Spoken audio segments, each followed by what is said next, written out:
Ladies and gentlemen, welcome back to the HOJO Radio Network, WHRN, the only radio station that broadcasts coast to coast around the world and throughout the galaxy.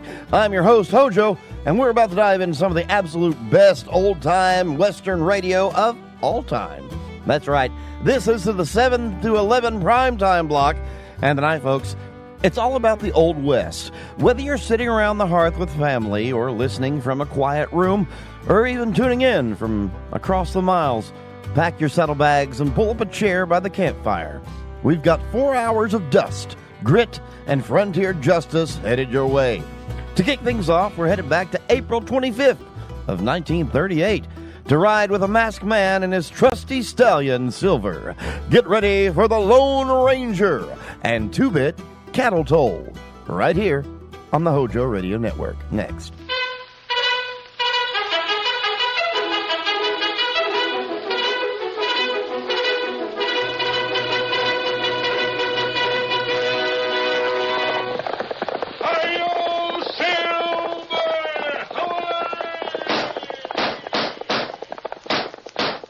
Horse with the speed of light, a cloud of dust, and a hearty hi-yo Silver, the Lone Ranger.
A phantom figure of the plains rode the trails of the western United States, helping the agencies of law to bring peace to a lawless new land.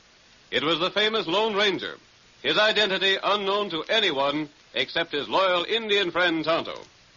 Adventure always followed him in his exciting exploits. So let's thrill once again as we turn back many years to the wild and untamed west of old. The Lone Ranger rides again. Come on, Silver, old boy! That's it, old fellow! We've a long, hard job ahead of us! Hi-yo, Silver!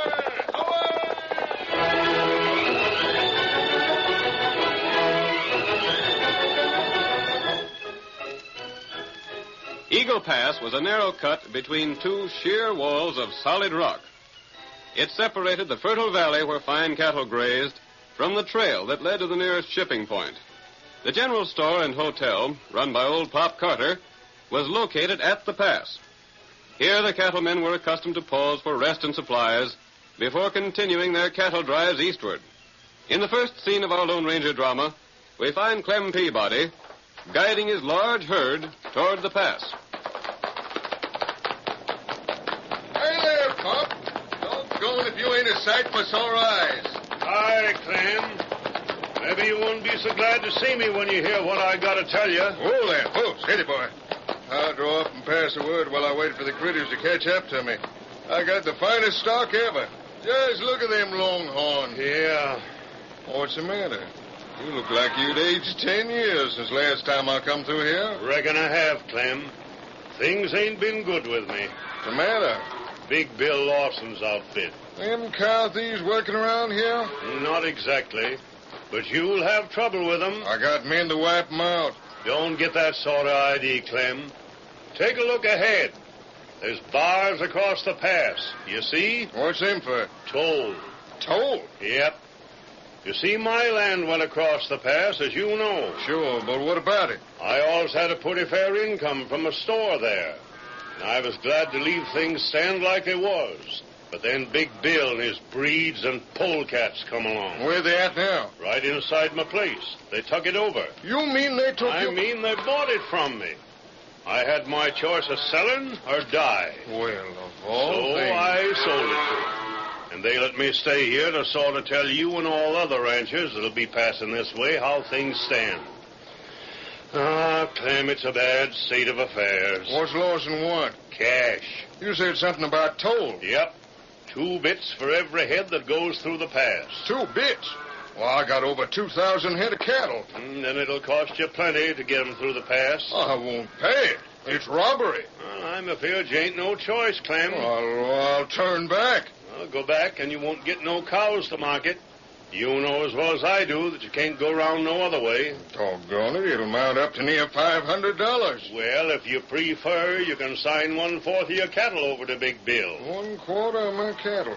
That's even worse robbery. Yeah. You see, he don't want to take the cattle. He'd sooner have the cash. But if I give him 500 cows, I'll never come out even. I know it. So's Big Bill. He's figuring nobody'll leave cattle with him. I'm damned if I will. Is that him over yonder? Yeah, that's him. I'll go see him. Get up there. $500 or 500 head of cattle. I should see that. Hey there, Loss. I want to talk with you. I figured you would. What's your name? Clem Peabody from the Bar X-Brand. What's this I hear about you robbing men that aim to get to market? I ain't robbing nobody, Peabody. I own this land now. If you want to cross, you pay 2 bits a head for cows. That's all there is to it. I've heard of you and your outlaws and your rustling. Now, hold on there, Peabody. I don't like to listen to that kind of talk. In the first place, there ain't a lawman in the country looking for me or any man that's with me. There ain't a lawman wouldn't like to have some proof of the things you've done. That may be right. But lacking proof, they can't do much, can they? So now you scheme a legal way to rob folks. Well, I ain't no cash with me. That's all right, Peabody. Cash or cattle. It don't matter. 1 cow to you for every 3 I take through. Them's the terms. It's robbery. I don't aim to make it too hard for you, gents. You can give me your note and pay it when you come back here on your way home. You're mighty trusting, ain't you? Of course, you could go the long way around through the hills and travel 100 miles to cross the canyon. If you went through the pass and took the other route back, I'd just send men to your ranch to collect on the note. So I don't take no chance in trusting you, see? $500. If you got 2,000 head, that's just right. Why, you ornery low-down... I don't like harsh words, Peabody. Now pay up, sign a note, or turn your cattle back. One of the 3. What if I head right on through? I'd order my boys to open fire on your critters for trespassing on my land. Reckon I know my legal rights. Reckon you're a dirty polecat. I have to give you my note. Ain't no choice. And wait till I tell the boys at the Longhorn Cafe about your scheme. Just you wait. I ain't done yet.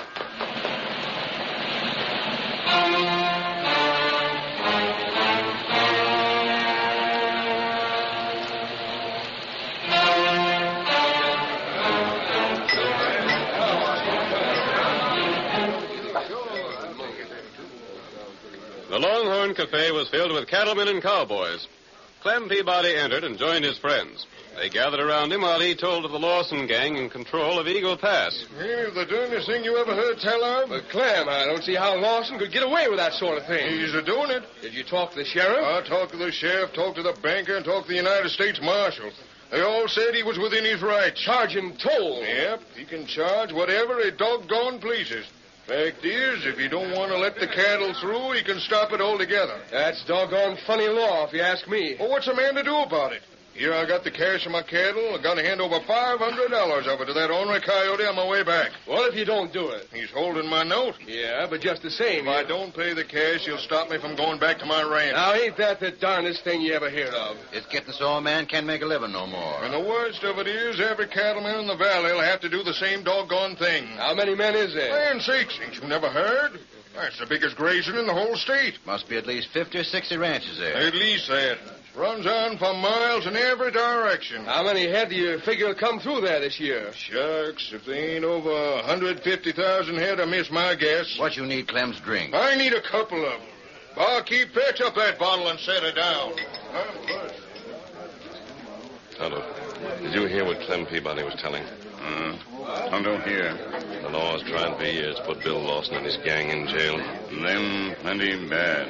Nothing has ever been proved against them, though. Them fine way to beat law. There's a disguise on my face, all right, Tonto. It plenty good. I'll not be recognized if I move around here in the cafe without a mask. No. And I'm going to get closer and hear more of what Clem Peabody has to say. You maybe talk to him, huh? I think I will. Come over this way with me, Tonto. And if you don't want to pay 2 bits a head, you can leave a quarter of your cattle. 25% of your cows? That's right. What can Sam Hill with Lawson do with all that cattle? He won't do nothing with it. He don't figure on getting none. All he wants is a cash money. Rottenest game they ever heard tell of. It certainly is, Lige. Did you hear that, Tonto? Lawson would have a hard time handling a lot of cattle. That's right. And with his reputation as an outlaw, he'd have an almost impossible time selling branded cattle.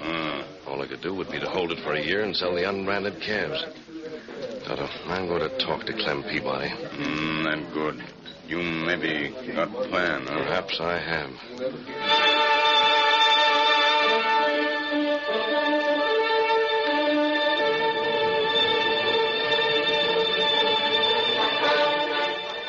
At Eagle Pass, Bill Lawson and his men had converted the general store into a lounging room with tables for cards.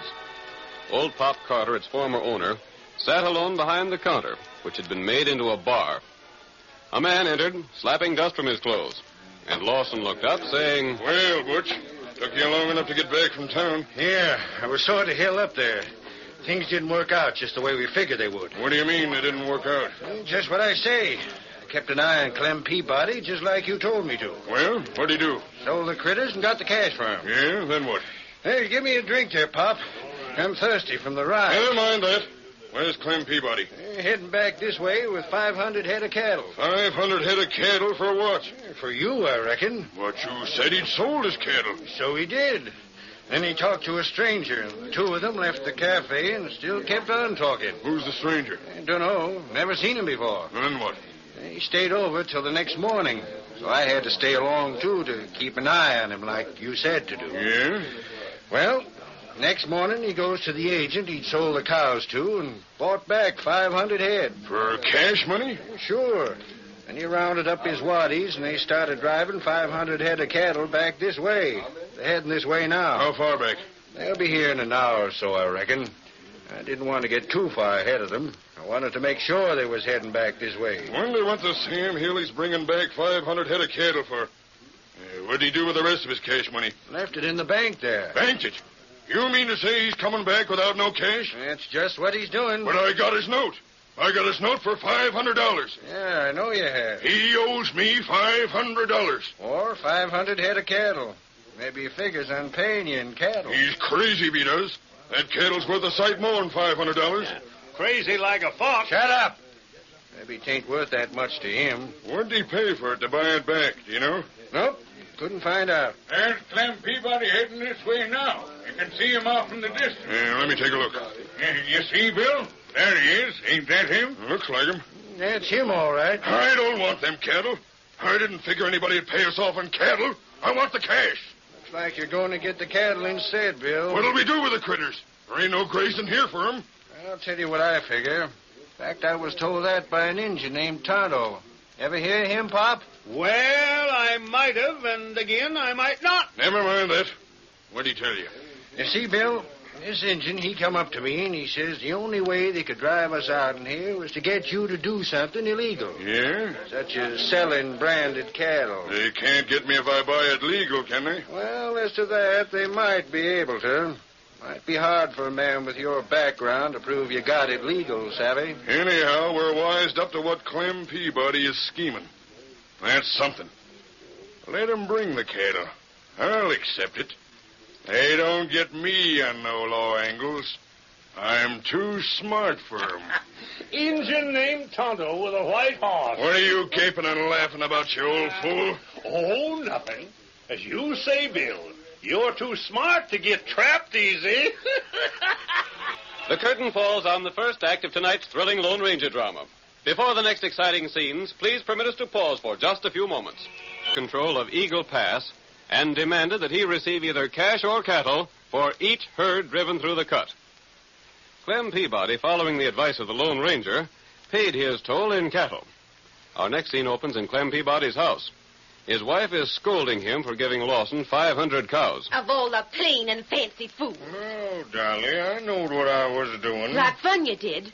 Of all things I ever heard tell of, this is the limit. All right, Dolly, let it go at that. I won't let it go. You must have lost your mind. You had all the cash money and was to turn $500 of it over to Bill Lawson. Well, that's a lot of money. But you spent sight more than that buying back 500 head of cattle. I know. Whatever got into you? Well, I talked to a man at Longhorn. You talked to a man. My sakes alive, I'm glad you didn't talk to two men.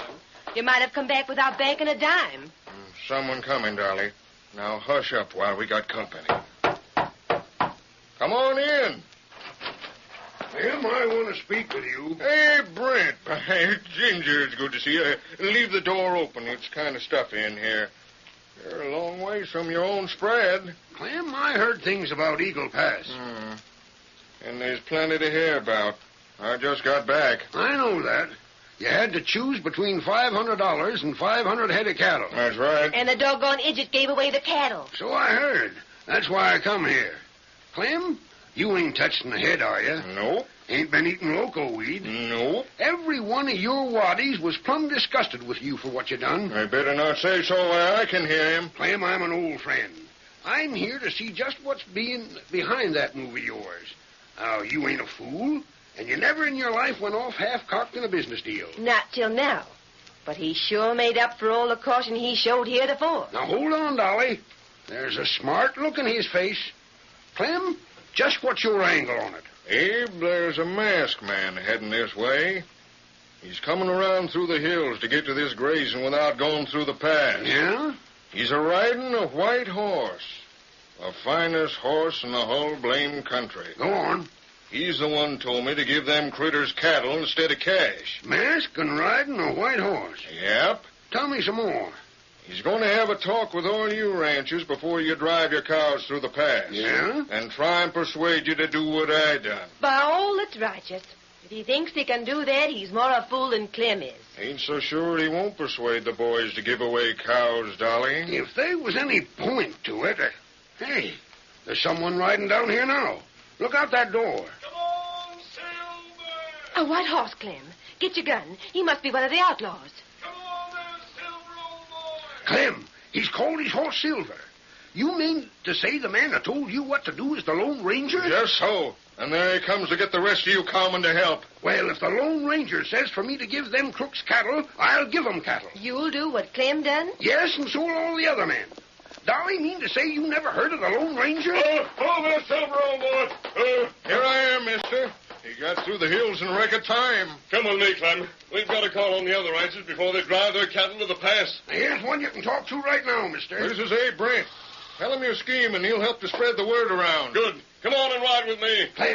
Clem, get your horse cinched up. Did you hear that? I heard it, and we're a-riding.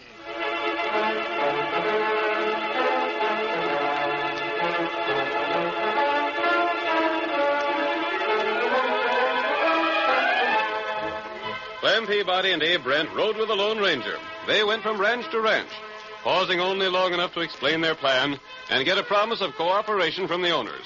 They covered the valley from end to end as they enlisted the ranchers in their cause. When their work was done, the Lone Ranger left the valley by way of the hills, avoiding Lawson's men. At Eagle Pass, Lawson himself was pacing the floor of the general store in a rage. Pop Carter, grinning, watched him from behind the counter. We gotta do something about it. What's the matter with you men? Can't none of you think of something? Who'd ever think the thing would work out this way? Every doggone critter that's gone through here with a herd has chosen to leave cattle instead of cash. We got the whole place cluttered up with cattle. Boss, all I can suggest is that you stop accepting cattle. Make 'em pay in cash. But blast it, how can I? They don't have the cash when they head for the east, and they can't get the cash if they don't sell the cattle. and they won't go through with cattle unless I take the doggone cows in payment of the toll. We can't go on like this much longer, boss. Them cows have got to be fed. Why don't you take a chance and drive them into town and sell them? Wouldn't that be smart now? Wouldn't it be smart? Every lawman in the country wanting to frame me for something, and I go to try and sell cattle with 50 assorted brands registered in other men's names. You can show bills of sale, though. You can prove the cattle's yours. Where's that engine that was around here? Right here beside me, Lawson. Hey, you. Come over here. Me come. What you want? You've been hanging around here for the past week. Me help you. I wonder if you've been helping. You said there was land for me in town, waiting for me to try and sell some of this cattle. Why you not try? Where'd you get your facts? Me hear lawman talk. What'd they say? Them say maybe get 'em you in jail at last. What about selling cattle? Lawman hope you try. Reckon that's all I need to know, then. There ain't no sense in playing right into their hands. They just hanker to have you run them cows to town, Bill. Well, we gotta do something. We got too much value in them cows to let them die for lack of grazing. See who that is? There ain't no more cows heading this way, is they? The guard said he would have said so if there was. Well, what do you want? It's Clem Peabody. Howdy, Bob. Howdy, Clem. I'll make a deal with you, Lawson. Well? You got a lot of cattle that needs grazing, ain't you? What about it? I figured maybe you could use my men to drive the herd to town to sell it. Oh, you did, eh? Well, I'm wise to the scheme to get me to sell them critters, see? I ain't stepping into no frame up to land me in jail. How'd you know about that? I knowed about it. That's all that counts. Oh, shucks. Well, then ain't no use us figuring no further. Reckon you got the best of it. You're darn right. After me letting you have cows instead of cash, hoping to get you that way. Here. Now get out of here. Well, I'm broke now. Look here, Lawson.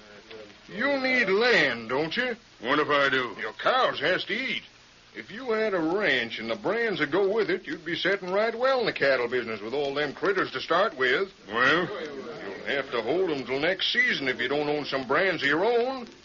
Now, why don't you buy my spread? Huh? Maybe there's an idea, Bill. For how much? How much cash you got? None.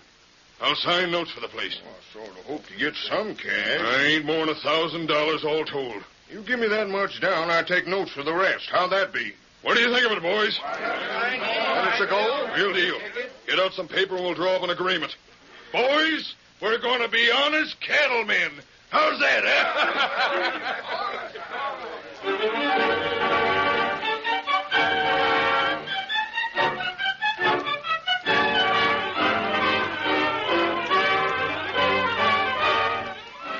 An agreement was drawn up between Lawson and Clem, and the $1,000 paid over to the rancher. Unnoticed by anyone, Tonto left the store and rode to the cliff, where he sent up a smoke signal. Lawson's men began the roundup of their cattle. Their horses circled the herd, forcing the scattered animals into a compact group. Then the herd was started on its journey into the valley. Clem and Lawson rode side by side. We've got quite a ways to go to reach the ranch, Lawson. How far? It'll take quite a while to get there. We got to cross a dozen other ranches. We have? Yeah, you see the valley here is gosh awful long, but it ain't so wide. Each of the ranch owners owns the land from one side to the other. Yeah. There's a square D just ahead. What are all them men lined up there? Looks like they've been fixing up the fences. Looks like they've been fixing up their shooting irons. What are they eyeing us like that for? Hi there, Leif. Hi, Clem. Whoa, boy, steady there. Steady. Whoa. Leif, I sold my ranch to Bill Lawson. He's moving his cattle to it. Yeah? Well, he has to cross my land to get there. All right, then. Let me through. Not so fast, Lawson. I'm charging toll to get across my ranch. What's that? Yeah. What's the matter, Bill? They aim to charge us to cross this land. Come on! Hey, there's a masked man coming, and the lawman with him. Yeah. I figured maybe you wouldn't like paying toll as well as you like collecting it. So I arranged for the sheriff to be here. He'd sure admire to see you start some trouble. Any trouble here? Not yet, Sheriff. But Leif, Bill ain't got no cash. That's all right. I'll take it out in cattle. A quarter of what he's got.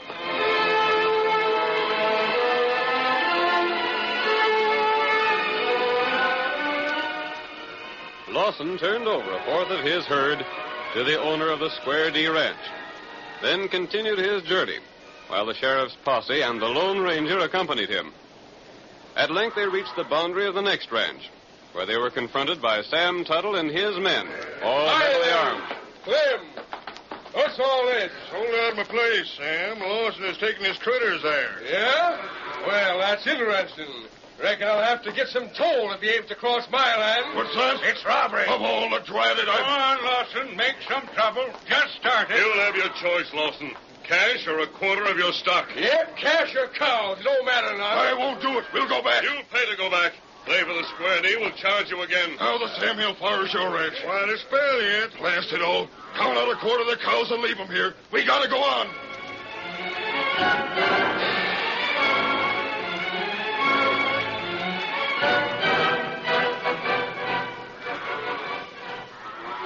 What's that ahead? Reckon, Bill, that's another ranch we gotta cross. And more toll to pay? Reckon so. Traveling comes high in these parts. Pay up or turn back. Turn back and them first two will collect again.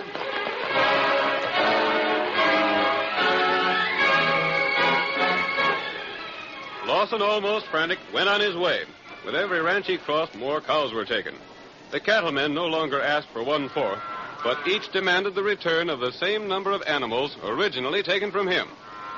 When at last they reached Clem Peabody's ranch, less than 100 cows remained. Lawson stared at the cattlemen, his temper beyond control. Now you can all go to blazes. I'm here, and what cows I got left are mine. I bought this land, so clear off. 1 minute, Lawson. You bought the land, but what will you do for water? What? Ain't there water here? Oh, sure to mention it, Bill. You got to get your water from the next ranch. And old Skinflint Lewis is awful stingy. I'm afraid he'll want cash money. I get it. The whole thing's a put-up job. You'll realize that at last, huh? I realized it when you called that horse Silver. You done this.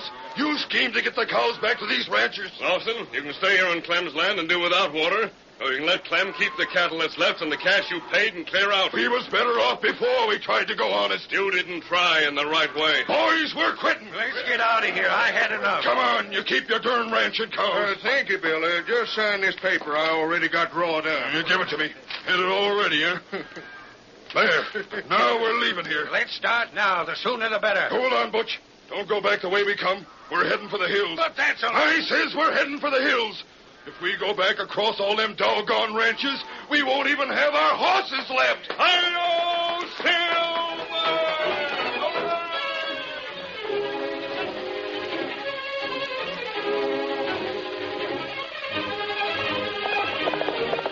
Come on there, Silver, old boy. Tuttle's ahead. We'll see what he's signaling us for. Hi-yo, Silver!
A classic tale of justice on the plains to start our evening. You know, by 1938, the Lone Ranger was an absolute phenomenon, keeping millions of folks glued to their speakers. Up next, we're keeping the frontier spirit alive as we head into a town where the line between law and lawlessness is razor thin. This is Frontier Town, starring Jeff Chandler as Chad Remington. From 1949, Here's the gripping mystery of the poisoned waterhole next. Frontier Town, the saga of the Roaring West.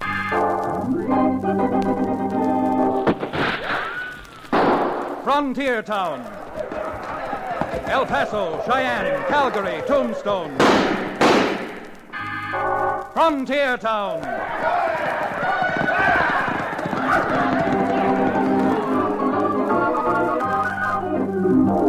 Here is the adventurous story of the early West, the tamed and the untamed, from the Pecos to Powder River, Dodge City to Poker Flat.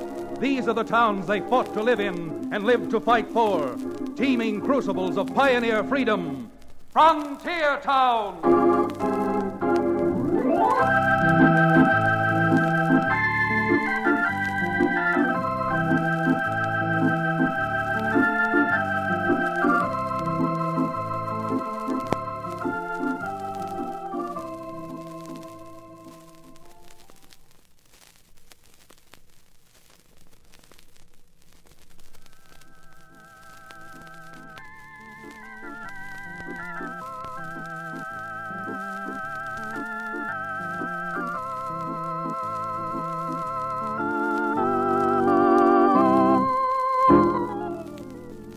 Ever hear of a cow town called Dos Rios? Well, don't feel bad if you haven't. It's just one of those frontier towns, roistering and noisy, perched in one of the lushest and richest valleys below the Continental Divide. Me, I'm Chad Remington, the town's only lawyer. But like everyone else, I've got my own ranch with the typical well-fed, slab-sided herd of cattle for which our valley is so famous. And just because these cattle are valuable, well, it gives some men ideas. And that makes plenty of business and trouble for a saddle-stop lawyer. It wasn't too long ago that I was riding in toward Dos Rios from my spread. Cherokee O'Bannon, he runs the town livery stable. Now that we've talked him out of peddling his genuine Indian rattlesnake oil, Cherokee was riding with me as we cut across some open range trying to get to Dos Rios before sundown. Hey, look at those Herefords, will you, Cherokee? Someday, with a few more head, I might even be able to burn up my law books and retire. And I use the term with the twinge of conscience, you must have bats in your belfry. Looking at a bunch of cows like that. For shame. What have I done now to offend your artistic integrity? What has he done now, he says? My boy, you've been casting sultry, longing looks at a bunch of blank-faced cows, when half that emotion spent on a proper female woman would return to you tenfold, nay, 100-fold. Oh, don't you go biblical on me, you old reprobate. And something else. Unless a man has a few head of good beef, he can't afford to cast long, lingering looks at a woman. Chad, my boy, your total lack of sophistication and experience hurts me deeply. A man who has some money in his jeans doesn't need to bother with the distaff side. He can go out and woo old John Barleycorn. Cherokee, the older you get, the more unregenerate you become. Your total lack of appreciation for a herd of cattle is something that I... Hey, Cherokee, rein up. Slow there, Garrett. Oh, boy. Easy. What in Billy Blue Blazes happened to you, Chad? Oh, you see that water hole just ahead of us?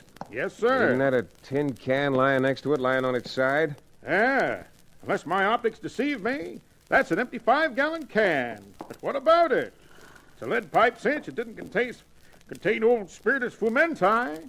That's drinking liquor to you. No, it's a lead pipe cinch. It didn't contain anything that pleasant. I got an awful feeling it did contain 5 gallons of enough stuff to poison every steer that drank out of that water hole. Why, if I ever catch the pussyfooting polecat that did that, I'll darn well destroy him. Come on, girl, get up!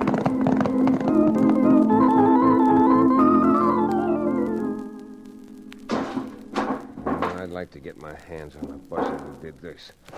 Putting poison in a water hole. I must admit it's incomprehensible even to me.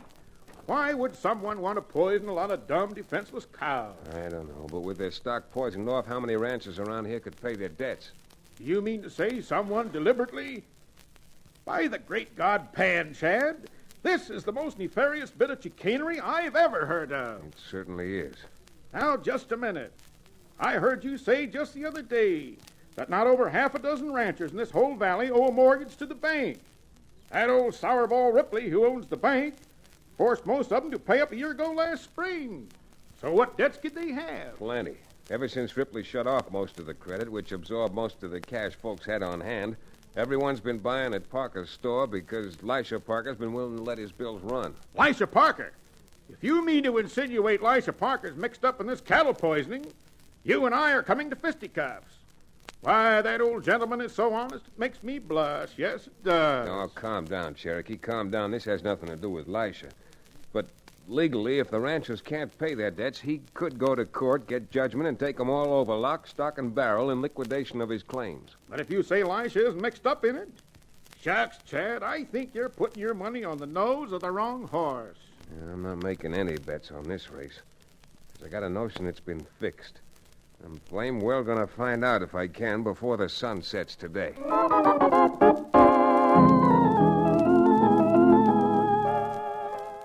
If I sounded like a boastful kid, well, that's just the way it turned out. Because after talking to Lisha and Sarah Parker, not only didn't I find anything before sundown, but I didn't find out anything for the best part of a week. Water holes continued to be poisoned. Strangers drifted in and out of town. Even the sheriff couldn't find out a thing that'd help. And then, best I can piece it together, another stranger arrived in town. The stranger. The stranger who wasn't too strange to the handful of gunslicks who'd been hanging around town. They got together in the Silver Boot Saloon. Hey, bartender, let's have another bottle. Hi, Lefty. The boy said you were over here. Pull up a chair and rest your frame, Krug. If you got your work done. You must be tired. Bring another glass with that bottle. I got my work done all right. You know me, boss. Yeah, I sure do. That's why I shipped you up here ahead of me. Any trouble? Oh, shucks, no. Oh, there's been a Jasper in town snooping around. A lawyer named Chad Remington. But he ain't found out a thing, Lefty, believe me. He'd better not find out anything if he wants to go on practicing law. Because I'll get him just the way I'm gonna get Parker's store. Now, look, Lefty, you ain't ever been here in Dos Rios before. Me and the boys have been here for more than a week. And I'm telling you, that there Lisha Parker is a stubborn old goat. He'll never sell. No? Well, let's just suppose that Parker won't. Don't you think his widow will? Widow? That's what I said, widow.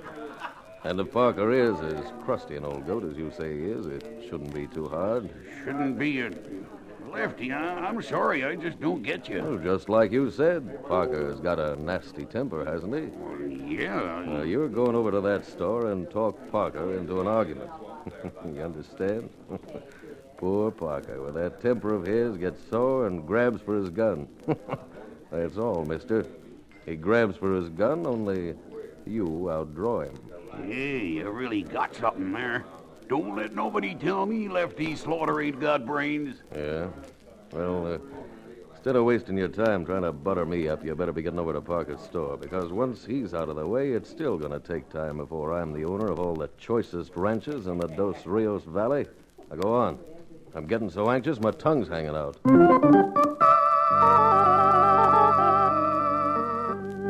Lisha? Oh, Lisha. Yes, sir? Oh, want me to put that bold calico up on the shelf for you? Would you please, Lisha? You're a dear. After 42 years of what we've been through together, sir, certainly doesn't take a... Well, looks like we got a new customer coming in. Howdy. Howdy. I'd like a pound of sugar. Pound of sugar. Yes, sir. Right here. I said I wanted a pound. Well, sure, I heard you. This is a pound sack. You aiming on calling me a liar? Now, look here, mister. I didn't ask you to come into my store. But I come in, and I'm not going to have some thieving crook like you give me a half pound and claim it's a pound. You get out of here. Doggone you. Turn around and clear out of my place before I blast you. Lisha, don't. Why, you bald-headed old goat. Nobody's putting me out of no place. I'll show you who... Lisha, watch out. Lisha! Lisha. Hold it, you. Get away from that door. Watch him, Cherokee. Get your eyes, Chad. Did he do the shooting, Mrs. Parker? He killed my husband. Yeah? Well, I only shot in self-defense. Is that the truth, Mrs. Parker? Yes. I tried to stop him, but Lisha did draw first. Well, now are you satisfied? Can't say that I'm satisfied. I guess the sheriff won't hold you in the face of that evidence. Oh, Lasher, why did you do it? Can't tell you how sorry I am I didn't get here 2 seconds earlier. Oh, that's all right, Chad. Oh, Lasher. Lasher. Just saying how sorry I am. I know isn't going to bring your husband back, but there's still an account to be squared up, and I'm hoping you'll let me square it. Come on, Cherokee. We're going to escort this buzzard down to the sheriff.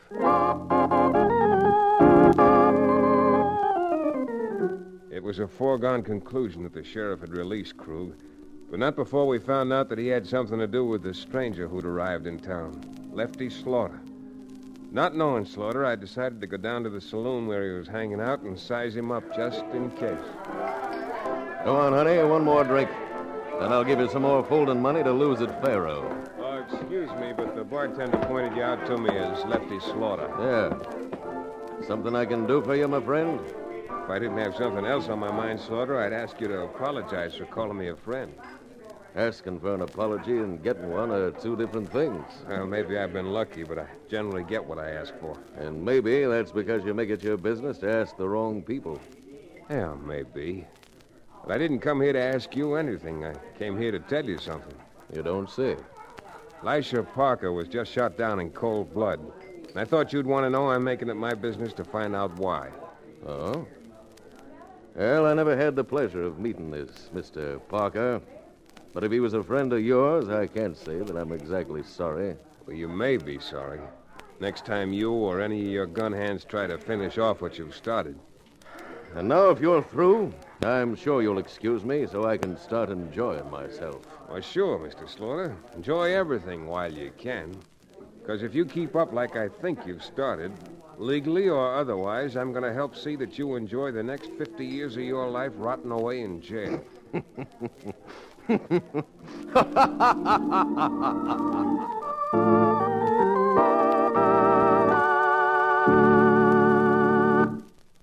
We'll return to the exciting second act of our frontier town adventure in just about 1 minute.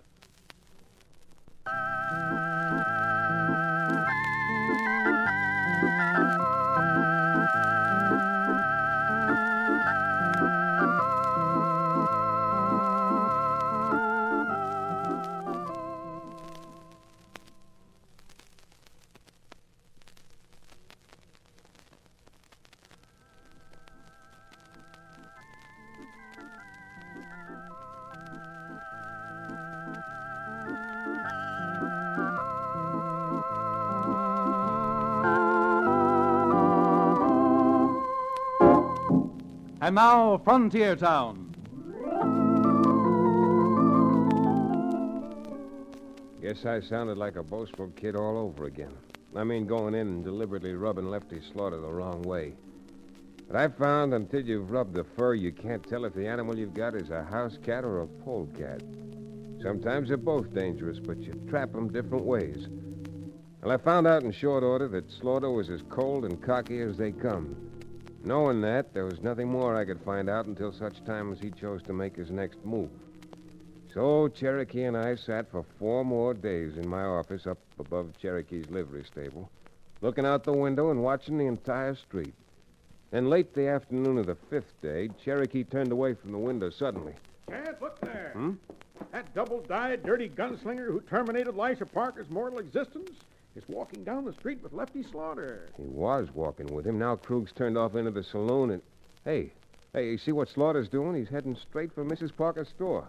If that's the case, and it certainly seems to be, then what are we doing loitering about this legal loggia? You're right, Cherokee. So grab your hat or your gun or both, and let's be finding out what business Slaughter might have with Mrs. Parker.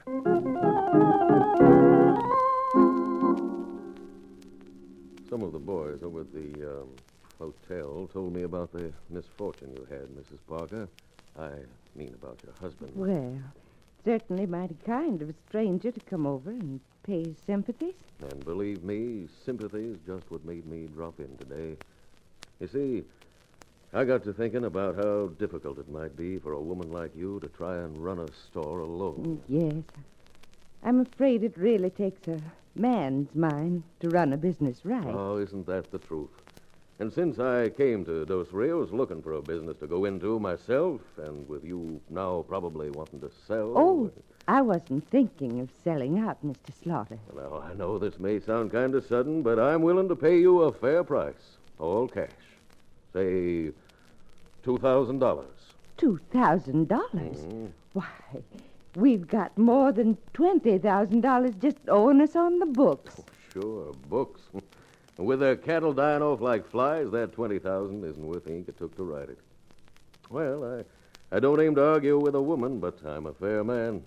And once I make up my mind, I don't let anyone change it. Well, now, isn't that too bad?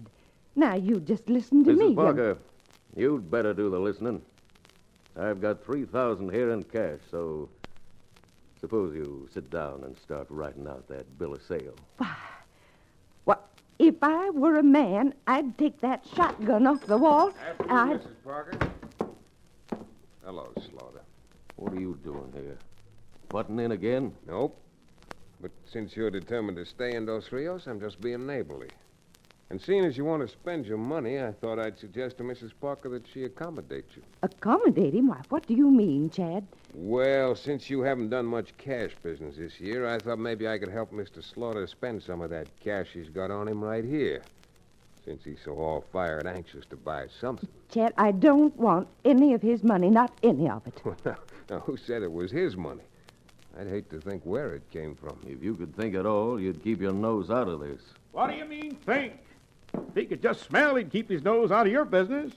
Reach to the high heaven. Why, you loudmouth. Chad, stop him. He'll wreck my whole store. Don't worry about your store, Mrs. Parker. You able to get up, Cherokee? Once I get some of these picks and shovels out of my hair. Slaughter, that was a mistake hitting Cherokee. Bad mistake for you. But at that, I guess you wouldn't have hit him if he hadn't been 20 years older than you are. Yeah? Who says so? I say so. I'm about your age. Why didn't you hit me? Oh, I'm not too gentlemanly to hit you. That's it, Chad. Beat the brains out of the blighter. Not much satisfaction to that, Cherokee. He won't hit back while I'm facing him. Well, if I had my way, I'd christen his thick skull with a few bottles of my Indian rattlesnake oil, applied with vigor. I'll see both of you again. I'm sure you will, but you're not leaving yet. Remember I was going to help you spend some of your hard-earned money here with Mrs. Parker? Cherokee, load some of those picks and shovels you knocked over into Mr. Slaughter's arms. My boy, you've got a most imaginative idea. Well, what does he want with picks and shovels, Chad? From what I've heard, he's fixing to dig his own grave. There you are. 3 picks, 4 shovels. Mm-hmm. Hold out your arms, you insult the human race. Gonna pay for this? Oh, no, wrong again, Slaughter. You're gonna pay for this. 3 picks and 4 shovels will be, well, in round numbers, let's say $50. Now, Cherokee, since we always aim to help the customer, just peel one of those bills off Mr. Slaughter's bankroll. Just one? Just one. You're never going to live a life of ease like that, Chad. Now, let's see. You can carry a little more. Just about room for a bolt of that calico. And it's just the right color for Slaughter, too. Yellow. Yellow? It'll make a nice yellow shroud for that grave he's digging for himself. Yeah, with all the money he's got left, it's too bad we can't sell him a headstone. Gonna be needing that soon, I think. You're gonna be laughing on the other side of your face before I'm through with you. For the time being, you're through with me now. So, adios, Slaughter. And in consideration of your $100 purchase this morning, Mr. O'Bannon will be glad to open the door for you as you go out. Goodbye, thank you. And be sure not to come in again. Chad, I just can't thank you enough. Yeah, I'm afraid your thanks are a little premature. Why, what do you mean? Chad thinks he knows what that crook is up to. Seems to me Lefty Slaughter found out that almost every rancher in the valley owes you money. He's decided to cripple them, force you to sell out to him, and then take over what ranches he's wanted for the money they owe the store. How terrible. But why did you let him walk out of here? Why didn't you have him arrested? Yeah, because so far he's been too smart to involve himself. As his hired gun thugs do his dirty work. Until we get them, Slaughter's still in the clear. Oh, I see. But isn't there anything you can do to stop them before they murder someone else like Lasher? What I'd like to do is create a situation which may force Slaughter into doing something he hadn't planned on. Some crime he hadn't figured in advance. And then catch him red-handed. I think we can, Mrs. Parker, if you'll give me your permission to call a meeting of all the ranchers who owe you money right here at your store.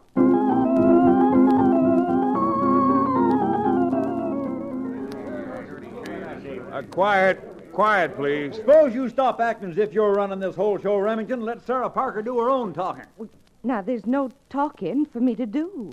I've sold this store and all of its assets to Chad Remington, and from now on, you'll have to do business with him. Go on and grumble if you want, but it isn't going to do any good. You owe this store money, and I want cash on the barrelhead. Well, if I don't get it, I'm going to court and take judgments against every one of you. Remington, your poor father must be turning over in his grave. How do you expect us to raise money now? You can raise money. All you got to do is drive your cattle to market and sell it off. Why, it's almost 2 months till shipping time. Instead of standing around here arguing, I'm advising you to get together and start a drive with your herds up to the nearest railhead. I'm only giving you 5 days to be back with cash. So if you know what's good for you, you'll be on your way by sunrise tomorrow morning.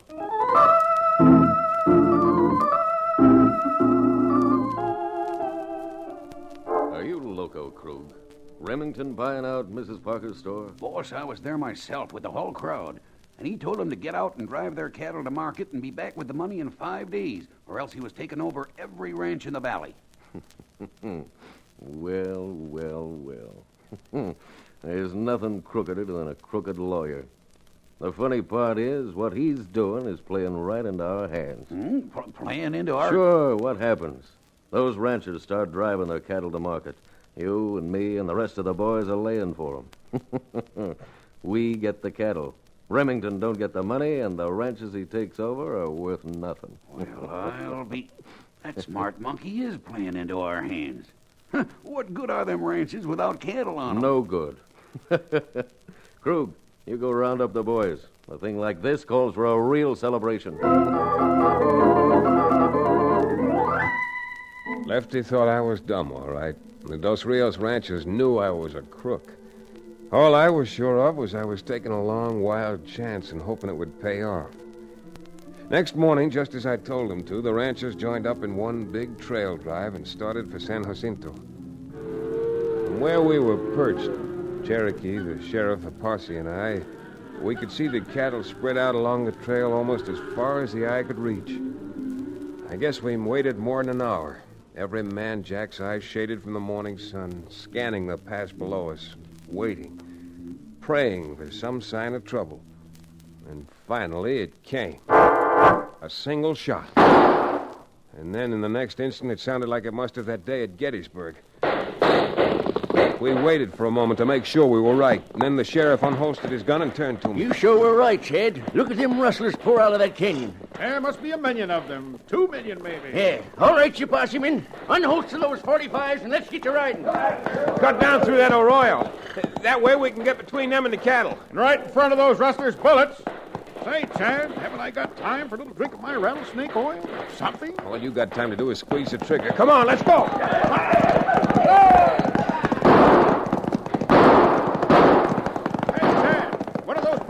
Polecats is turning around and heading for the wood. Oh, it's that yellow-spined skunk, Slaughter. Hey, Sheriff, you keep after the rest of them. Slaughter's trying to sneak away. I'm going to get him. All right, Chad.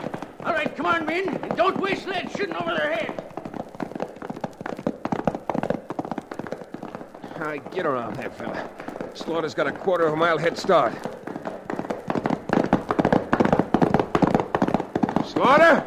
The further away you ride, the further you're going to bounce on the way back to town. Now, I'm not warning you again. If I bulldog you off that horse of yours, you're apt to break your neck. All right. Here's your lead back with interest. Get up there, boy. Come on. Get alongside of me. In there now where I can get my arm around that. Doggone you, Slaughter. Am I going to have to break your arm? Stop, Remington. Oh, let go. You got me. I quit. There. I quit. All right, then. Come on. Get up. Yeah, and start walking. It's a long trip back to Dos Rios and to jail.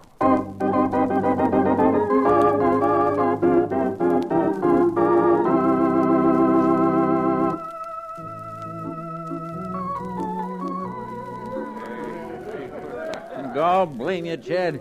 Here you had us thinking you were a bigger crook than Slaughter. And all the time you were doing it for our own good. Yes, sirree. Just like a father with an unreasonable kid. Yes, spare the rod and spoil the child. That's Chad's motto. What's your motto, Cherokee? Well, I guess you might say it is spare the flask and spoil the drink. By the way, isn't it about time for a little libation right now? From the way I look after Bulldog and Slaughter off his horse, it's about time for me to take a bath and put on some clean clothes. Well, it's not premature to thank you now, Chad. Except I don't know how I ever can. Enough. You go talking to that young sprat like that, sir, and he'll go getting a swell head. Not that he don't deserve one, though. That little idea of his of making the boys trail their cattle certainly squeezed Slaughter into pulling one crime he hadn't figured on. Yes, all right, Sheriff. And in honor of my dear friend's talents, I suggest someone buy me a little shot of something good so I can propose a toast to it. Besides, my knees haven't stopped shaking yet. Well, my knee isn't shaking, Cherokee, and it's strong enough to turn you over it and beat a little genuine Indian tune on your tom-tom. Don't, Chad! If you turn me over your knee, not only would you break my spirit, but you'd bust a flask full of the finest Cherokee Indian rattlesnake oil that ever whetted a man's whistle. I'm going home.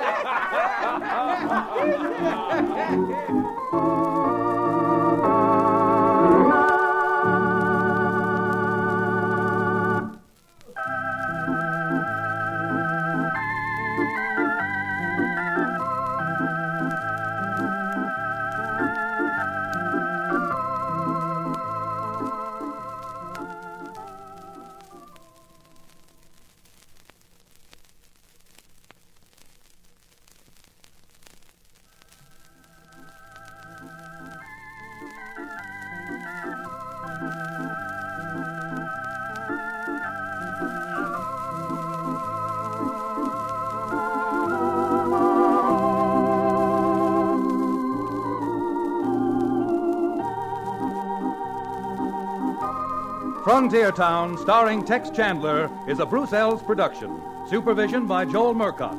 Story and direction by Paul Franklin. Music written and played by Ivan Ditmars. Be sure to be with us again, same time next week, for another fine action-adventure story with your favorite young Western star, Tex Chandler. This is Bill Foreman telling you that Frontier Town came to you from Hollywood.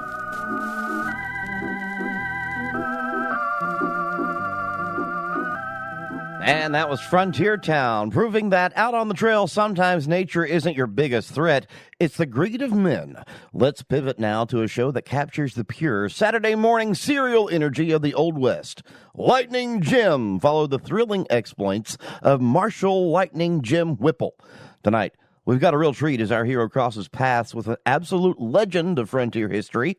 Let's find out when Jim meets Wild Bill Hickok. Next on the HOJO Radio Network.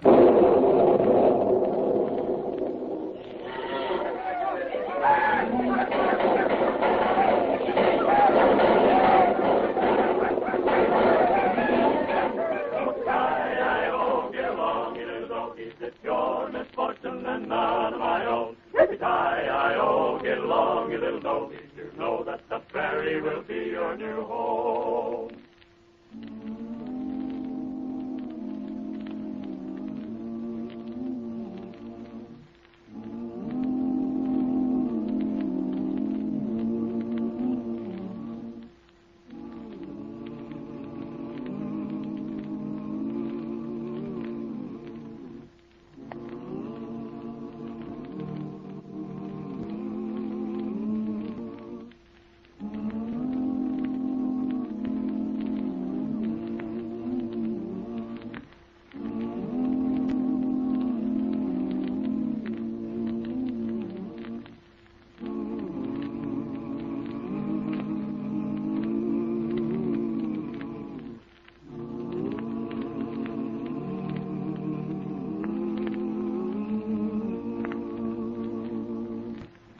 And now for the thrilling adventures of Lightning Jim.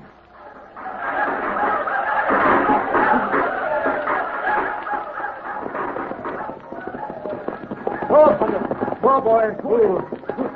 It's an Indian attack, Whitey. Oh, they're coming this way, too. Yeah. Look, Whitey, here comes the Jasper riding like the wind. Oh, he's the one the Redskins is chasing. Yeah, looks like it. Hey, you fellas better head for cover. Them red devils is right on my trail. Yeah. There's a stage station over yonder. Come on. We'll make a run for it. Let's go thunder.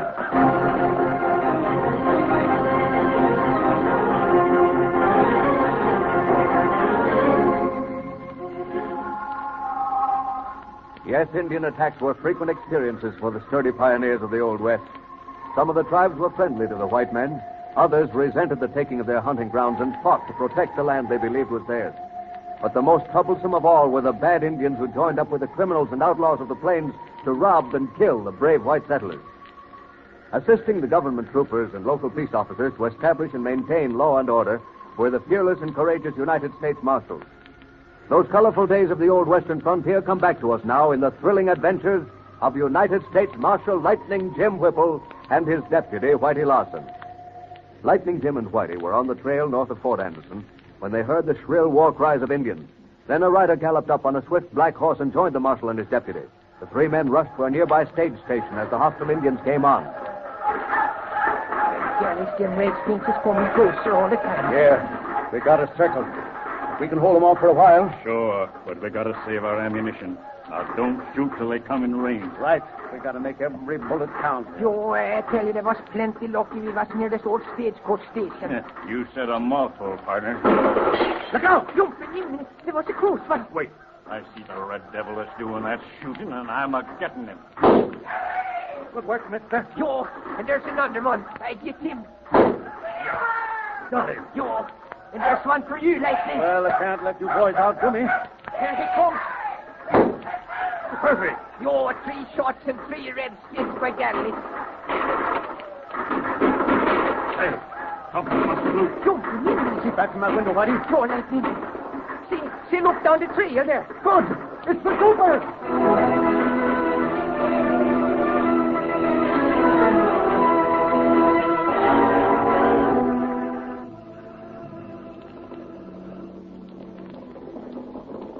Lightning, the battle is over. Boy, them Redskins sure got out of here plenty fast. Yeah, sure did, Whitey. Yes, Bob. There's Colonel Steele, new officer in charge of Fort Anderson. Come on, Whitey, let's go outside. Howdy, Colonel. Well, Lightning Jim. Well, don't tell me those red devils were after you. Well, yes and no, Colonel. What do you mean, yes and no? Well, Colonel, me and Whitey was coming up the trail over yonder when we heard some Indian war whoops and shots. And yes? Jasper on a black mare come galloping up and joined us. Wasn't any time to make a run for it. Redskins was too close for comfort. So we took cover in this old deserted stage station. Yo, and by galleys, we was doing pretty good, too. I got 4 of them niggers, and I would have got more if you hadn't showed up. Well, I'm powerful sorry we had to break up your shooting match, Whitey. Yo, that was a good fight, to tell you that. Don't you believe him, Colonel? Whitey was plenty glad to see them troopers coming up here. And that goes for me, too. Well, we were taking some supplies to Fort Edward. Heard the shooting and came up as fast as we could. Yeah, when Uncle Sam begins shooting, the Redskins know he means business. So you just kind of walked into this fight, eh? That's right, Colonel. Who was the fellow the Redskins were chasing? What? Here I am, Colonel. Why, Bill! Howdy, Colonel. Well, I'll be doggone. Well, I'm sure glad to see you, Bill. Hey, even Lightning, it looks like these two fellas know each other. Yeah, we were so busy fighting Redskins, we didn't have much time for introductions. You mean you two fellas don't know each other? Well, I don't reckon we met before, have we, mister? Well, not that I knows of. Hey, this is good. Well, Colonel, any objection to letting us in on the joke? Not at all. In fact, I consider this an honor. See, this sounds kind of important, like. Well, Whitey, it is important, especially when 2 famous people get together. 2 famous people? Right. Bill, this is our United States Marshal at Fort Anderson, Lightning Jim Whipple. Lightning Jim? Yep.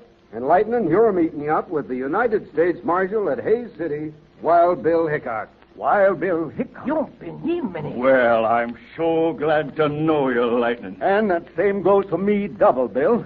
And, Bill, this is Lightning Jim's deputy, Whitey Larson. Howdy, Whitey. Yo, I'm pleased to meet you. You see, Lightning, I was stationed at Fort Hays before I came to Fort Anderson. Yeah, I see, Colonel. Got to know Bill right well, and I can tell you he knows how to handle those 2 6-shooters he's got. Right you are, Colonel. We saw him do a little shooting on them redskins. Yo, and there I was trying to keep up with 2 of the best shots on the plains, by God. Well, you done all very well, Whitey. If ever you need a job, you come down to Hays City and be my deputy. Yeah, you hear that, Lightning? Sorry you said that, Bill. Whitey's head ain't exactly small, but now he won't be able to put his hat on. Oh, is that so? Listen, you fellas, I got me an idea. It ain't possible. Yo, you 2 fellas is supposed to be plenty good with shooting irons. Yeah, well, what about it? Well, I think we ought to have a shooting match and find out who is the champion. Why, not a bad idea at all, Whitey. What do you suggest for a prize? Oh, I got that all figured out, too. Whoever wins the shooting match gets me for their deputy marshal.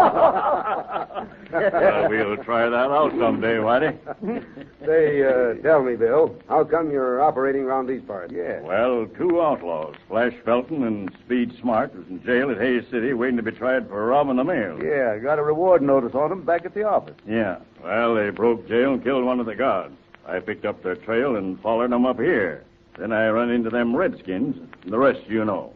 Well, I'm satisfied those redskins were some of Wolfpaw's braves. Wolfpaw? Yeah, Bill. Wolfpaw's a renegade chief. Yeah, say, you don't have to tell me nothing about him. You mean you met up with him before? Sure have. He operated near Hays City for quite a spell. We went after him hot and heavy, and he left the county. Yo, he's plenty bad feller, all right. Yeah, you bet he is. And it's about time we catch up with him. Yeah, it's easier said than done, Colonel. Yo, every time we get him trapped, why, he gets away. Say, boys, I'm beginning to put 2 and 2 together. What do you mean, Bill? I mean that one of them outlaws, Flash Felton, was mixed up with Wolfpaw and some horse thieving. We arrested Flash, but they couldn't prove the case against him. Do you think he'd come up here to join up with Wolfpaw again? Well, sure. If he's still friendly with Wolfpaw, he's got the protection at the Indian camp. Oh, that sounds reasonable. Yeah. If we can pick up the trail and locate Wolfpaw's camp, we might be able to get the chief and the 2 outlaws at the same time. Yeah, that's just what I was thinking, Colonel.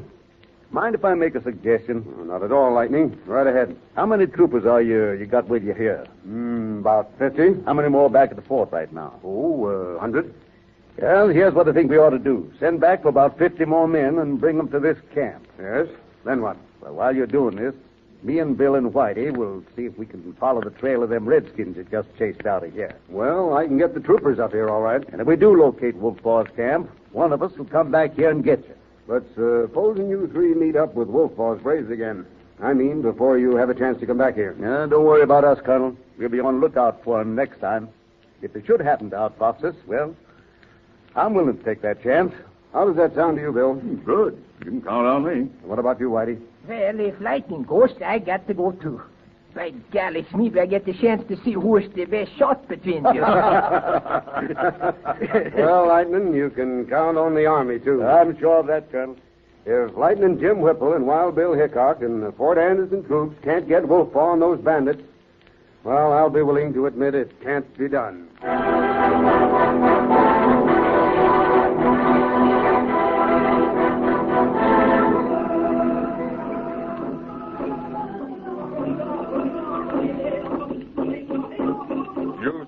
Wild Bill Hickok trail you up here. Yeah, that's right, Chief. Wolfpaw like you kill Wild Bill, Lightning Jim. Lightning Jim? Jim Lawman, Fort Anderson. Oh, sure. I know him all right. Him and a Swede deputy. We're friends you'll bring with you from Hays City. Oh, he's down at Beaver Creek. Beaver Creek? Yeah. When we knowed Wild Bill was following us, we separated and was aiming to meet up at an old trapper's cabin on Beaver Creek. You live here before? Oh, yeah. We both been around here many times. You get friends at cabin on Beaver Creek. Come back here. Sure. Maybe we can help you pick up some guns and horses, Chief. Wolfpaw got other plans. Oh, sure. We'll do anything you say. Good. You help Wolfpaw, me give you plenty gold. Sure. Now, what do you want us to do? Help Wolfpaw get Wild Bill and Lightning Jim.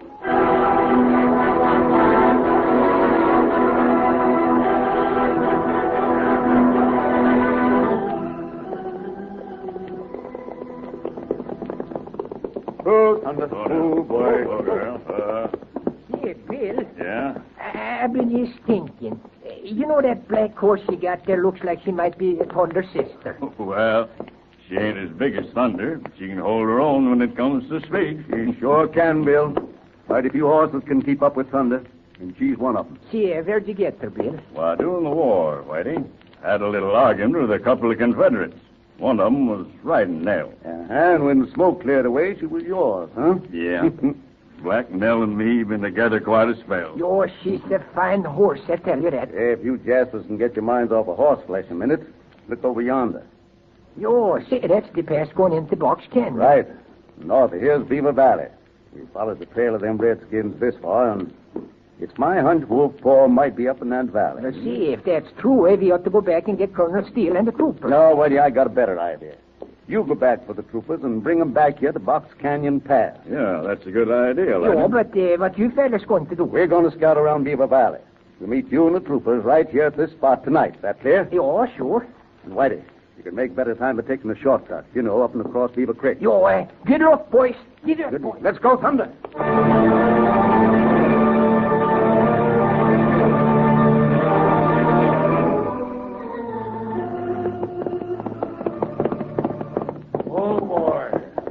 It's about time you was showing up, Flash. Where you been? Well, that's a long story, Speed. Wild Bill was hot on my trail when I met up with a party of Wolf Paw's braves. Lucky for you, it was Wolf Paw's redskins. Yeah. They went after Bill just when a troop of soldiers came by and rescued him. Kind of lucky for him, too. Oh, sure was. If Wolf Paw ever gets his hands on Wild Bill and Lightning Jim... they'll be looking for new marshals at Hays City and Fort Anderson. Hey, you must be a mind reader. What do you mean? Why, I seen Wild Bill, Lightning Jim, and his sweet deputy. You did? Where? I saw him cross over the creek a couple hours ago, going north. Oh, well, that means we got to clear out of here pronto and get up to Wolf Paw's camp. Sure. They was about a mile down the creek when I see... Huh? Get back of the cabin. What's up? Ryder. He's heading this way. Yeah. Holy smoke. Shut up. Here he is. Put him up, mister. Oh. Blasted, he got me in the arm. I got him. Yeah, he's down all right. You got him in the shoulder. Get his gun, Speed. Sure. Say, Flash, this hombre is Lightning Jim's sweet deputy.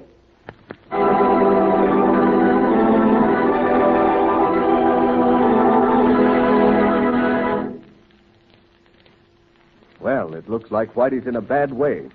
What are Flash and Speed going to do next? Listen for part 2 of this thrilling Lightning Jim adventure that follows immediately.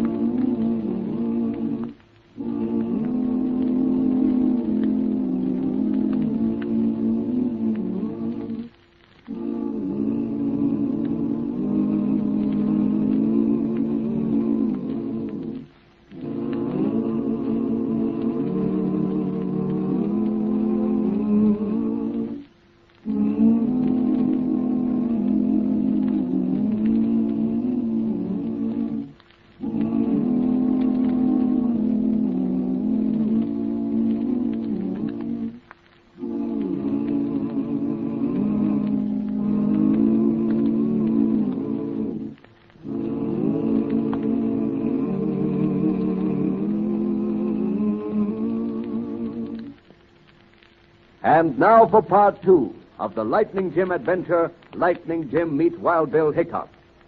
After an exciting battle with a party of Chief Wolf Paw's braves, Lightning Jim and Whitey met another famous United States Marshal, Wild Bill Hickok, was on the trail of 2 outlaws, Flash Felton and Speed Smart.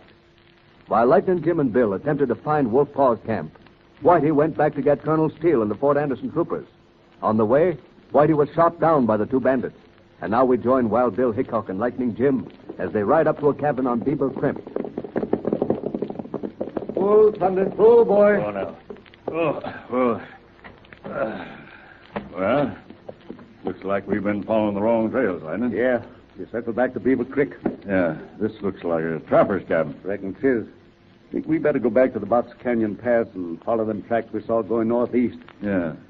Say, look at them tracks on the ground there. Yeah, fresh ones, too. Sure. Horses and men. And that bush by the cabin is flattened out. Bill, look on the ground there, on that rock. Blood. Right. There's the tracks of a single horse that came up in front. And here's something shining on the ground. What is it, Bill? Well, here, look. Good Lord. That's Whitey's deputy badge. Yeah, I figured it was. Appears like you're running into trouble. Yeah. Let's see what's in this cabin. Sure.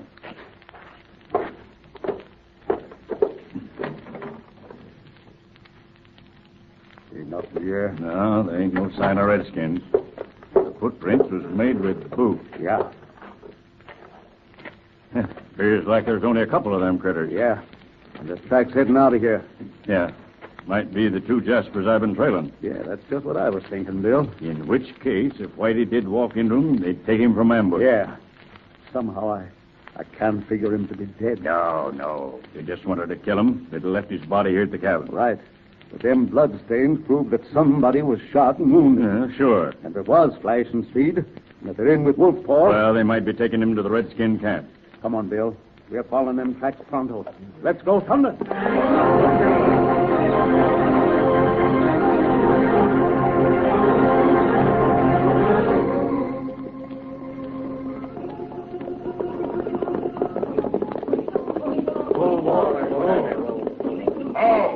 Howdy, Chief.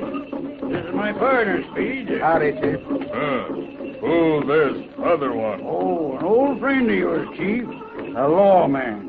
Lawman? Sure, Lightning Jim Swede deputy. That's right, ain't it, partner?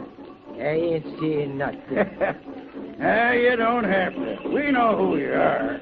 Where you get him? Why, he come right up to our cabin at Beaver Creek. We was going to drill him proper, but we figured you might want to take care of him, Chief. Wolfpaw know what to do with lawmen. Sure.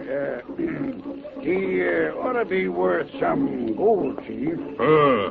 Wolfpaw give gold if you bring Wild Bill and Lightning Jim here, too.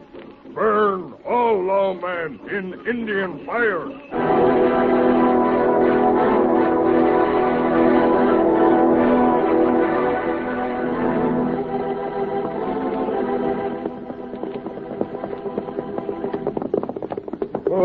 Go, Thunder. Oh, now. Steady, boy. Well, looks like we're on the right trail this time, Lightning. Yeah. Down yonder's Beaver Valley. Yeah, and smoke from a campfire. Yeah, but we got to make sure it's wolf paws, Cap. Down, Bill. There he goes. Yeah, I see him. We got him. Sure it is, the red devil.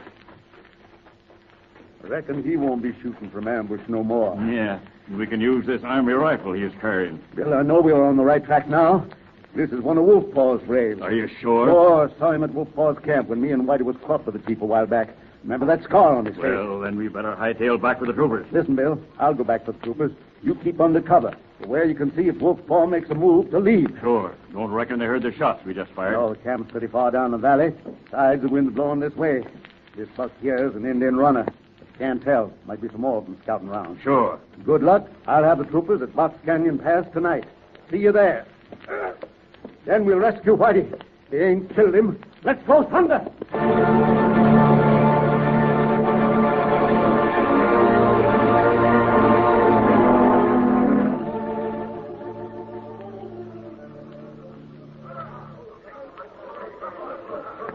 What's the trouble, Chief? Braves fine body, Eagle Feather. Him shot down on trail. Hey, Flag, who's Eagle Feather? One of Wolfpaw's redskin runners. Tungi Sangi, your tease. Now, listen, Chief. Maybe it was Wild Bill and Lightning Jim shot Eagle Feather. He cussy. Wolfpaw kill white man. Why, sure, Chief. I'll wait till them marshals are scouting up here in the valley looking for the Swede deputy. Wolfpaw, take brave now. Go after lawman. Why, sure, and I'll go with you, Chief, and Speed can stay here and guard the law bag. We go now.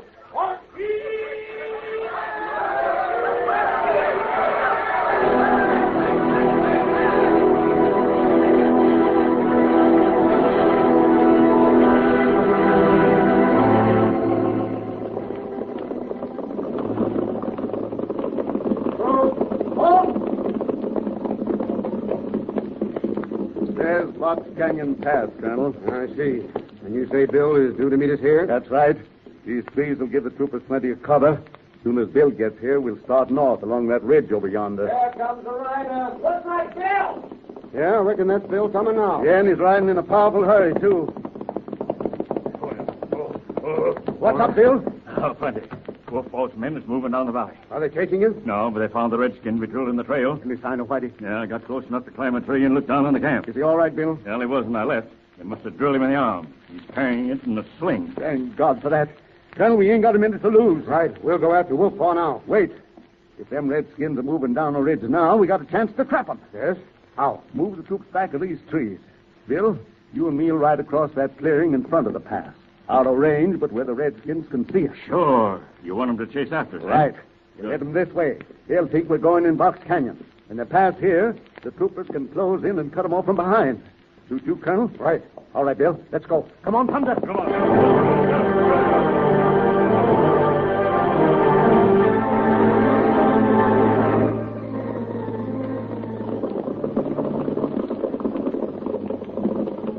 Here they are, Chief. Lightning Jim and Wild Bill.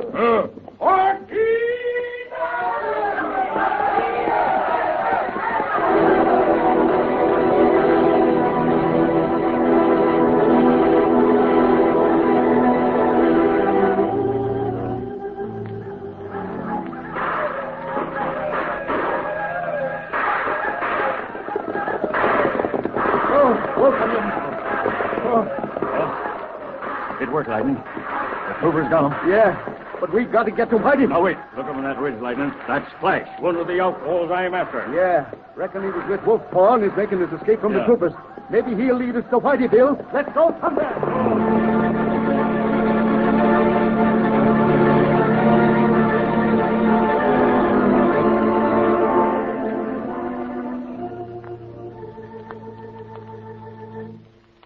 Well, Lawbeds, I reckon it won't be long for Wolf Paw will be bringing in your partners. Oh, maybe so. But I don't think Wolf was smart enough to fool Lightning him twice, I tell you that. Oh, yeah? Well, if them marshals is around here, Wolf Paw will get 'em all right. Say, listen, Speed, I'm awful thirsty. You suppose I could have some water? Huh? Water, eh? Sure. Why not? This bad arm of mine feels plenty hot, by golly. Well, you didn't do my arm no good with your blasted shooting. Here's the water. Hey, no! No, I got to go on Speed. Blast your hide. Think 'cause I'm wounded in the right arm, I ain't got no left one. Oh, and I can punch with the left one, too. I tell you, I can. I got you covered. Good work, Blake. You got here just in time. I'll take on, Lawbeds. Oh, sure. This is sort of game of tit for tat, see? You won't feel so brave in a little while, Lawbeds. This is the end of your trail. Wait, Speed. Wolf Paw run into the troopers. What?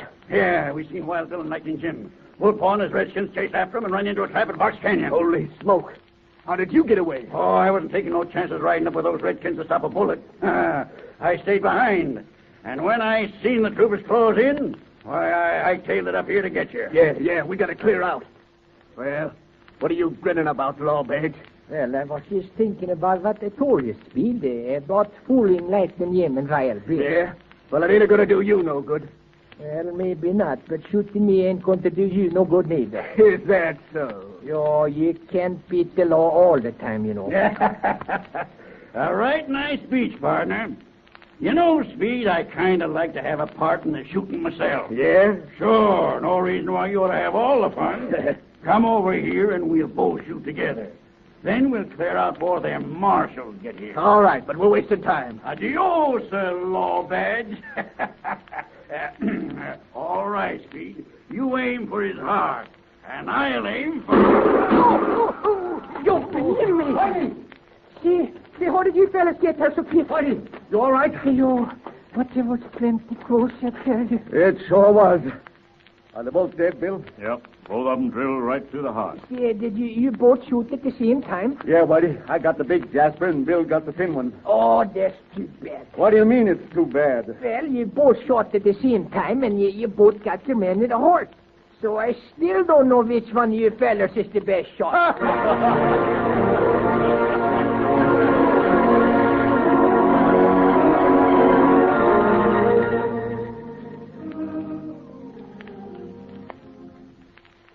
But, Colonel, what happened to Wolfpaw? Don't know for sure, Lightning. When we rounded up those redskins, Wolfpaw was gone.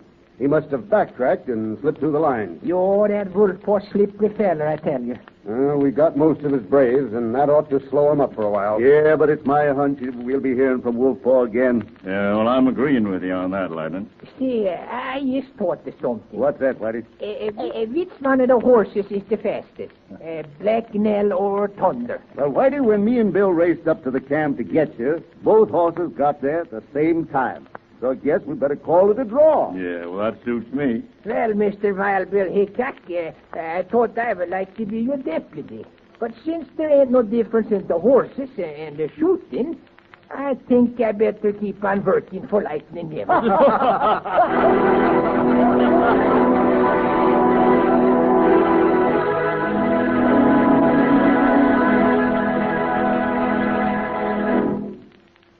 And so ends another thrilling chapter in the lives of United States Marshal Lightning Jim Whipple and his deputy, Whitey Larson. Speaking of the legendary lawman himself, let's stay right there in the saddle with the man, the myth, and the scout of the plains, Wild Bill Hickok.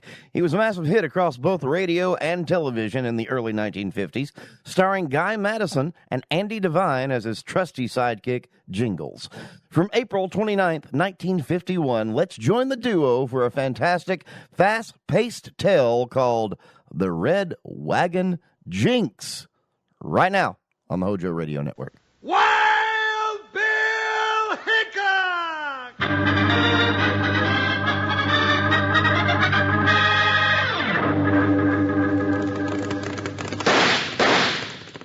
Hiya, folks. Hold on to your hats and pass those Kellogg's Corn Pops. Because here comes Guy Madison as Wild Bill and his pal Jingles, which is me, Andy Devine. We got another rootin' tootin' Wild Bill Hickok adventure story for you from that great new cereal with the sweetening already on it, Kellogg's Corn Pops! Kellogg's Corn Pops brings you Wild Bill Hickok, starring Guy Madison as Wild Bill and Andy Devine as his pal Jingles.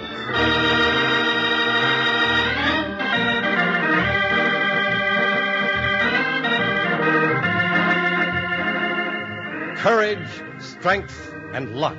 That's what it took to drive the heavy freight wagons of the Old West over treacherous mountain trails. And the men who did were tough as rawhide.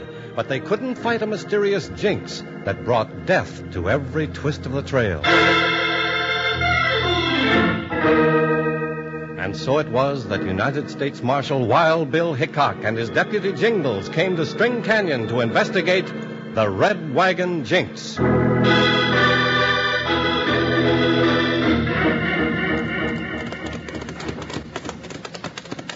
Doggone it, Bill. Don't it seem like trouble enough comes along without us riding all over creation, chasing after it? This is one time I wish we'd been there before the trouble started. Yeah, I reckon if we had, Jeff Skinner'd be alive to meet us when we get to String Canyon. Jeff was a great old man. And tough. Why, Jeff could drive a wagon team over these mountain trails where no self-respecting billy goat'd go. That's why I don't think his death was any accident. It seems like Jeff's freight line was having more than its share of accidents. Like there was a jinx or something. A jinx? I wonder. But you figure it weren't just luck, huh, Bill? I mean to find out if these accidents were planned. And if you do, Bill, I reckon the ones that did the planning will need more than luck, huh? Whoa, boy, whoa. Jingles, look below there, coming around the rim of that canyon. It's a runaway wagon and it's on fire. Come on, we'll cut through the pass and head it off. If they get that far without going over the side. Up, boy, up. Let's go. Down this way. I'm with you, Bill. Here comes the wagon, burning like blazes. Get set. I'll make a grab for the hauler, Bill. Right. I'll try to jump aboard and help with the reins. Here goes. I got a hold, Bill. Hang on, Jingles. Move over, driver. I'm jumping on. I can't stop him, Bill. Drag on the reins. Here, driver, let's pull together. Whoa. Oh, that does it, Bill, and not a second too soon. We just missed that canyon by our eyebrows. Good as a mile. Cut the traces, and I'll lead the horses away from the wagon. Right, Jingles. Now, mister, let's try and save your wagon. Hey, mister, Oh, what's wrong, Bill? Looks like the driver passed out. He has. Cold. I'll get him down off of there. Now. Well, I'll be. What is it, Bill? The driver. He's a woman.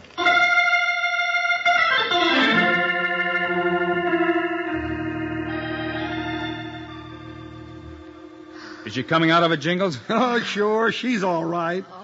There now, ma'am. Just take it easy. Poor little critter. Hey, real pretty, too. Even in the men's clothes she's wearing. Well, who are you? Huh? Who, me? Well, I've... Hello, miss. Feeling better? Oh, I remember. I remember you now. You saved my life. Who are you, anyway? The name is Hickok, miss. Hickok? Are you the one they call Wild Bill? Some folks do, miss. This is my deputy, Jingles. Howdy, ma'am. Oh, I'm glad you're here. We need some men in String Canyon. You mean there ain't no men in town? Oh, they're all afraid. Afraid to drive my father's wagons. Afraid of the jinx. You must be Jeff Skinner's daughter. I am. We knew your dad, Miss Skinner. I know. He talked of you often. Doggone. You know, I should have known you was Jeff Skinner's kin driving a wagon like that. Well, knowing Dad, Mr. Hickok, you know why I had to keep the freight rolling through these mountains. Yeah, I reckon Jeff would want it that way. Yes, and how he tried to keep it that way. Well, one by one, he lost his wagons in accidents. His drivers quit to go to work for Sanchez. Sanchez? He runs the other freight line? Yes. But Dad wouldn't sell out, and neither will I. After he was killed, that left only me and Swede, the blacksmith. Swede's got a bad arm, so I drove. Well, sorry we couldn't save the rig, ma'am. Horses are all right, though, on the ledge around the bend. Get down, miss! It's them. I'll come back to finish the job. I see him, Bill, up there on top of that cliff. They've got us pinned on this ledge. Can't get a shot at them. Bill, they're shoving that big boulder off the cliff. That thing will start an avalanche. It's moving. Come on, miss. We've got to make a run for it. Here it comes.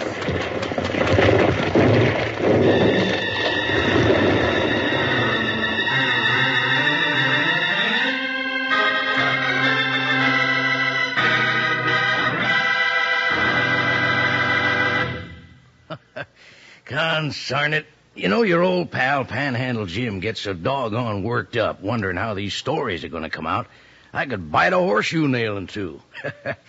But since those Weston horseshoe nails aren't very crispy or crunchy, I do it the easy way. I sit here in the edge of my chair and chomp up big, crunchy handfuls of Kellogg's Corn Pops. Yeah, right out of the box is the way I eat my Corn Pops, 'cause the sweetening's already on 'em.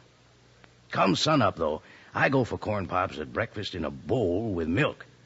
But whoa there, hold the sugar, partner. The sweetening's already on Corn Pops. And Kellogg's Corn Pops, delicious as they are, contain lots of things you need. B vitamins, vitamin D, with important minerals and food energy, too. That means you can eat all you want of those golden hearts of corn puffed up big and crisp. Say, and that silver-like bag inside the Corn Pops box is pure aluminum. Keeps Kellogg's Corn Pops fresh up to 10 times longer. And your ma can use it to store things in the refrigerator or for wrapping sandwiches. But best of all, and already sweetened for you, are Kellogg's Corn Pops. You know who loves Pops. Kids love Pops, moms love Pops, and Pops love Pops. Right. Now, let's get back to Wild Bill and Jingle.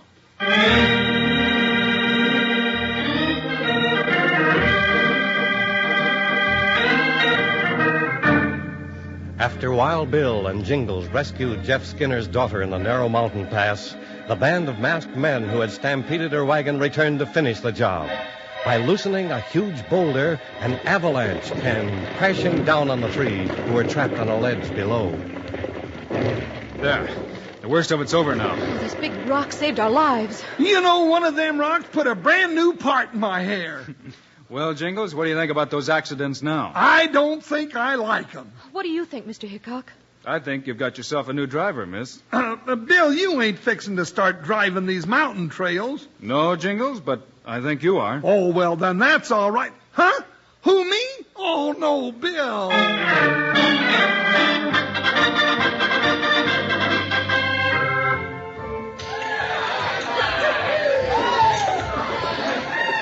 Ladies and gents, your kind attention, please.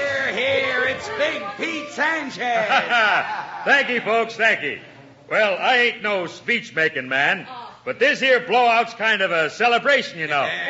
You said it, Big Pete. Yes, sir, because today marks the first anniversary of the Sanchez Freight Line. Now, I ain't fixing to brag, but you know, in 1 year, Sanchez Freight has come to be the top line in these here parts. And that's how come this party. Yeah, we've been lucky, while some others ain't been so lucky. But out west here, it's the best man wins. So now, let's put the feedback on, folks. All these fancy eats were hauled across these mountains by Sanchez Freight. So, soup's on, folks. Come and get it. Yeah. Well, what's the matter, Swede? Lost your appetite? I'm not hungry, Mr. Sanchez. I'm just worried sick over poor Miss Skinner, driving the rim road all by herself. Maybe you figure the jinx has got her, huh, Swede? I tell you, Mr. Sanchez, any harm come to her, you have me to answer to. And I just don't mean maybe. You're loco. Who do you think you're talking to? Quiet, one shot. Why, Swede, I'm surprised at you. You know I offered to buy her no-good red wagon line and take it off her hand. Why, sure, Swede. Big Pete can't help it if she's stubborn. If she wants to go on losing her jink wagons in accidents. Yo, I think you are Yanks, Mr. Sanchez. I think you know when accidents come. You shut your trap, Swede, or I swear... Now, hold on, one shot. Now, you're a mighty good blacksmith, Swede, and I got a job waiting for you anytime you give up your crazy notions. But be careful who you go around accusing, savvy. You got no witnesses. Don't be too sure of that, Sanchez. Huh? Who's that? Hickok's a name, U.S. Marshal. Hickok. Benjamin Wild Bill. And Miss Laura, too. But it can't be. Why, I saw Shut up, him. you fool. Today was no accident, Mr. Sanchez. Masked men met the wagon and set it on fire. If it hadn't been for Marshal Hickok... Well, now, don't that go to show I'm right, ma'am? You can't run that line. It's too plumb risky. I'll take the risk from here on in, Sanchez. And the red wagon line is still in business. Thank you, friends. I know a lot of you have been afraid to ship by red wagon, afraid of what would happen to your loads, and I don't blame you. But it takes more than a jinx to stop the line that Jeff Skinner started here years ago. And we have law in String Canyon now. Wild Bill Hickok is here. You ask me, there ain't no jinx on the red wagon line. Just plumb bad management. Why, sure. Accidents don't happen when you know how to avoid them. I thought you folks wanted a reliable freight line. We'll let the folks decide what they want, Sanchez. This here's no affair of yours, Hickok. How come you're poking your nose in anyway? I poke it in wherever I please, friend. It's my nose. Oh, yeah? Well, I don't like it, savvy? No? Maybe you'd like to change it, mister. So it's trouble you want, huh? Well, you're a big man, Hickok. But I think I can cut you down to size. Next time you pull a gun on me, one shot, pull faster, because next time I won't aim at the gun. Joe by Yingo, you ain't just fighting women and broken down men like me no more. All right, Hickok. This is my last offer. The little lady sells out now, or if it's war you want, then it's war you'll get. If that's the way it has to be, Sanchez, then it's war.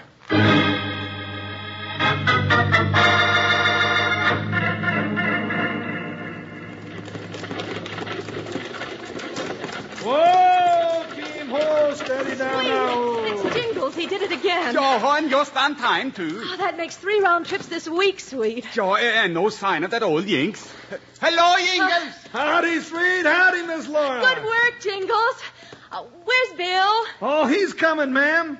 Well, here we are again. 3 in a row, all safe and sound, and none the worse for wear. Oh, by golly, you are a sight for sore eyes, Yingles. Well, we best get this team into the barn, Swede. Them horses is plumb tuckered. Oh, I will fix them, Yingles, you bet you, and I will do a good job, too. Yeah, and I'm going to spraddle out my weary bones somewhere and just take root, Swede.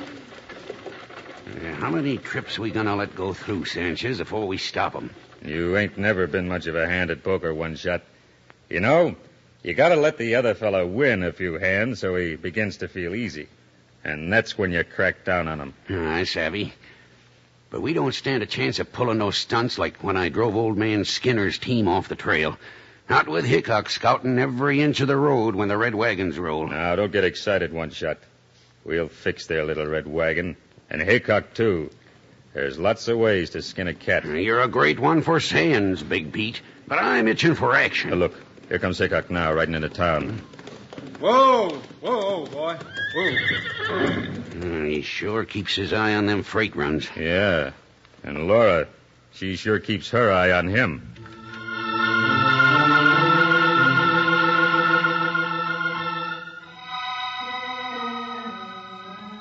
Hello, Bill. Can I take your horse or something? Well, hello, Miss Laura. Well, no, ma'am, I guess I'll manage all right. You always do. Well, everything went well again, huh? Couldn't be better. Bill, next trip, I want to go along. Why, sure, Miss Laura, but why? Well, I want to do a little shopping for a real pretty dress. Well, all right, but I think that dress is pretty enough. Do you, Bill? Do you really? Howdy, Marshal. Howdy, ma'am. Well, looks like all's well that ends well, huh? I reckon you can't beat the Proverbs, can you? No, Mr. Sanchez, you can't.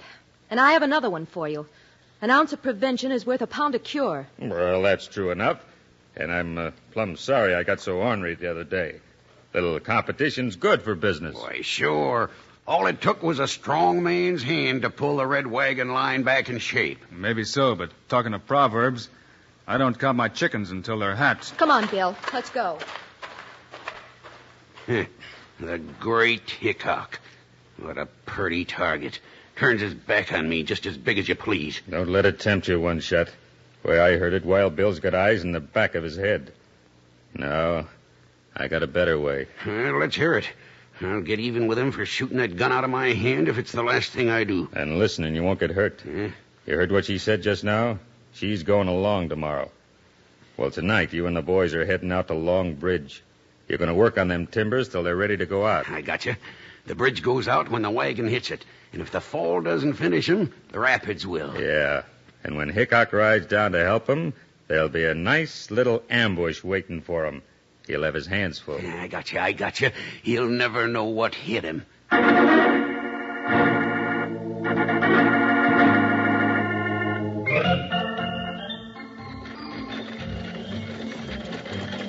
It rained all day the night I left. The weather, it was dry. The sun so hot I froze to death. Susanna, don't you cry. Oh, Susanna. Did anyone ever tell you you have a lovely voice, Jingles?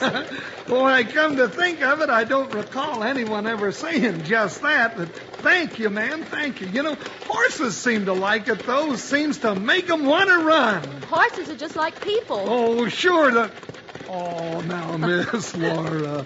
Now, take Nellie there. Now, she's a heap smarter than some folks I know. Nellie seems to be afraid of something. Yeah, come on now, Nellie. Doggone it. Just when I start bragging, she starts balking. Now, ain't that just like a woman? She's frightened, Jingle. She's rearing up. Now, oh, Nellie, easy, gal. That's Longbridge just ahead. Yeah, maybe them rapids have got old Nellie kind of skitty. Funny, never acted that way before. Jingles, now I'm scared. Where's Bill? Oh, no, he's up in them mountains, ma'am, keeping an eye on us. Now, don't worry now. Here we go over the bridge. Jingle, the bridge is going down. Oh, Nellie! Look out!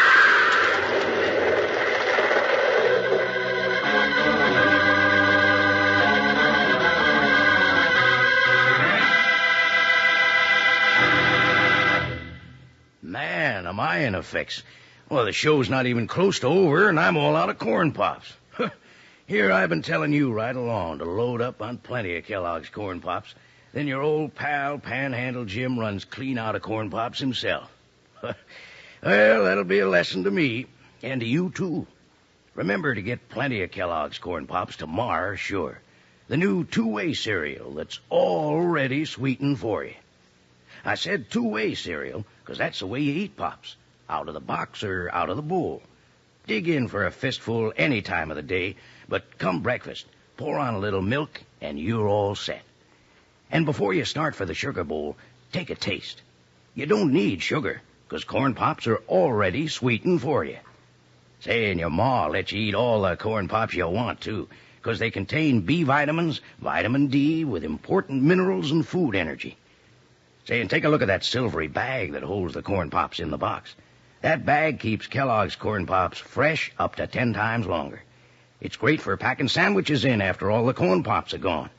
And your ma'll like it to store things in the refrigerator. Now, let's get together here and tell the folks who loves Pops. Kids love Pops, moms love Pops, and Pops love Pops. Right. Now let's get rootin' tootin' back to the show.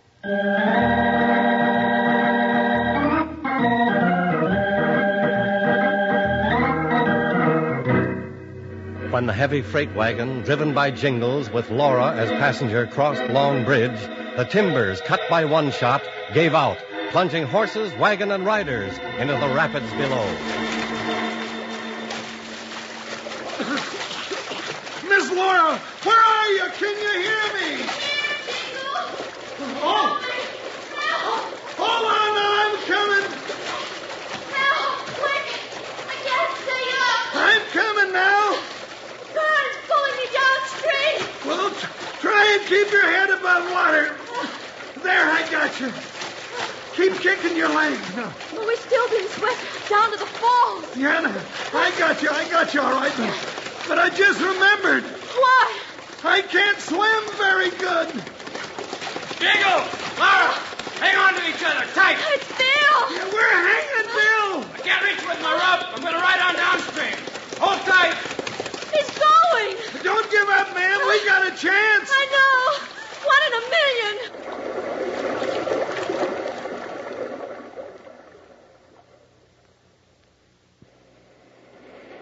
Well, Sanchez, we sure got Hickok now. Just one shot, that's all I need. Just one shot. Reckon you can't miss from here, one shot. Nah. Hey, what you suppose he's trying to do out there? Dunno, jumping down off his horse. Crawling out on that dead tree limb overhanging the river. Yeah, building a loop with his rope.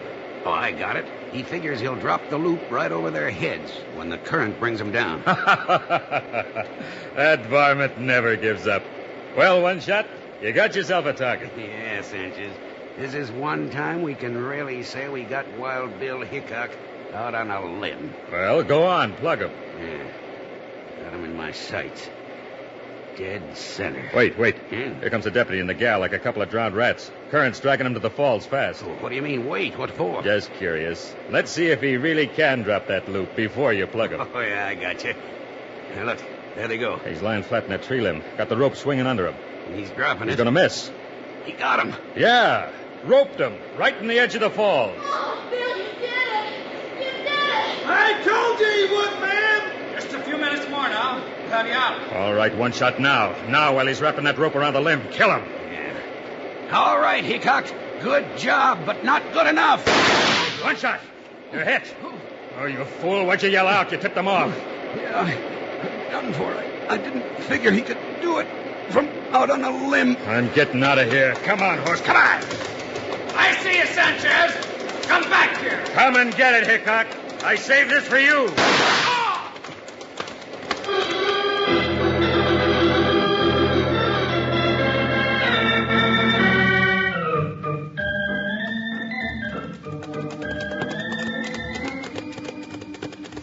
Whoa, horse, whoa. Hey, Bill, take a squint at that trail down there. Yes, sir, Jingles. That's one of Skinner's red wagons making another safe trip. You know, since you got rid of Sanchez and his gang, they're all safe trips. Wish old Jeff could see the way his wagons are rolling now. So do I. Well, I reckon Miss Laura will miss you, though. I think we'll ever go back to String Canyon. If there's trouble there, we'll go back. But there's a heap more trouble where we're going. Yeah, that's what they tell me. So let's make tracks. Up, boy. Up. Ho. Well, I ain't worried, partner, but I notice there's one kind of trouble we're plumb scared of. What's that, Jingles? You know what I mean, Bill Hickok. A woman with a Marion look in her eye.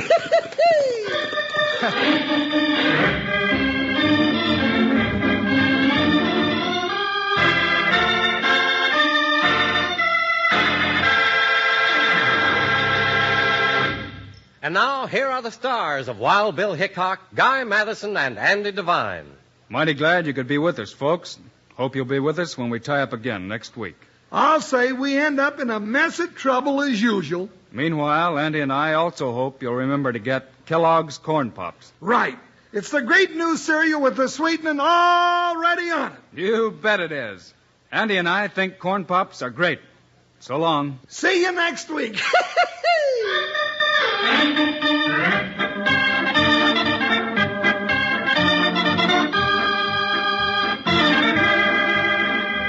Yes, sir. Be sure to listen next week at the same time on this same station when Kellogg's Corn Pops brings you another exciting story of Wild Bill Hickok, starring Guy Madison and Andy Devine in person.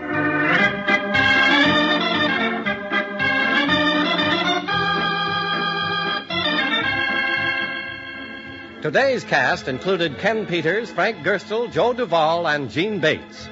Our director is Paul Pierce, music by Dick Laurent. This is a David Heyer production. This is Charlie Lyon reminding you, kids love Pops, moms love Pops, Pops love Pops. Kellogg's Corn Pops. Happy trails to you until we meet again. There's nothing quite like the banter on that show to put a smile on your face. Moving right along to our primetime lineup, we are riding with another undisputed giant of the Western genre. William Boyd brought Hopalong Cassidy to life on the airwaves, cementing Hoppy as a hero for generations of listeners who valued honor, fair play, and that classic silver screen smile. From January 15th, 1950, here is the Coltsville Terror. It's Hopalong Cassidy.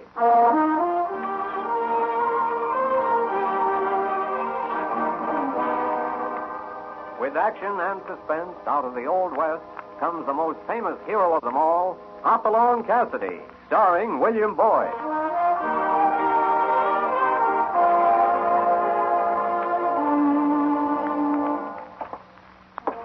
The jingle of the silver spurs heralds that fabulous figure of the early West, Hopalong Cassidy. The same Hoppy you cheer in motion pictures with the same California you've laughed at 100 times in your local theater. These famous partners come riding into radio just as you've asked for them. William Boyd as Hopalong Cassidy and Andy Clyde as California. Our story tonight, the Coltsville Terror.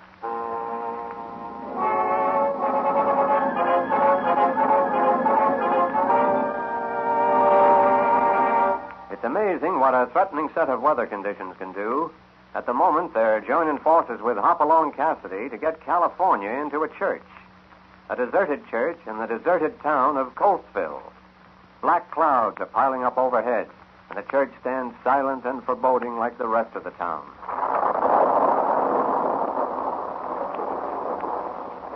I'll take in the saddlebags. You tie the horses in that lean-to and back. Hoppy, this infernal ghost town is bad enough, but why do we have to pick an empty church to bunk in? Oh, what's wrong with that? Lots of people go to church. Well, yeah, but it ain't the church, Hoppy. It's that marble orchard out and back there. You know how I feel about them things. They get under my scalp and tickle my brain. Just calm your goose pimples, California. No one out in the graveyard's going to hurt you. It's 10 miles back to Fenwell. If we don't get out from under those big black clouds, we're going to have to paddle our way home to the Bar 20. But this concern Coltsville, not a soul around. All them empty buildings and... You know what I think? I'd be interested to hear. I think you're just afraid to be alone with your conscience.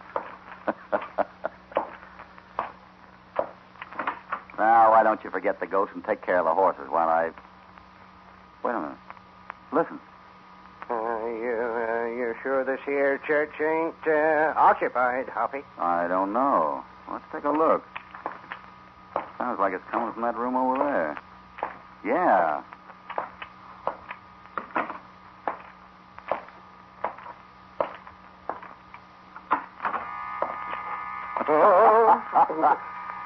It's only the organ here with the wind blowing through the pipes up in the loft. Well, the loft...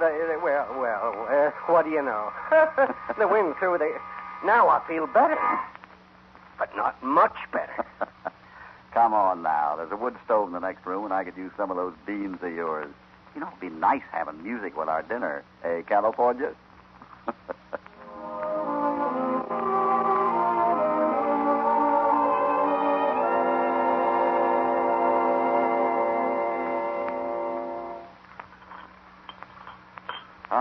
These beans.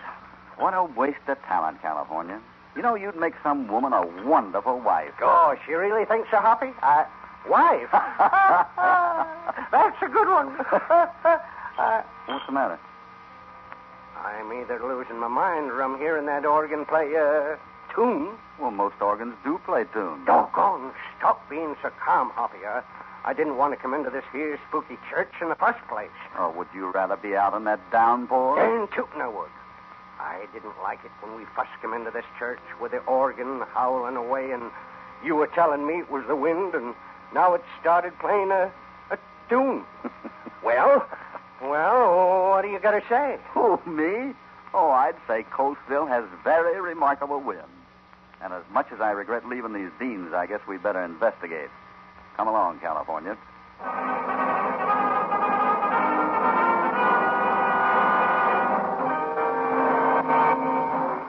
We continue with Hopalong Cassidy in just a moment.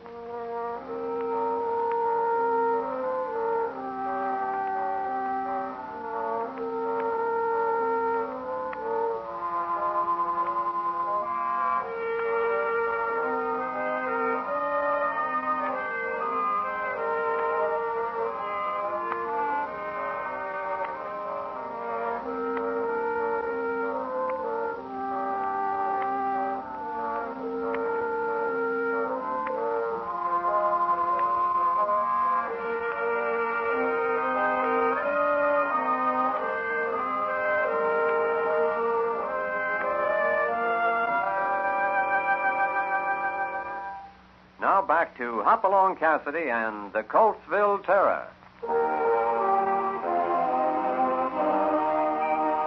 Hoppy and California have found shelter from the storm in an abandoned church in the deserted town of Coatesville.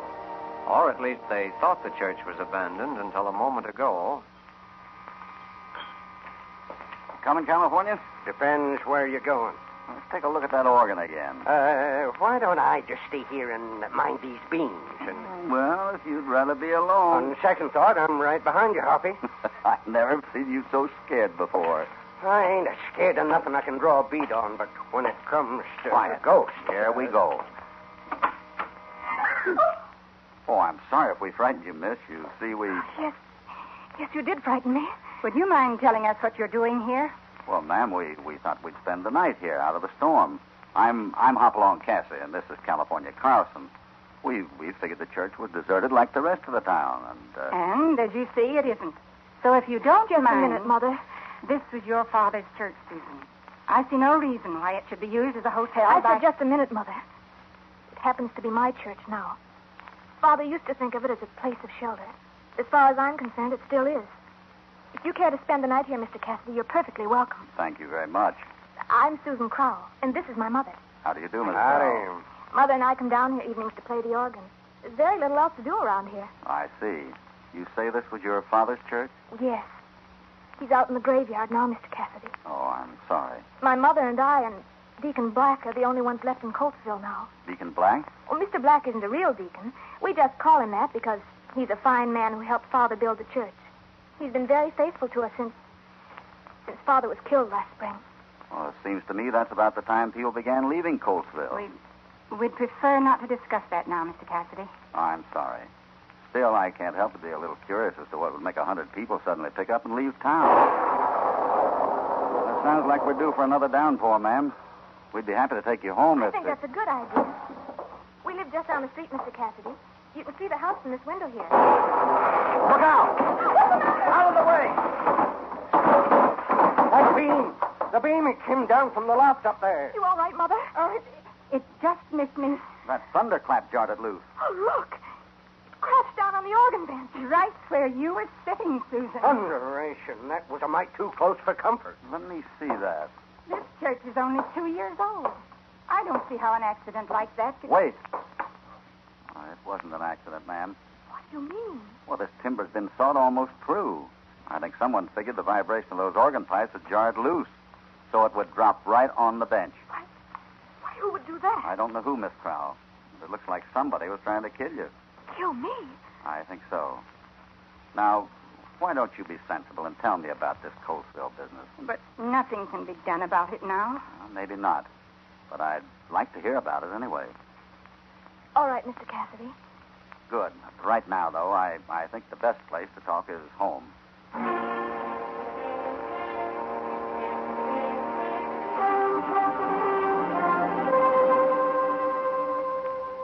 Now, you say your father built the church, Miss Crowell? Yes, with his own money. The land was donated by the community. He intended to give it to the people in a few years. And that's when it started, Mr. Cassidy. What started? This feeling of dread and terror. It fell over the whole town like a shadow, and There were shootings, strange disappearances. No one knew who'd be next. Everyone kept their doors locked or moved away. there was no reason for it, no explanation. Only fear everywhere. But didn't you suspect someone? That was the terrible part of it. No one else had any idea who was behind it. Folks became panic-stricken and whispered about the Coatesville terror. Father refused to run away. He tried to get the people together to fight it. Then, 4 months ago, on his way home from church one night, he was shot from ambush. No warning, nothing. I see. Excuse me. Mr. Black, come in. Susan, I have important news.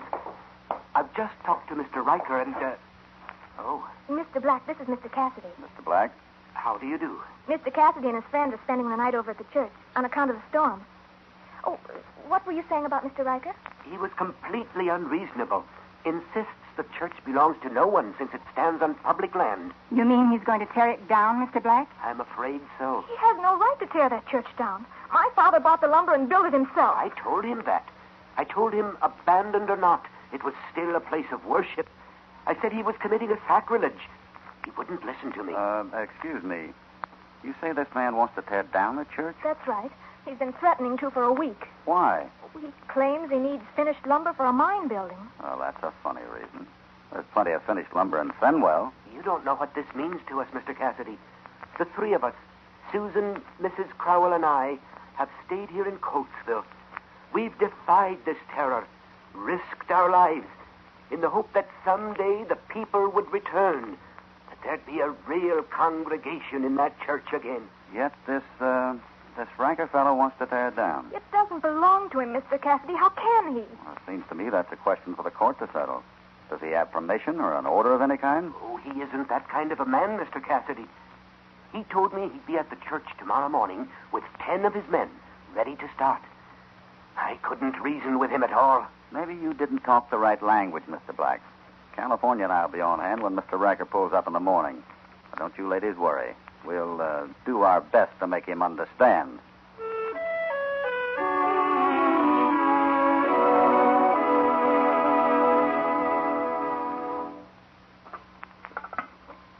Bacon's about ready, Hoppy. Breakfast will have to wait. Come over to the window. What is it? Looks like Mr. Riker and party are right on schedule. All right, boys, let's get rolling. We'll haul out the tools, Holy cow, he brung an army with him. He's got a lot of foresight, that man. First time I knew a 6-gun was standard equipment for a carpenter. Come on, California. This gang means business.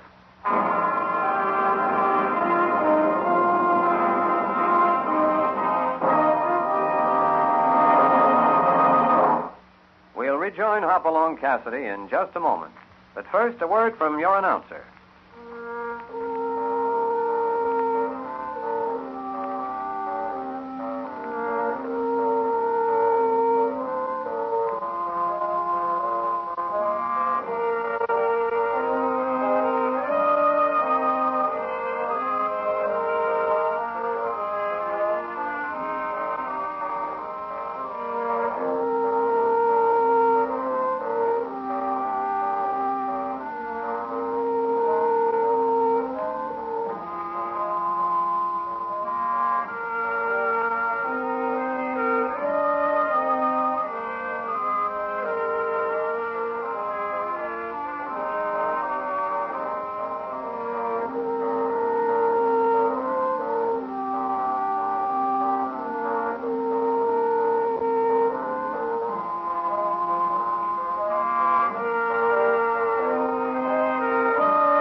Now back to Hopalong Cassidy and the Coatesville Terror. A violent and evil force has driven away the inhabitants of this little town, and now a gang of thugs from a neighboring town have come to tear down the abandoned church. Hoppy is determined to protect the interests of the late minister's daughter, Susan Crowell, so he and California have been waiting at the church, waiting for Riker and his gang to arrive and attempt the demolition. Hoppy, are we going right up to him? There's a lot of them and only two of us. Hey, you two men can start tearing down the steeple. You must be getting old if 10 men can frighten you. Oh, now, Hoppy, doggone. Howdy there. You must be Mr. Riker. Huh? Who are you? The name is Cassidy. What are you doing here? Well, we just spent the night in the church. You just made it, pal. Because it won't be here another night. We're tearing it down. You got the owner's permission? I got all the permission I need, mister. This here church stands on public land. It's abandoned. And in my law book, that means she belongs to the man who can best use her. You know, I don't see it that way at all. Oh, you don't? Take it easy, boys. I'll handle this. Budinsky. If you don't mind, Mr. Riker, keep your hands off on your hips while Hoppy explains. I don't think I need to explain. Mr. Riker knows as well as I do that he has to have a court order to demolish a building. Excuse me, please. Excuse me. Mr. Cassidy. I'm just straightening things out for Mr. Riker, Miss Crowell. You didn't straighten out nothing. That church is coming down, and no one's going to stop it. Mr. Riker, I tried to tell you last night. You shut up, too, Black. I'm through talking about it. Where's your mother, Susan? She's here, too. You better take her inside the church. Would you go along with him, Mr. Black? Mr. Cassidy, I'm trying to consider Susan's father in this. Rather than have more violence, more bloodshed, I think we should let Mr. Riker do as he wants. Well, what about it, Cassidy? Susan? No. It's not right, and I won't stand for it. That's all I want to know. Come on, Mother. Well, I'll go with you. That wasn't so thoughtful, Cassidy. They're liable to get hurt in there when we start work. Tell me something, Riker. Yeah? What are you really after? You wouldn't go to all this trouble for some second-hand lumber you could buy for $20 in Fenwell. The cattle business is a great game, Cassidy. Maybe you'd better stay in it. Now get out of this town before I lose what patience I got left. I'm not getting out until you show me a court order to demolish this church. Okay, Jack. That wasn't smart, Riker. Not smart at all. I'll show you who's running. Nice work, Hoppy. Quick, into the church.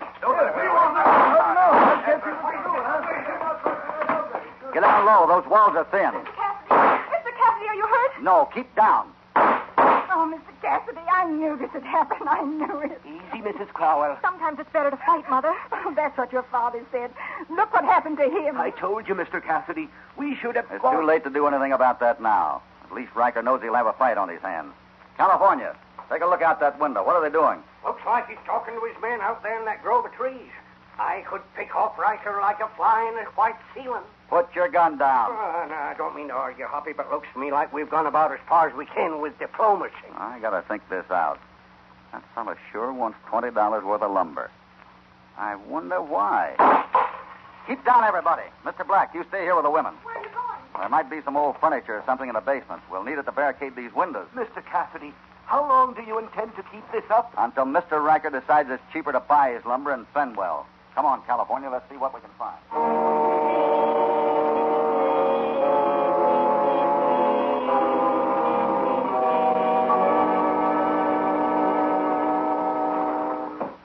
Now, that bench ought to do for the front window. I got it. Now, this thing looks like a bureau. May need some help getting it up the stairs.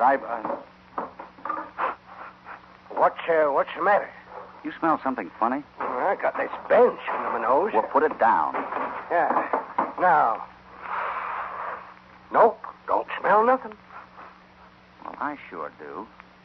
I wonder. Could you wonder just as well after we get the stuff upstairs? I mean, before Riker shoots out all the windows? Wait a minute. I think I know why Riker wants this lumber. Yeah. Huh? Wonder if I could get through to Fenwell. They'd have the records there in the courthouse. Come here, let's take a look out the window. Why, what's eating you now, Hoppy? I can hardly see through this thing. The glass is all... There. I might have known it. They run off our horses. I'll have to steal one. Oh, would you mind telling me what you're talking about, Hoppy? You're going to have to hold the fort alone, California. Give me 5 minutes. Then let go with both the Colt and the Winchester from the south side of the building. Never mind aiming. Just get their attention. What'll you be doing? Stealing one of their horses. I got a date with a man in Fenwell.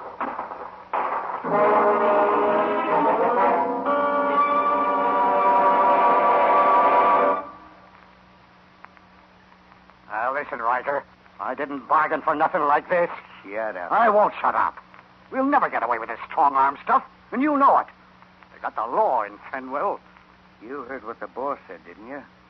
That church comes down by nightfall or else. Yeah, but And it don't make any difference to the boss where the law is. Once that church is down, the crowds are licked. Now, look, Jerry. You're in for your percentage, same as the rest of us.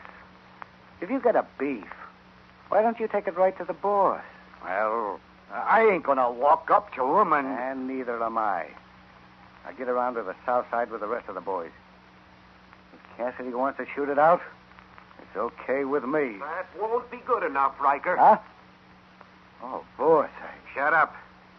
That'll break your lousy neck. I'm doing the best I can. Well, it's not good enough. You had Cassidy right under your nose this morning. 10 men behind you. Why'd you let him get inside that church? I couldn't shoot him down. Well, you're gonna have to do it now. Huh? I've got a hunch he's gonna try and break through. Get over to Fenwell. Well, if that's all you're worried about, boss. It's enough, isn't it? You ain't got a chance. We got the horses. Riker! What's the matter, Jerry? Cassidy! What about Cassidy? Just saw him right away. Grab one of our horses. You see what I mean, Riker? Get the boys, Jerry. Mount up and follow him. But he run off all our horses. They're spread clean out over the countryside. Don't stand there, Riker. Get the boys together. I don't care how you do it, but you've got to stop Cassidy before he gets to Fenwell.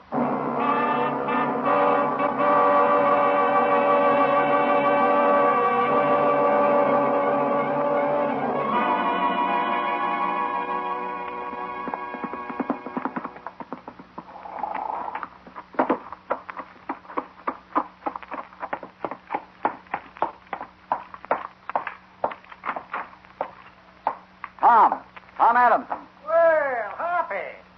You old varmint. How in tarnation you been? No time to talk, Tom. Quick, get me the Coalsville property records. You got them here, haven't you? Sure. What's up, Hoppy? I don't know yet. Look, I want all correspondence, copies of letters, anything you got on that Coalsville section since everybody left town. Oh, getting ideas, Hoppy? Just guessing, Tom. But you might check with the sheriff and see if he can round up a posse in a hurry. If I'm right, we're going to need it.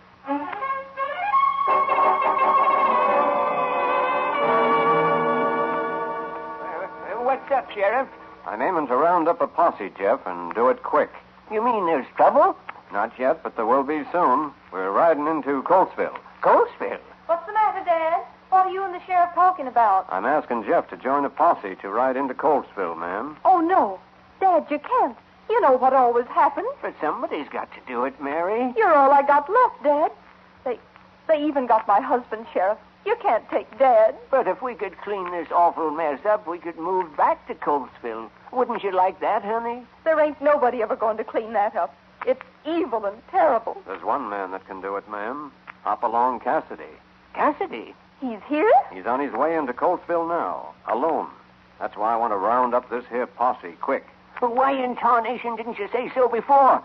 What do you say now, honey? Don't just stand there, Dad. Get your horse. Why, if I didn't have on a skirt, I'd hitch up to a horse myself.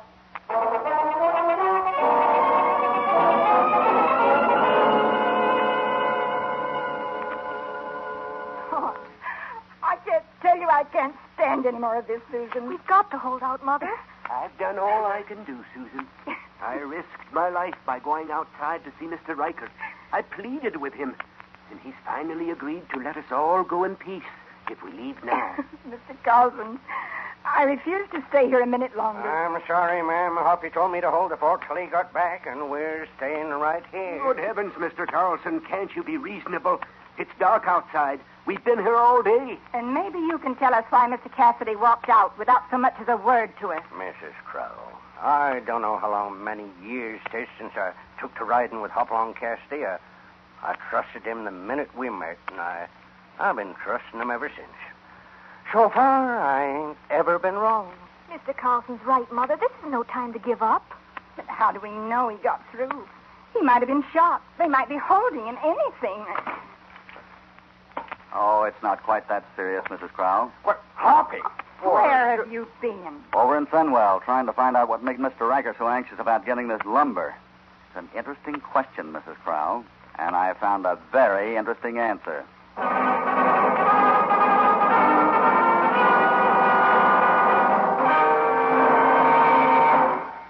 We return to Hopalong Cassidy in just a moment.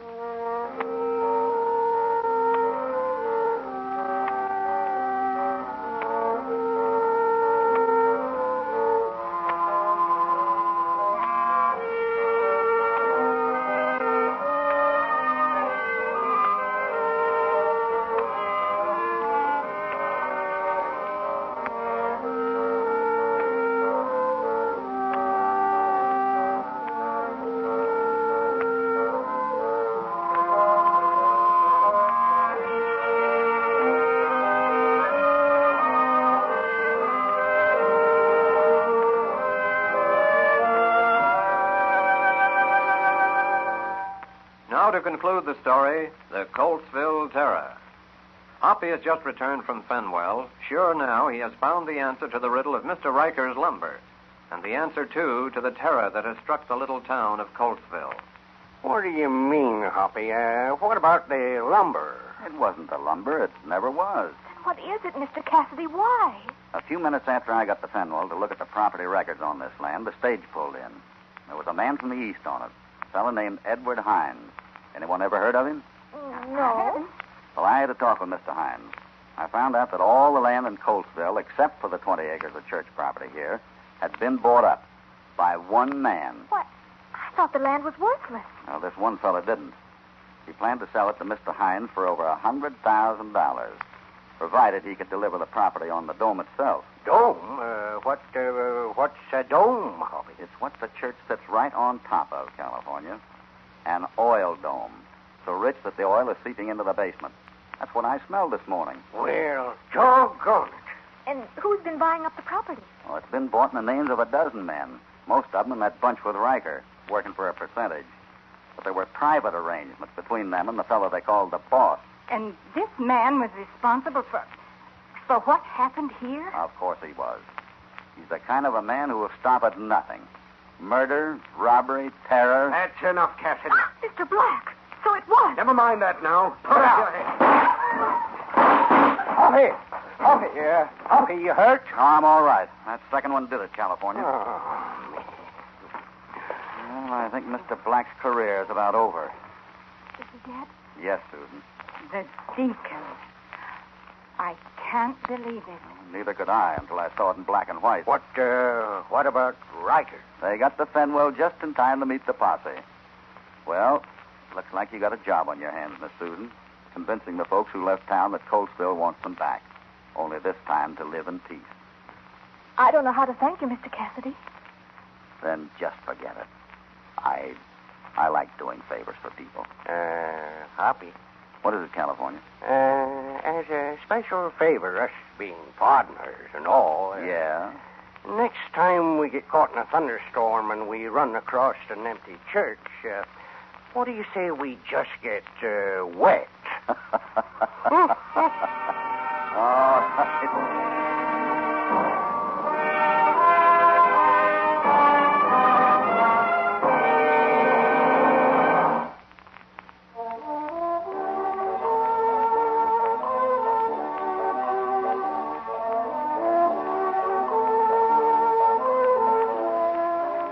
Things are going to be mighty different in Coltsville now, thanks to Hopalong Cassidy. He and California are heading back to the Bar 20 now, and they hope to get a spell of rest. But you can just bet that won't last for long. There'll be somebody in trouble, and then Hoppy'll go into action again. Hopalong Cassidy, starring William Boyd, is transcribed and produced in the West by Walter White, Jr. The Coltsville Terror was written by Harold Swanton. All stories are based upon the characters created by Clarence E. Mulford.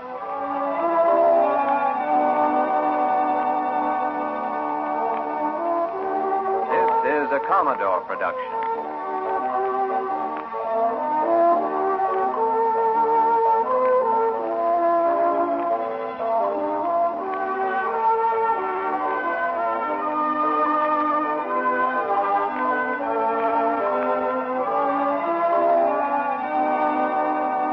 Well, ladies and gentlemen, Hoppy delivers once again. And now, as we move into the second half of our broadcast, the tone shifts just a little bit toward the gritty realism that defined the twilight era of radio drama. In 1956, the legendary producer Norman Macdonald brought us Fort Laramie, starring Raymond Burr as Captain Lee Quincy. The show didn't glamorize the West. It showed the isolation, the duty, and the human cost of life at a frontier outpost. From February 26, 1956, here is a deeply moving episode called The Captain's Widow, right here on the HOJO Radio Network. At the gallop! Oh!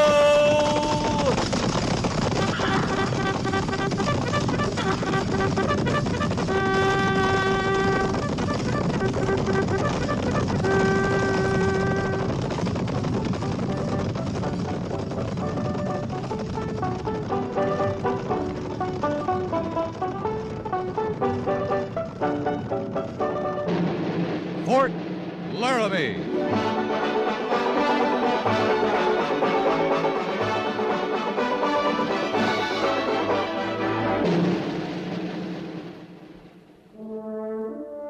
Fort Laramie, starring Raymond Burr as Captain Lee Quince.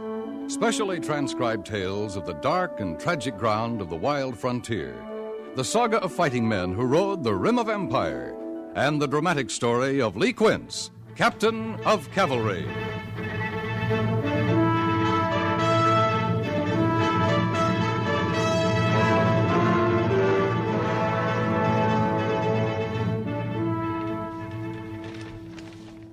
"83 men for duty. Hardy and Simmons in the hospital. 5 men on leave, Captain." All right, Corporal Mercer.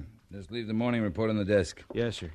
One of the 3 new men is transferred out here from Fort Larned have been assigned a 2nd platoon, sir. Come in. Captain Quince, the supply train's on its way in. Oh, good.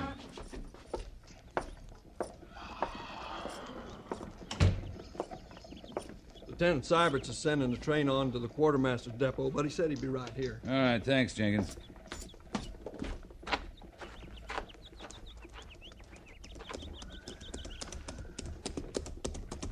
Oh. Supply train in from the railroad at Cheyenne, Captain. All stores is ordered. Anything to report, Mr. Seiberts? Cracked hub, 2 mules lame, 1 destroyed, otherwise routine, sir. Your command have a good time in Cheyenne? I think they did. I noticed a few skinned knuckles. Any complaints from the civilian authorities? No, sir. All right, Seiberts. Sign out to the quartermaster. Water and turn your stock out in the South Range. Dismiss your men. They're relieved from further duty until... What's that buggy doing in your train? Oh, I was going to tell you about that, sir. We had a passenger, a lady. Lady? Mrs. Wentner. She's the widow of an officer who was stationed here. Oh, that must have been Captain Wentner. Said he was killed by Cheyenne. Oh, that's right. 3-4 years ago up in Lance Creek. His whole command was wiped out. That was before my time. I don't know what she's doing here. She didn't tell you? No, sir. Handsome woman. I take it you enjoyed your trip then, Mr. Seiberts? Not bad, sir.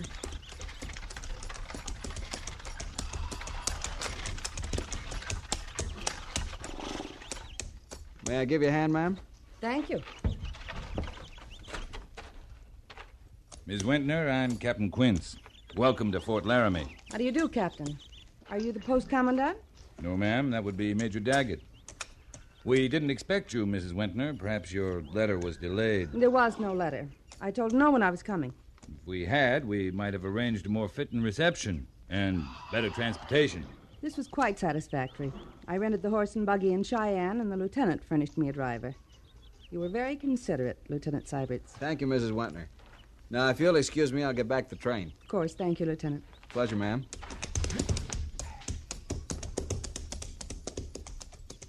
If you'll come with me, Mrs. Wentner, I'll take you in to meet Major Daggett. All right, Captain. Thank you. Take care of the horse and buggy, Jenkins. Yes, sir.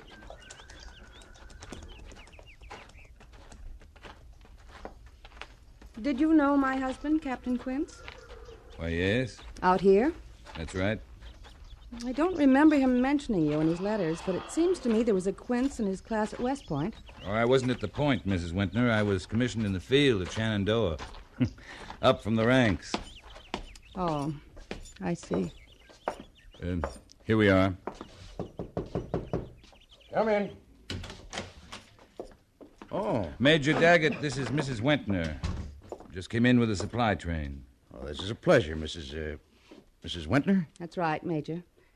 I'm Philip Wentner's widow. Oh, yes. Won't you sit down? Thank you.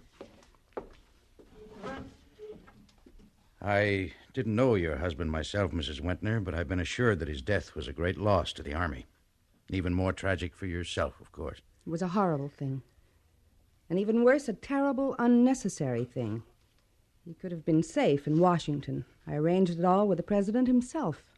I see. I could never understand why Philip refused it, but he was a stubborn man. Well, he was very popular here, I understand. Isn't that right, Captain Quince? He was a good field officer, Miss Wentner. Perhaps he wouldn't have been happy at some desk in Washington. It might have been better for him to be a little unhappy and alive today, mightn't it, Captain? That's hard to say, ma'am. Well, at any rate, we're happy to have you here, Mrs. Wentner. Sorry we weren't prepared, but I'm sure Mrs. Daggett will be able to arrange things comfortably. You'll stay with my wife and me, of course. Thank you, Major. And perhaps we can use your visit as an excuse to liven things up around here. We've had very few social activities. Might even arrange a reception or something of the sort. Major Daggett, I'm not here for social reasons. Well, what I meant was... Major Daggett, I came to get my husband's body. Mrs. Wentner, your husband's not buried here at the fort. I know that. But you see, I want him recovered and taken back east. I've arranged that he will be buried with full military honors in Arlington Cemetery. But his grave is 100 miles from here, up on Lance Creek, where he was killed. I've already come 2,000 miles. Another 100 doesn't matter. I don't think you understand. That's Indian territory. Cheyenne and Sioux hunting ground, treaty territory. Aside from the very real danger, my orders strictly forbid any white person to enter that region, including my own troopers. Perhaps this letter will clear your mind. You will see it signed by the Secretary of War himself. Yeah. Yes, I see. So, Major Daggett, I shall want to leave for Lance Creek as soon as possible. And you expect me to send you there with a troop escort, of course? The letter says every assistance possible. It also says within the scope of my orders, and with due consideration for your safety. I'm not worried about my safety, Major Daggett. But I am. But in a case like this... There are no exceptions mentioned, Mrs. Wentner. What do I care about a treaty with those savages who murdered my husband? The treaty was made, ma'am, to prevent other men from dying the way your husband did. Captain Quince, I'm beginning to understand why these Indian troubles go on and on. I've wondered about that. Wondered why you didn't just wipe them out. I think you're afraid of them. It's not that easy. The Indians are people, too. They have rights. I'm not interested in their rights, Captain Quince.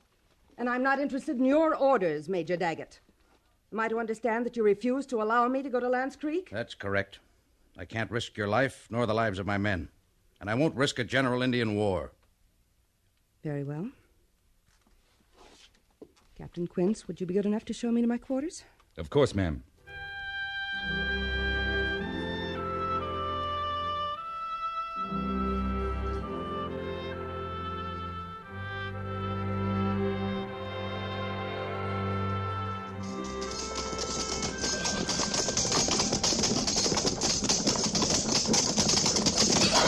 Company! Right front in the line! Right front in the line! Ho!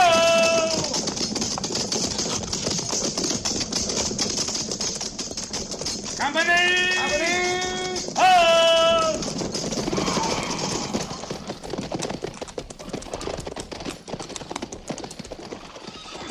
Sergeant Gord. Yes, sir. Dismiss the company. Yes, sir. Company, prepare to dismount. Dismount. Fire off.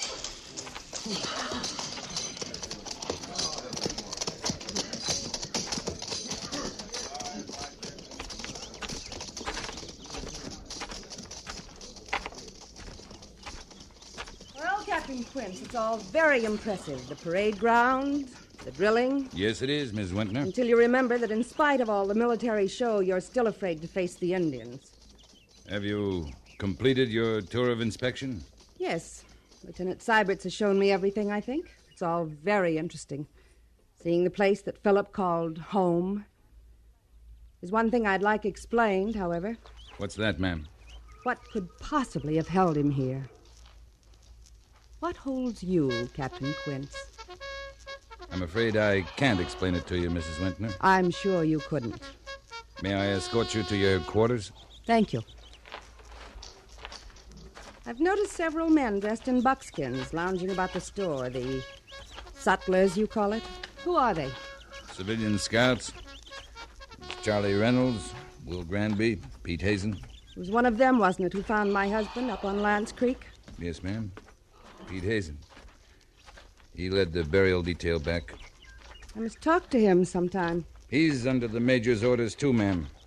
I meant, Captain Quince, he might be able to tell me things about my husband.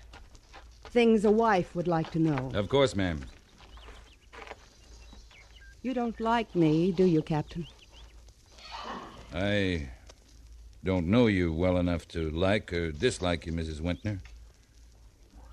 But it seems plain to me that you intend to disregard every consideration to get to Lance Creek. If you'll excuse me.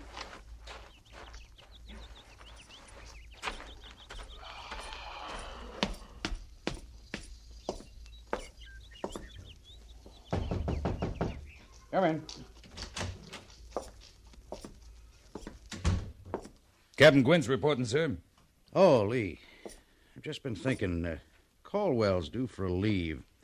Who can we send out to the Clearwater Patrol as replacement? Is Seibert's too green? No, he'll do. He's come along fast. All right, good. Major, what about Mrs. Wintner? Well, what about her? I think she's going to make trouble. I don't think she can. I've kept a check of the telegraph office and the mail. I think she's accepting the inevitable. I don't.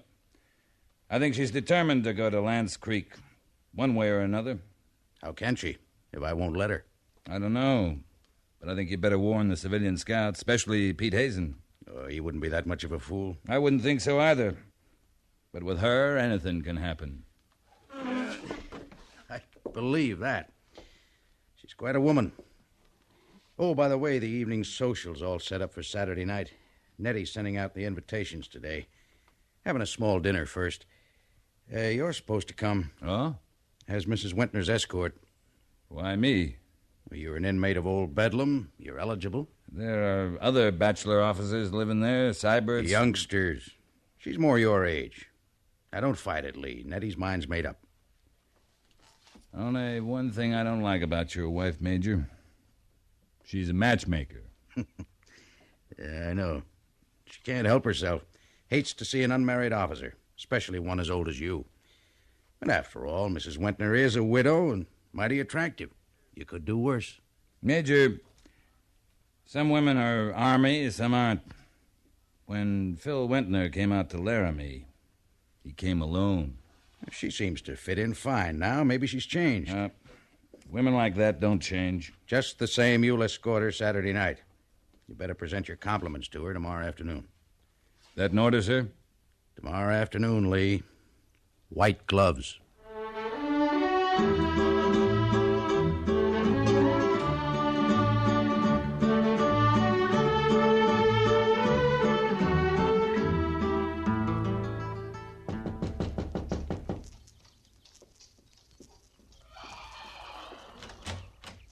Oh, Captain Quince. Afternoon, Mrs. Daggett. I'd like to present my compliments to Mrs. Wintner. Why, yes, of course, Captain. Only, well... What is it, Miss Daggett? Well, it's very strange. But last night, Carolyn asked not to be disturbed this morning. Said she wanted to sleep late. But when she didn't come out, even for luncheon, I got worried. So a few minutes ago, I knocked and looked in her room. She's not there, Captain. She didn't sleep in her bed last night. Captain, where are you going? To the settlers, Miss Daggett. You better tell the Major.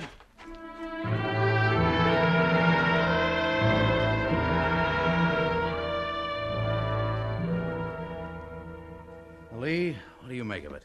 It's very simple, Major. Mrs. Wentner was last seen last night. Pete Hazen left sometime before dawn with 2 loaded pack mules, 2 horses, 1 rig side saddle. He left this at the Sutlers for you with a $20 gold piece. Guess it's his resignation. Didn't want to get arrested for disobeying orders.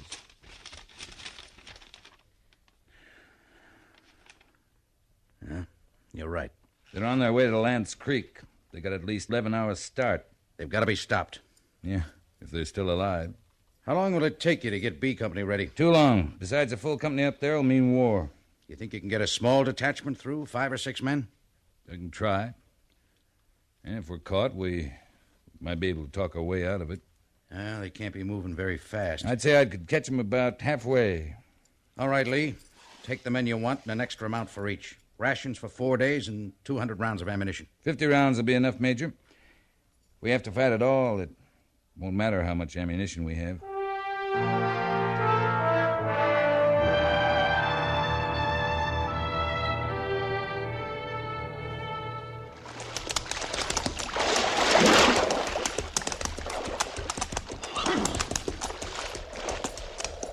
I've lost their tracks, Captain. There, over there, Gorse. Oh, yeah, that's it.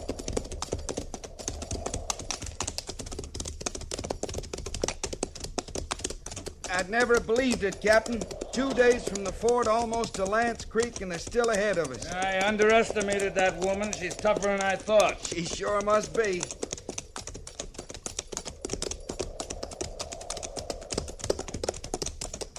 Captain.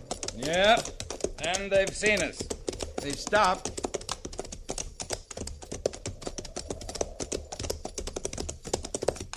Ho! Miss Wentner? How do you do, Captain? She gave me an awful lot of money, Captain. More than I'd ever seen in one piece. Yeah, that's what I figured. You're not going to stop me now, Captain. Mr. Hazen says the graves are just over that ridge there. Miss Wentner, we're going to turn around right here and head back to the fort as fast as we can make it. Do you have any idea of the danger? Captain, up there on the hill. Yeah, I see. Riding circle, signaling. Why, that's an Indian. It is, Miss Wentner. Oh. Captain, what are you going to do? Might as well go on up to Lance Creek. Do what the lady came to do.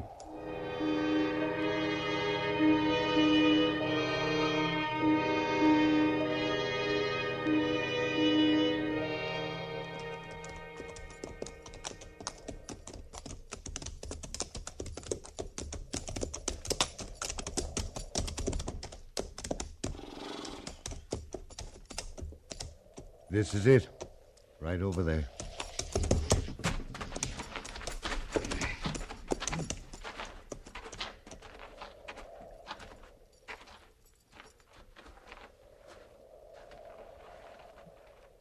This one.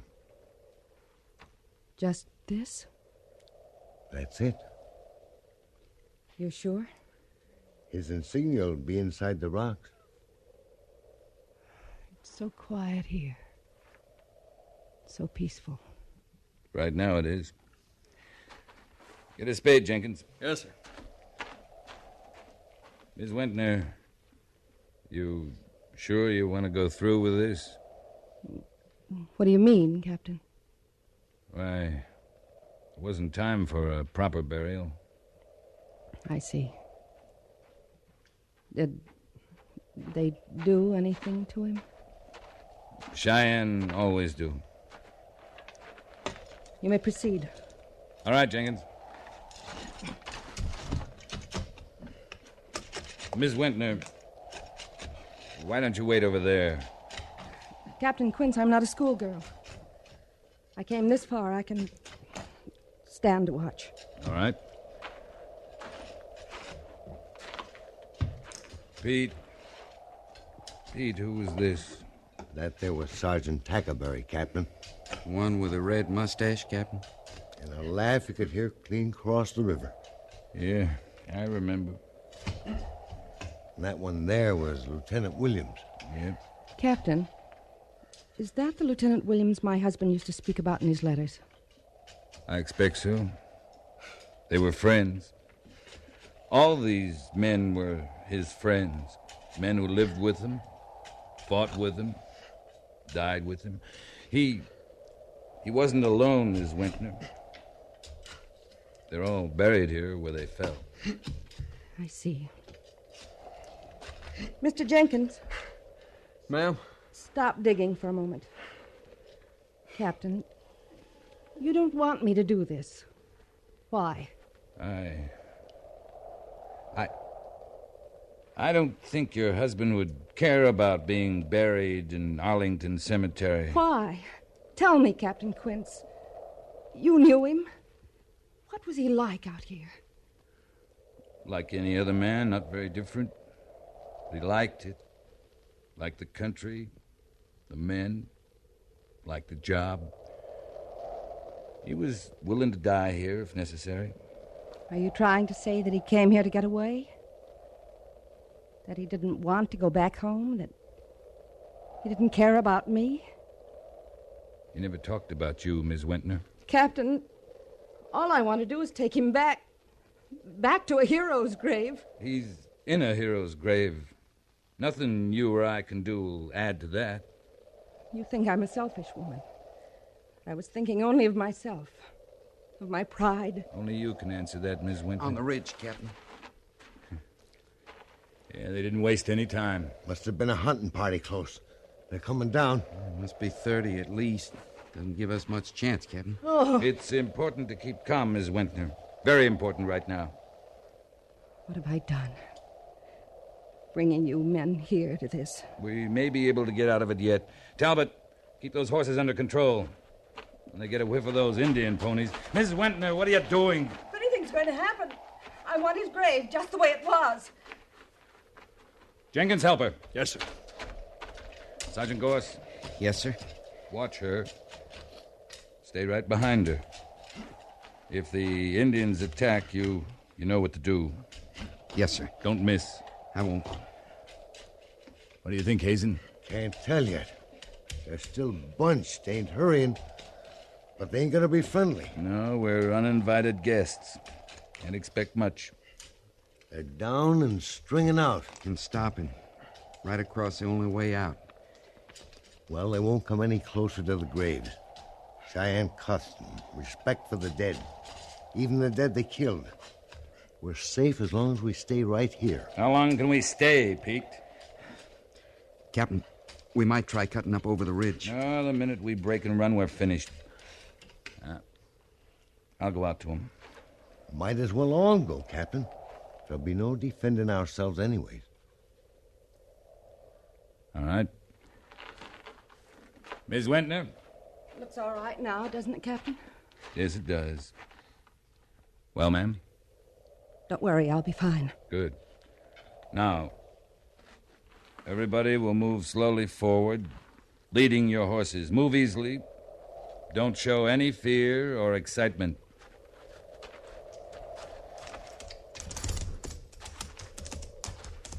It's Little Bear, Captain. At least he can talk some. Won't have to use sign. That's right, Captain. I'll do the talking, Hazen. Sure.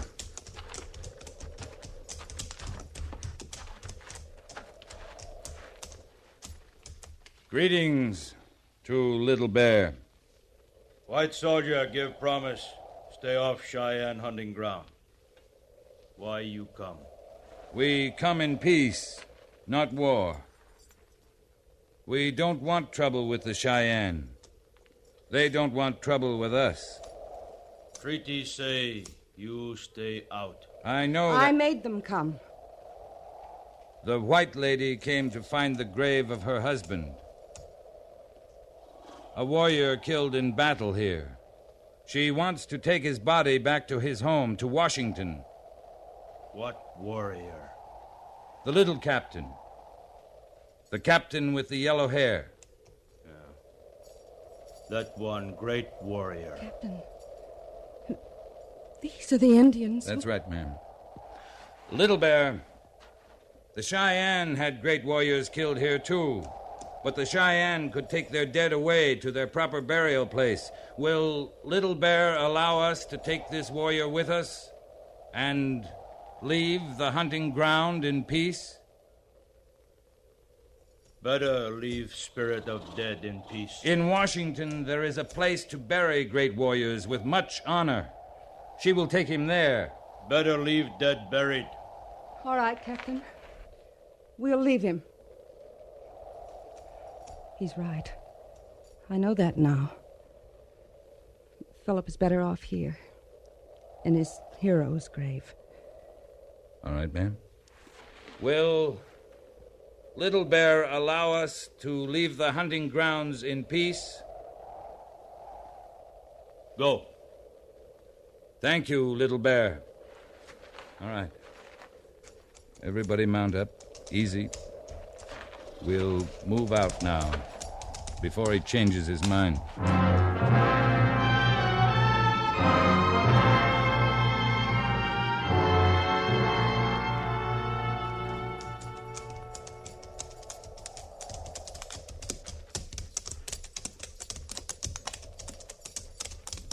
Sergeant Gorse, how does it look behind? They're turning away. I figure it's all right. We'll keep the horses at walk just the same for a while. Yes, sir. Captain. Thank you. What for, Mrs. Wentner? It was probably your presence that saved us and what you said. No, I mean, for teaching me a lesson. Not me, Miss Wentner. Let's say this country out here. It can teach you a lot of lessons. Maybe I was wrong about something, too. What? Oh, just something I said about people not changing. Just something I said. You know, we keep moving. We might be able to make the Daggett Social Saturday night.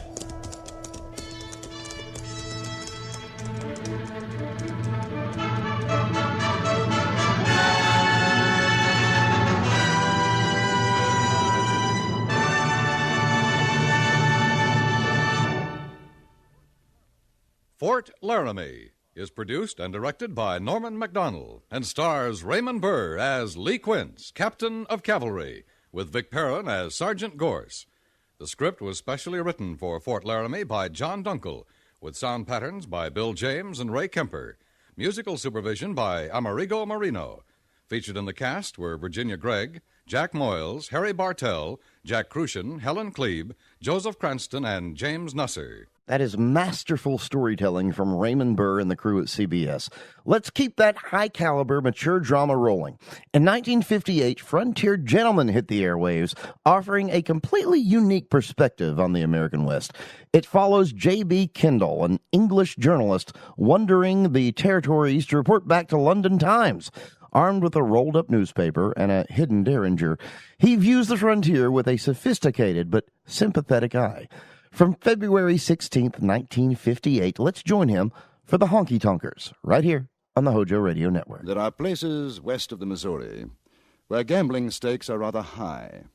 This is particularly true when the wager depends on a man's life.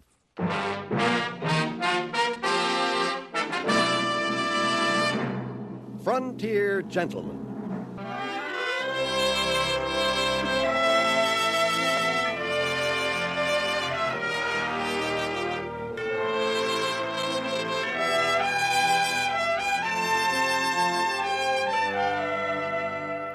Herewith an Englishman's account of life and death in the West. As a reporter for the London Times, he writes his colorful and unusual stories. But as a man with a gun, he lives and becomes a part of the violent years in the new territories. Now, starring John Dehner, this is the story of J.B. Kendall, Frontier Gentleman.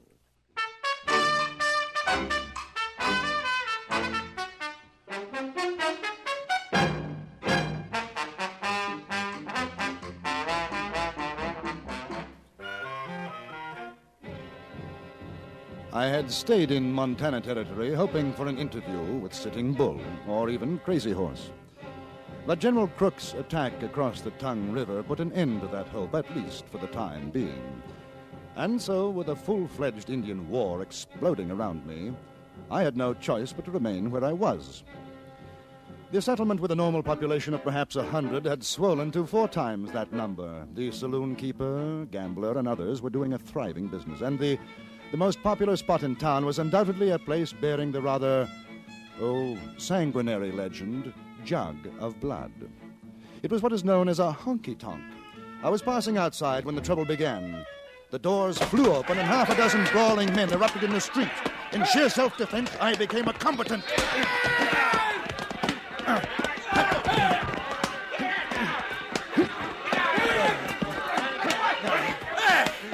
Whose side you on, you son of a gun? My dear fellow, I haven't the slightest idea. Yeah, he's a good fighter. Jolly good.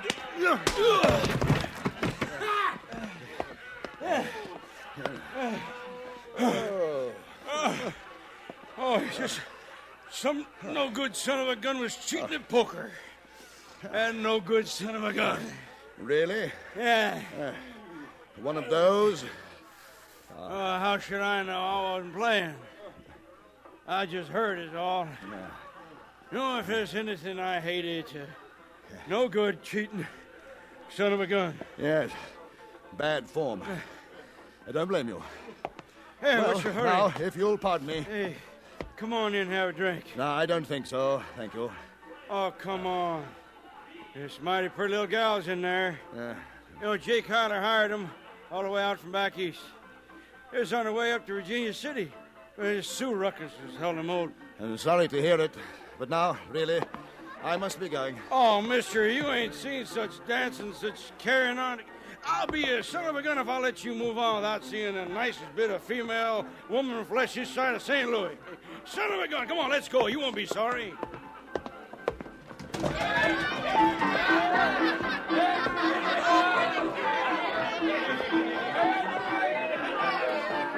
There's a table over there. Right.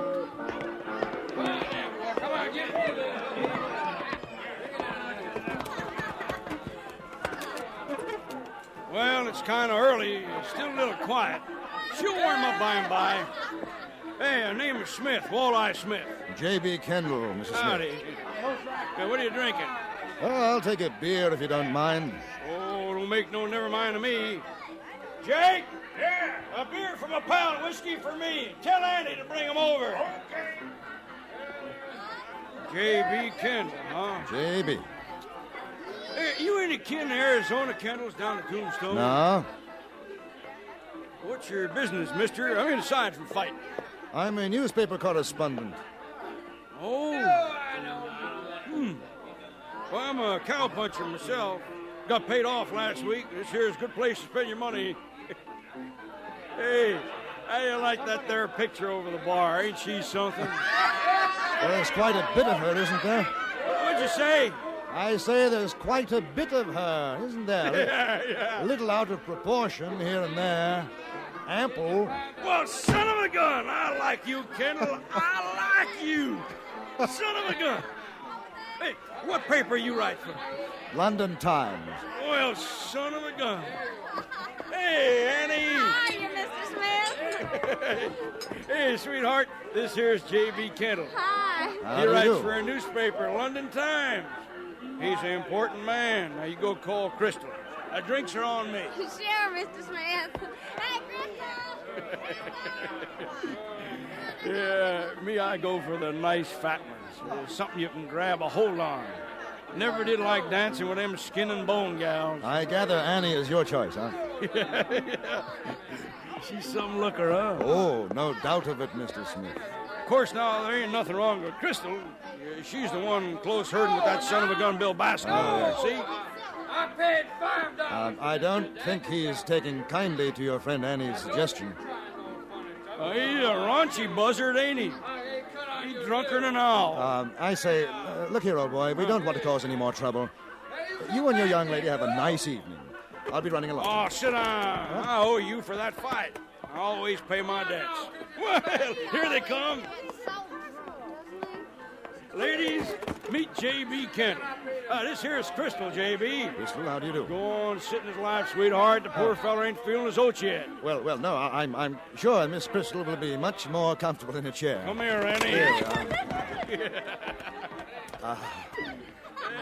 Would you care for a drink? No, thanks. Oh. The gentleman you were dancing with, he seems rather upset. Oh. Are you sure I can't get you something? What's the matter? You don't like me? Ain't I good enough to sit in your lap? Oh, not at all. I'd be delighted, but here. I'm Wild Bill Bascom, and there ain't no man nor dog what takes my gal away from me. You riding herd on Crystal I Bell? ain't riding herd on no one. But I paid good hard cash, and I'm going to have my dance out. You go rattle Hawks out of here. And I say goose hockey to you, while I... Gentlemen, I think the language is getting a trifle ripe. After all, there are ladies present. Well, who are you son of a gun? The name is Kendall. Well, goose hockey to you, You Kendall. had your ride, mister. I ain't dancing no more with you. He'd like to stomp my feet off, Mr. Kendall. I rather think it's up to the lady. Don't you, chum? Lady? She ain't no lady. Bill. Son of a gun. Bill, You I'm got- giving you 1 second to rattle Hawks out, and then I'm going to blow your ears off. No. Oh, No need of you that, are- Mr. Smith. You'll go along quietly, won't you, Mr. Bascom? You think you're a pretty big son of a gun, don't you?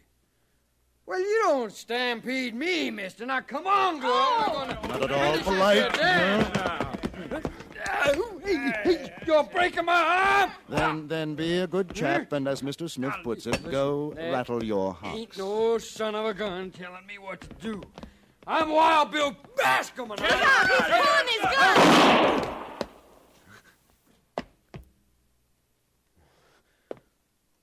Son of a gun. You killed me. What's he mean you killed him? He shot himself. You didn't even draw on him. I don't allow no gun shooting in here. Jake, it's Bill Bascom. He aimed to salivate Mr. Kendall here, and he killed himself instead. Oh, this silly son of a gun. Now, you boys, you get him up out of there. That rug cost me $300. Will somebody get a doctor? He's not dead. I bet he is. How much you bet, mister? He ain't dead. I seen him move. Look. Why don't you shut your mouth? Now, get him off my rug. Take him in back. You can put him on the faro table. Give me a hand. Yeah, sure. Somebody find a doctor, please. Ain't no doctor except an army surgeon. He's getting himself scalped by the Sioux. Well, that's true. Ain't no doctor around here. I never knew Carefully he was now. this heavy. Carefully. All right, break up the game, boys. There's a goner here. Needs a table. Come on, fellas. I tell you. All right, boys. Put him down. I'm dying, boy. Give me a drink. I'll get it. Put him down, I said. Put him down. All right, he's there. My old market.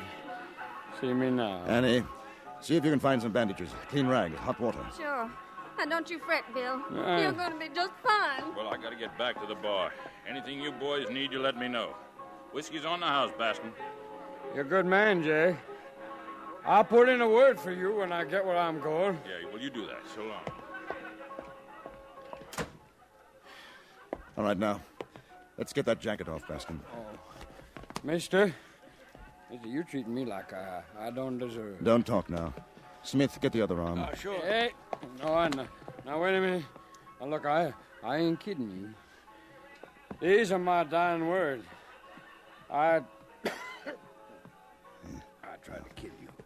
In my drink, I tried to, and it's heavy on my conscience. Well, I sure wish I had me a preacher to make my peace with. Bill, will you shut your son of a gun mouth and let us get this here jacket off of you? I ain't... Carefully now.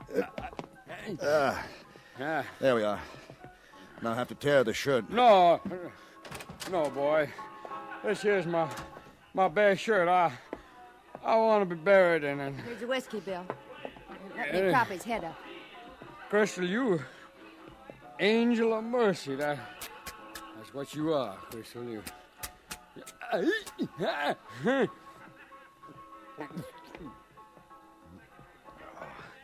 Crystal girl, asking your forgiveness, sweetheart. I acted purely like a broomtail with you. Forget it, Bill. You finish your drink. Does look mean, don't it, Mr. Kemp? Smith, come over here. Just hold it still. I reckon he ain't got long. You know, if he don't bleed to death, it's gangrene for sure. Now, we can stop the bleeding, I think. But we've got to get that bullet out. Oh, ain't nobody around here crazy enough to try that. Ain't no sense carving up the poor son of a gun. Let him die comfortable like He doesn't have to die. There might be a chance. Will you help? Help what? Operate on him.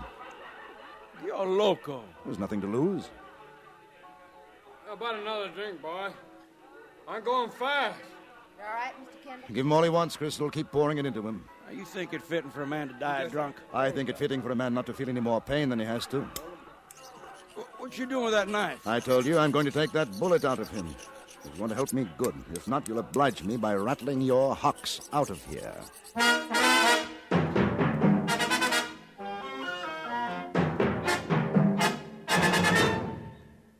In a moment, we return to Frontier Gentlemen. Poor Jack Benny.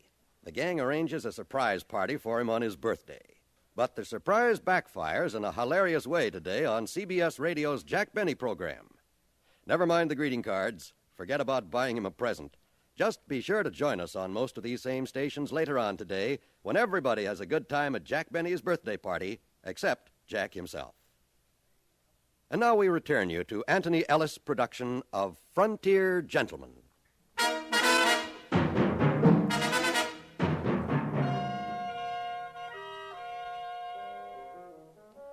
There are some men who possess a rather odd sentimentality about pain and death. They don't hesitate to empty a gun into a living body. With clear and shining conscience, they do this deed. But for those same men to retrieve a life, to cut into flesh to do so, that is a different matter. Walleye Smith was of this type. The thought of operating on Bill Bascom offended his sense of delicacy. Oh, you ain't no doc. You can't do that. I can bloody well try. I couldn't find no bandages, so I tore a sheet up. And here's your water. Good girl. Put it down on the table. Now, which one of you ladies will help? I will. Oh, sure, me too. All right, we'll try to stop the bleeding first. How do you feel, Bill? I'm dying, partner.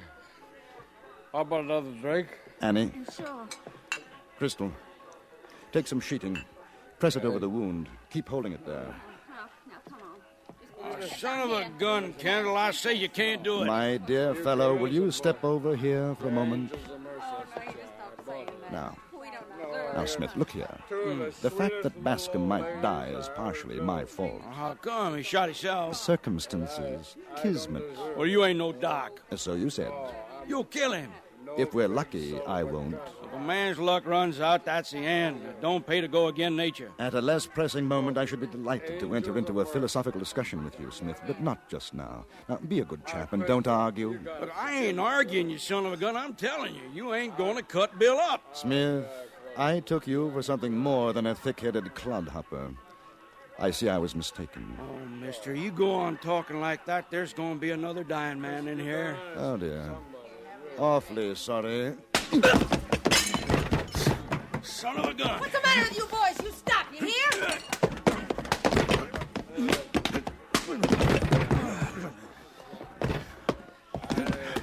Now, Smith, clear out and stay out. Oh, son of a gun.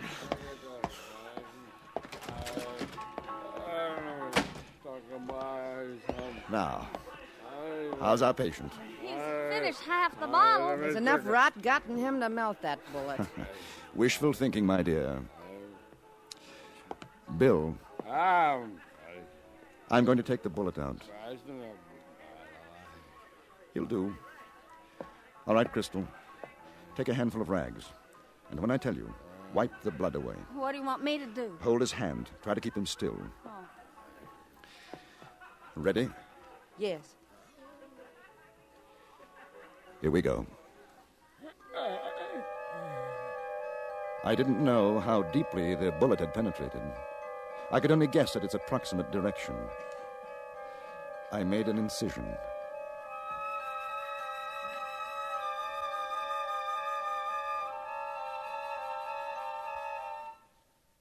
Wipe.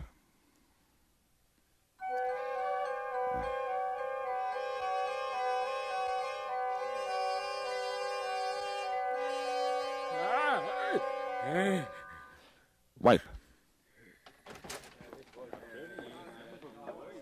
There, you see, son of a gun, carving him up like a piece of buffalo meat.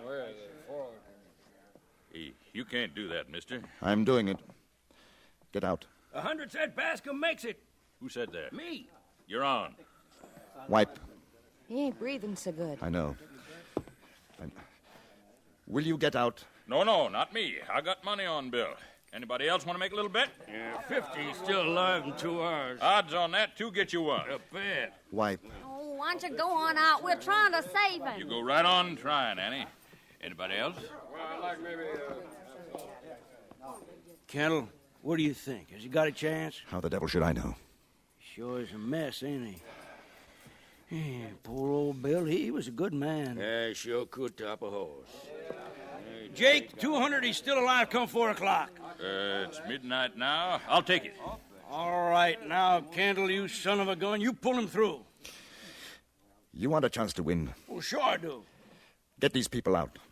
All right, come on, Jake, everybody, come on. No, I'm staying. I got a big investment in that boy. Very well. I'm finished. You stay here.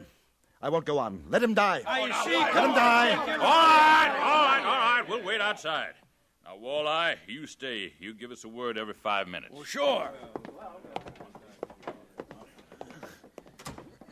Hold him down. Hold him. I got you, Billy boy. Rest easy. Easy. Now, please. No. I can't find it. Can't find it.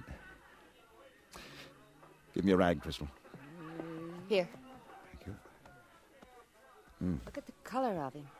He's going. Annie, give him whiskey, quickly. Sure.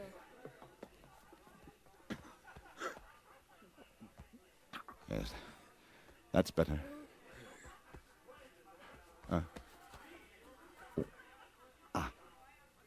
I can feel it.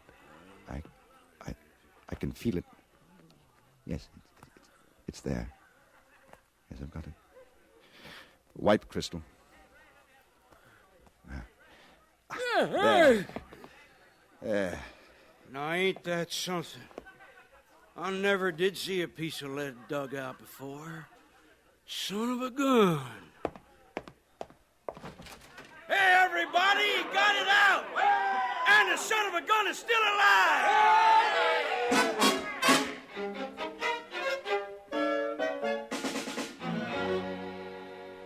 We bound up the wound, made him as comfortable as we could. He'd lost a great deal of blood and was terribly weak. There was nothing to do now but wait. The 2 girls stayed in the room with me, and there was something very different about them. Both were far from being beautiful, but there was a softness, a quality of loveliness which made their garish costumes seem completely out of place. Howdy. How's he coming? About the same. You know, there's better than 10,000 been bet outside. It's 3:30 now. You think he'll live till 4? He might. I got 200 says he got to. Well, and obviously he's got to. Kind of funny if he does pull through, though, huh? It'll be a miracle. He ain't a bad son of a gun. Sure looks white. Quiet. Almost like a kid, don't he? Anything I can do, Kendall? Say a prayer if you feel like it. I ain't a praying man, but I hope he makes it. Not on account of my 200. I just hope he makes it. For you, that's a prayer, Smith. You ought to have a drink. No, thank you. Well, I'll go out and keep 'em all quiet. Yes, that's a good idea. Mister, Yes, Crystal. I know a prayer. You think it'd help? I don't know, it might. The Lord is my shepherd. I shall not want. He maketh me to lie down in green pastures. He leadeth me beside the still waters. He restoreth my soul. He leadeth me in the paths of righteousness for his name's sake. Yea, though I walk through the of the shadow of death, I will fear no evil. for thou For thou art art with me. Thy rod and thy staff. they Bascom. comfort me. Bascom. Bill, how do you feel? Bill? Can you hear me, Bascom? I'm dying, boy. Give me a drink.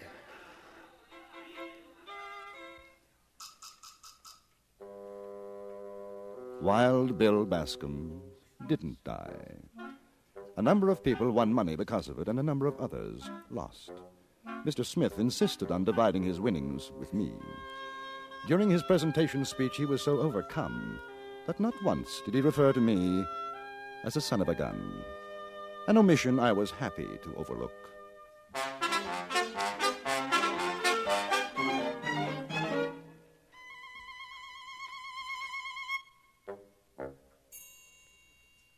Frontier Gentleman was written, produced, and directed by Anthony Ellis and stars John Daner as J.B. Kendall.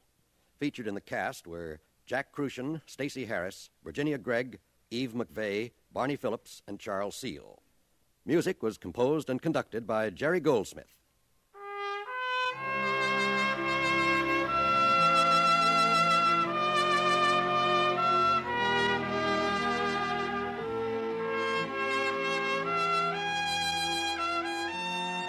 What a brilliant look at the Old West through an outsider's eyes, and finding out that that theme was written by Jerry Goldsmith. Wow! The things you find out. Up next, we bring out one of Hollywood's most beloved voices. That's right. Jimmy Stewart starred in The Six-Shooter as Britt Ponsett, a drifting cowboy who preferred to settle disputes with common sense and a gentle touch rather than with gunpowder, though he could draw fast when pushed. From October 11th, 1953, let's listen to Jimmy's unmistakable warmth in the heartwarming episode Silver Annie, right here on the HOJO Radio Network.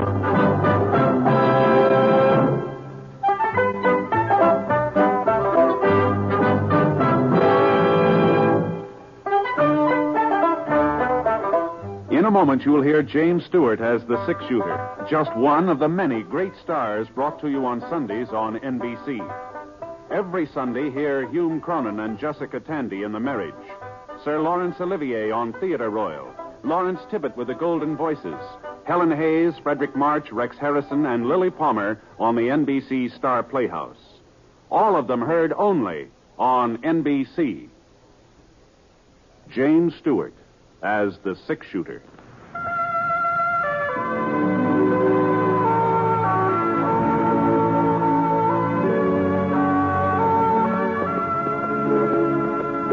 The man in the saddle is angular and long-legged.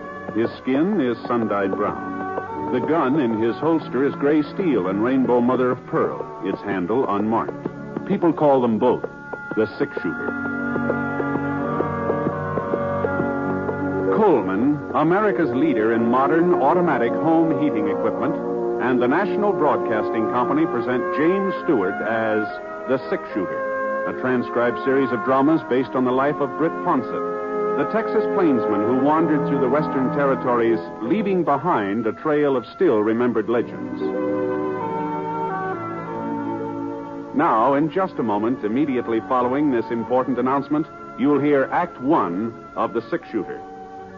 The Red Cross trains millions of Americans each year in first aid, water safety, home nursing, and as volunteer nurses' aides. Volunteer nurses' aides assist professional nurses in hospitals and clinics. This help requires skill. It is through the Red Cross that you and your neighbor can get that skill, can get that training. Through the Red Cross, you can answer the call of your family and your community. Help make this training possible. Give through the American Red Cross Fund. Now, Act One of The Six-Shooter, starring James Stewart.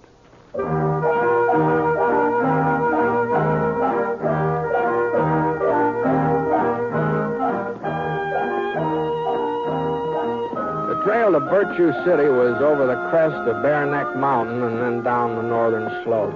That's why you couldn't see the town until you were almost there. That in the clouds. There always seemed to be a stack of thick marshmallow clouds along the side of Bear Neck, and by the time you got through them, the town was right in front of you.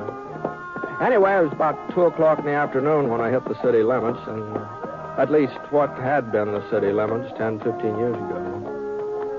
Of course, nowadays, houses on the outskirts weren't much more than just loose timber and broken windows. When I reached the main street, things looked more normal. Not like a real town, of course, but, well, the mercantile was open, and the bank, and the post office. 10 or 12 stores, maybe, all still doing business. I spotted what I was looking for. Oh, boy. Oh. The sign on the Opera House said Rocky Mountain Western Railroad, Virtue City office. Well, I guess they might as well use the Opera House for something. Jenny Lind sure won't be singing there anymore. Not like she did for the grand opening.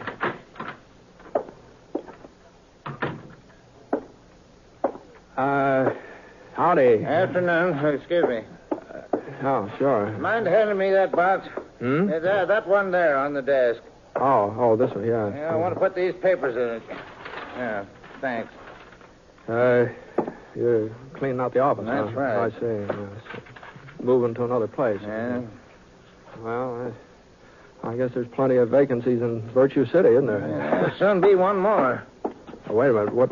You leaving town? I sure am, mister. In 3 weeks. That's what I wasted here. 3 weeks.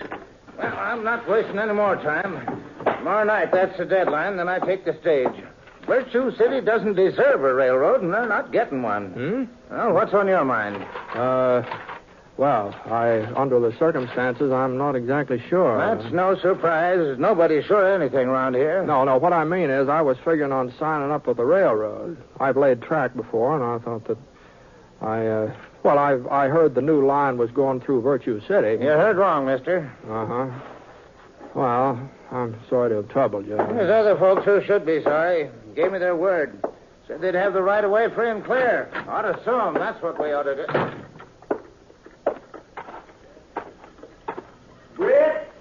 Britt Conte.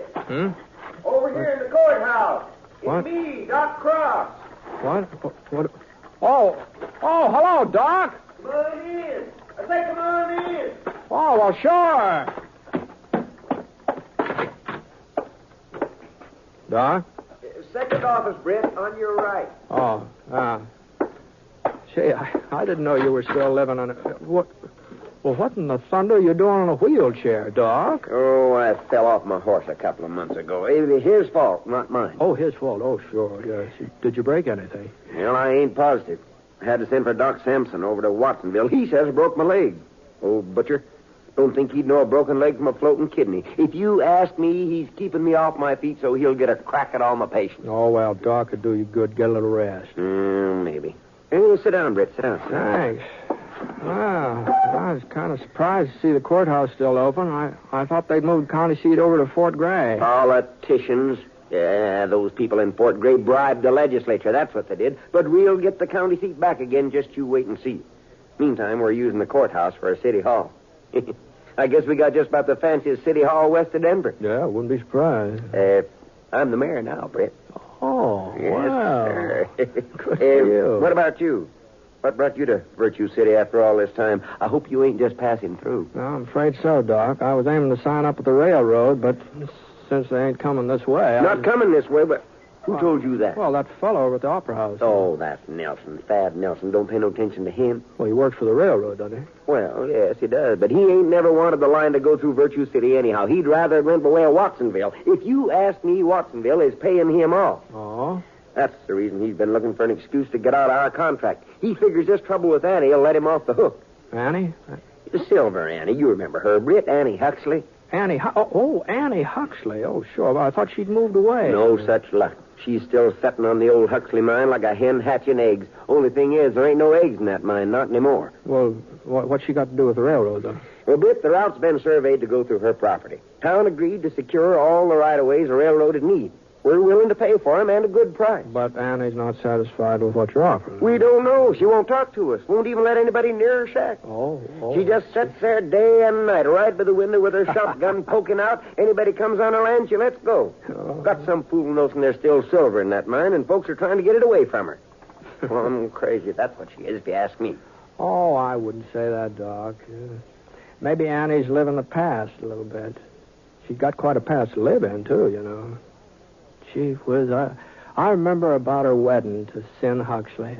About how he put down a street of silver dollars all around the church. You remember that? Yes, well, that's beside the point. I sent for Clyde Huxley. Clyde? Yeah, he's a relative of Sin's, a distant cousin or something like that, but a relative. We had to pay his fare all the way out from Chicago. Mm-hmm. He's seen Annie yet? That's where he is right now, and he'll straighten her out. You see, he's a lawyer, and he's not the kind to put up with any nonsense. So, well, Mr. Huxley, I didn't see you ride up, and I've been watching the street. I didn't ride. I walked.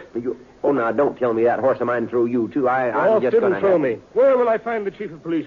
What? I'm charging that woman with attempted murder. Oh, you don't mean Annie. I certainly do mean Annie. She ought to be locked up. And if I've anything to do with it, she will be. Oh, then she wouldn't sign over the right-of-way, huh? Not even for you, her own kin. I didn't get a chance to discuss it. She shot at me, point blank.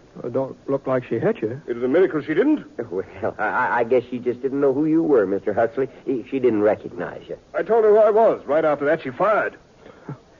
Yeah, some folks just don't cotton to relatives, seems like. Well, she tried to kill me. Oh, no, she was just defending her property, Mr. Huxley. If she'd wanted to kill you, you wouldn't be walking around now. Annie knows how to handle a gun. Well, now, we got to do something, Britt. If we don't have that right away by tomorrow, Nelson, he's the railroad man, Nelson will leave town. The railroad will go through Watsonville, and that'll just about wash up Virtue City once and for all. Well, now, there must be some way of explaining things to Annie, Doc. I throw her in jail. I'd just have to make her more cussed than ever, you know. But, say, maybe there is another way. Sure.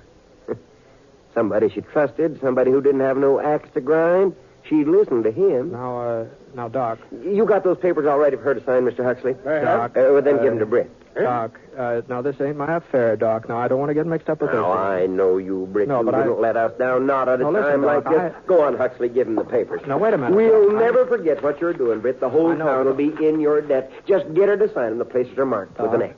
Doc.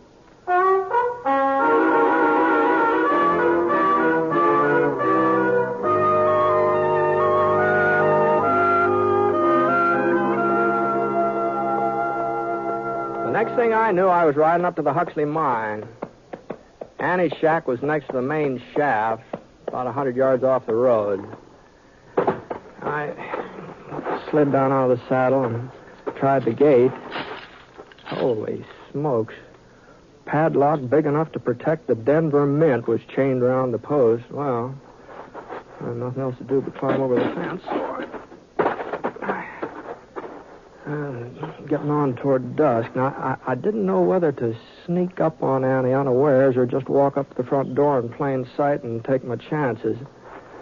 While I was making up my mind, I flattened down behind a pile of wooden boxes. Wow. At least one thing was certain. I wasn't going to sneak up on her unawares. Go on. Beat it. Next time I won't miss. I'll put that thing down, Annie, or I'll shoot it out of your hands. Well, who's out there? Who is that? Britt Ponsett. Britt? That's right. I might have known. None of the flea-bitten skunks from around here would have nerve enough to talk to me that way. All right, I'm coming in, Annie. I guess there's no stopping you. Not that I believe you'd ever try to shoot this gun out of my hand, Britt, no matter what you say. Well, that makes us even, man. I don't believe you would aim it at me either. How are things, Annie? Well, not too bad. Not too bad. So close that door, will you? Sure. Fact of the matter is, Britt, I've been working the southern shaft lately. Found a vein that looks real promising. One of these days, the Huxley will be going full force again. Mm-hmm. Now, Annie, now, you don't really believe that. Why, of course I believe it. Why shouldn't I? We took $250,000 out of this mine, Sin and me, and there's plenty more. It's just a question of finding it. Here, you want some coffee? Yeah, thanks. Now, these hills have been worked dry, Annie. There's no silver in them, not anymore. And that's why I came up to talk to you. Here. Drink your coffee. Thanks.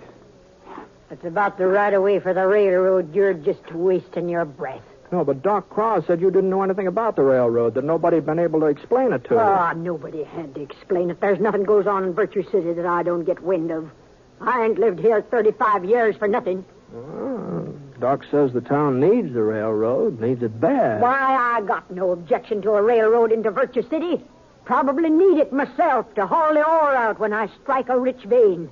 But the line don't have to go through my property. Mm-hmm. A mountain country like this, railroads don't have much choice.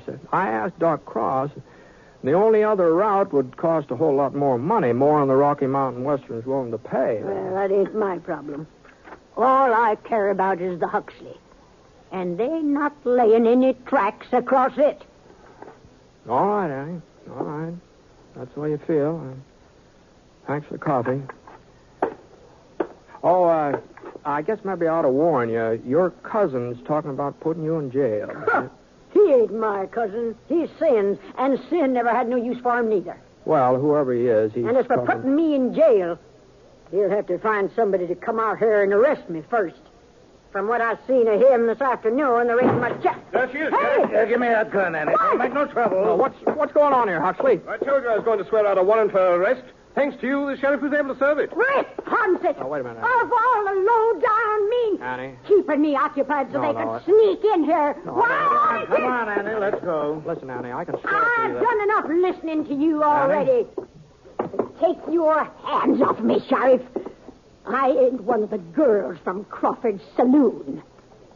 I'm Silver Annie Huxley. And when I go to jail, I go under my own power.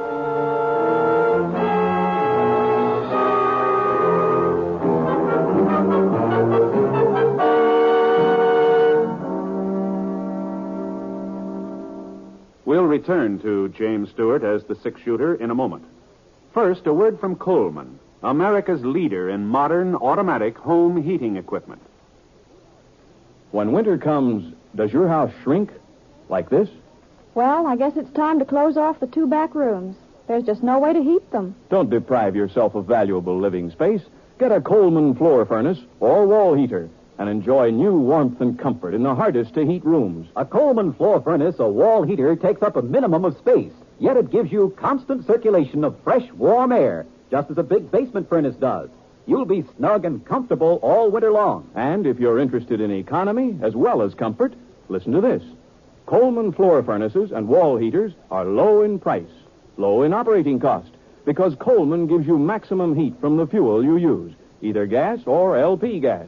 See your Coleman dealer tomorrow. You'll find his name and address in your telephone directory. Remember, comfort costs so little with a Coleman.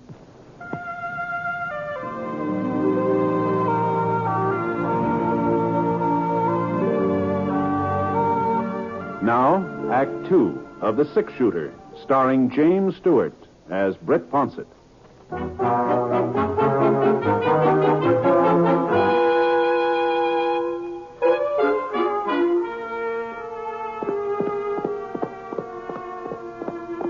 Well, they put Annie in a buckboard and started out for town.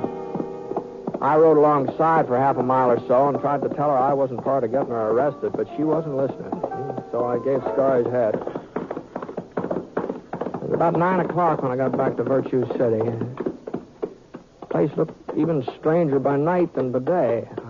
Just a light here and there where folks were living. And then whole blocks of darkness in between. Sort of like the candles on a cake when part of them had been blown out. I stopped off at the Mansion Hotel long enough to get me a room, then I headed over to Doc Cross's house. He was sitting in the living room eating a box of hard candy when I got there. Come on in, Britt. Come on in. How'd you make out? Get her to sign on the dotted line? No. Sorry to hear that. Oh, my gosh. I ought to know better than to eat this stuff with my teeth. Sure is good, though. Have a piece? No, thanks. Well, now, you mustn't feel too bad, Britt. I was afraid you wouldn't have much luck with her. So was Mr. Huxley. He went ahead and got that warrant drawn up. Yeah, I know. Uh-huh. Yeah. I was there when the sheriff arrested her. She thinks I was in cahoots with him and Huxley. Oh, well, now that's a shame. But don't you worry. I'll see she finds out the truth. No, I guess it served me right for getting mixed up in her affairs. No, you wasn't mixing, Britt. You was just doing us a favor, and we're all much obliged. Mm-hmm.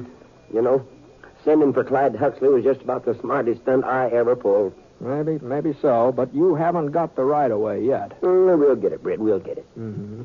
Well, I don't think jailing is the answer. Besides, you'll have to turn her loose anyway. Huxley can't make that charge of attempted murder stake. No, he's not charging her with anything, Britt. What? It's just a question of whether she's got all her faculties or not. That's what the hearing will be about. You mean he's claiming she's crazy? Well, you said yourself she was peculiar. I said she lived in the past, that's all. Everybody's got something to remember does that, more or less. Well, in her case, it's more, not less. Of course, it's up to Judge Drayton to decide.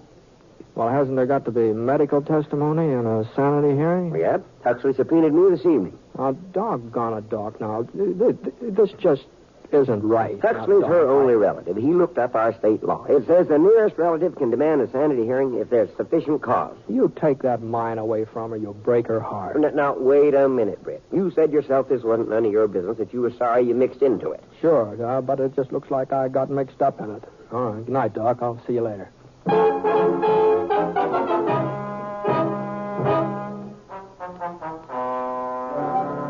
Mrs. Huxley, I want to get this clear.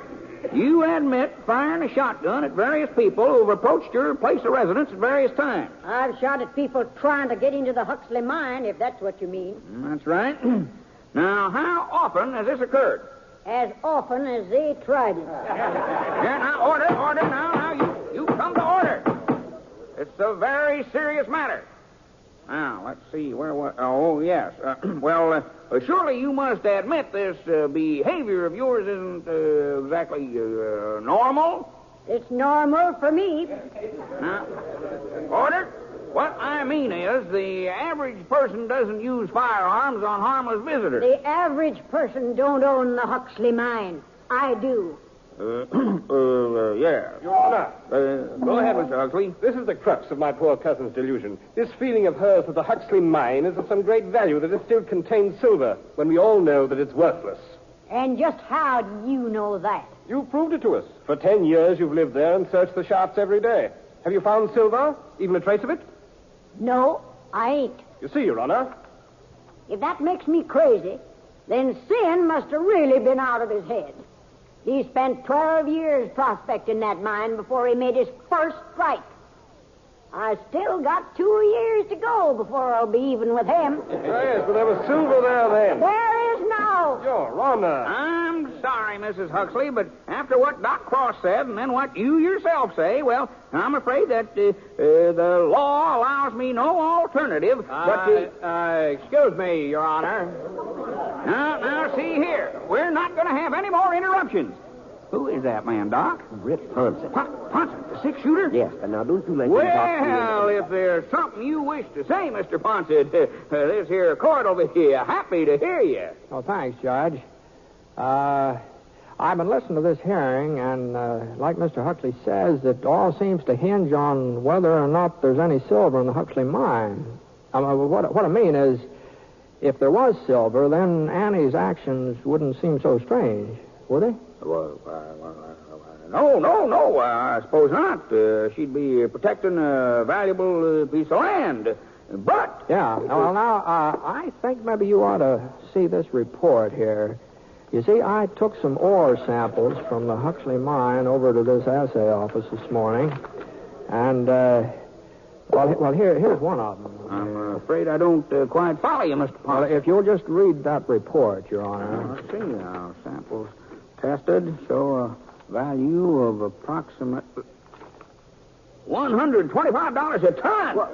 $125? Yeah, I figured they'd run a little higher, but I guess here. The assay... Let me see that, Judge. I can't believe it. Well, that's what it says, all right. 120... Britt, this ore come from the Huxley? Yeah, that's where it came from. Listen, everybody. Everybody, Annie's found silver again. For all we know, the whole town's sitting on it, just like in the old days. Silver! Yeah, but what about the railroad? You got a contract with my company. We don't need your railroad, Nelson. We've got silver. Please. Order. Now, I wouldn't be too hasty, Doc. Of course, there's no possibility of bringing the line through the Huxley now, I suppose. But there is that other route. It'd cost Mr. Nelson's company a little more money. That might be arranged. Of course, I'll have to check with the main office. Oh, you would? Oh, well, that seems a shame.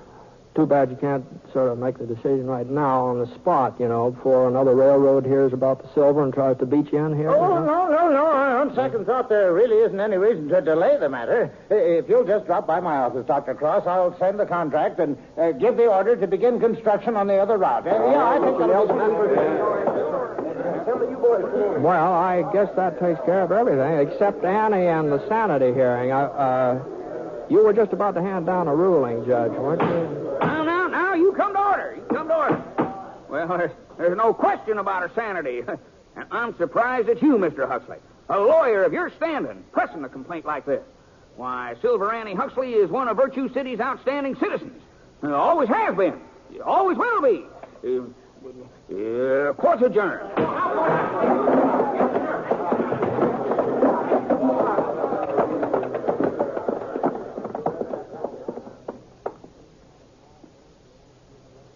Well, inside of 5 minutes, the only people left in that courtroom were me and Annie. It's a funny thing, She was the only person who hadn't been excited about the silver. She just kind of stared at me without budging. And then the corners of her lips sort of wrinkled up into a smile. Britt Ponce? Yes, ma'am. You better get out of town before they find out. They'd tar and feather you for sure. Well, what are you talking about, Annie? Why? You think I didn't recognize that piece of ore? I ought to. I've been looking at it for 30 years. Them samples have been sitting on my dresser ever since Sin found them in his first strike. No. You saw them last night. You knew they were souvenirs from the old days. Well, they could have been something that you dug up recently, couldn't they? I'm not saying you lied, Britt. All you told them was that the ore was from the Huxley. That's true enough. It's just a good thing they didn't ask you when. Yes, I guess it is. Yeah. Well, anybody can make a mistake, You knew what you were doing. And you knew the railroad would be coming through the other route before they got wise. No, I wouldn't exactly say that, but under the circumstances, I kind of think maybe I'd better leave town. Don't you think that would be... So long, Annie. Wait a minute, Britt. I want to thank you. Oh, well, nothing to thank me for, Annie. It just looks like I can't tell old ore samples from fresh ones. That's all.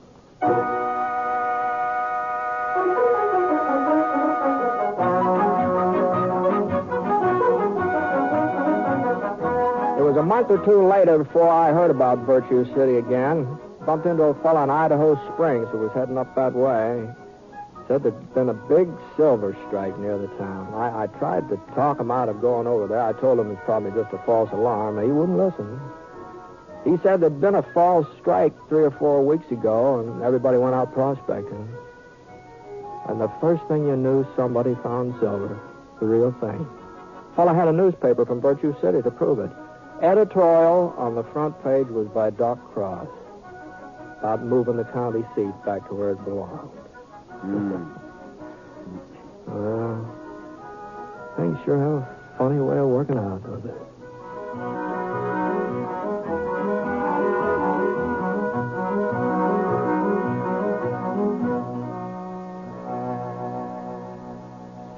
Here's a tip for more great dramatic entertainment each week on the NBC Radio Network.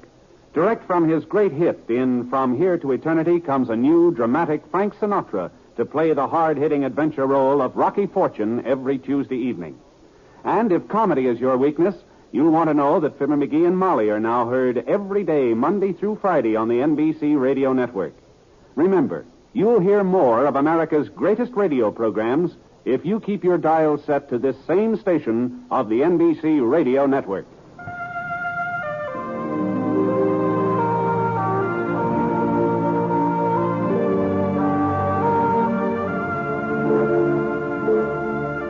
Coleman, America's leader in modern automatic home heating equipment, and the National Broadcasting Company have presented James Stewart as the six-shooter. Mr. Stewart may currently be seen in the Universal International picture Thunder Bay. Others in the cast were Jeanette Nolan, Dan O'Herlihy, Herb Vigran, Robert Griffin, and Parley Bear. The Six-Shooter is an NBC Radio Network production in association with Review Productions and is based on a character created by Frank Burt, and the transcribed story is written by him. Special music was by Basil Adlam, and the entire production is under the direction of Jack Johnstone. All characters and incidents were fictitious, and any resemblance to actual characters or incidents is purely coincidental. Hal Gibney speaking.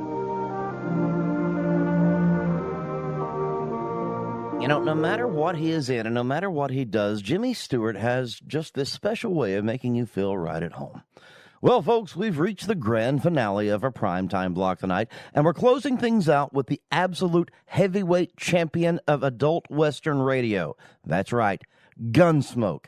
This show changed the entertainment landscape forever, with its rich soundscapes, flawed characters, and uncompromising scripts. William Conrad stars as U.S. Marshal Matt Dillon, keeping the peace in a dangerous Dodge City. From July 5th of 1952, here is a foundational classic, Never Pester Chester, right here on the HOJO Radio Network.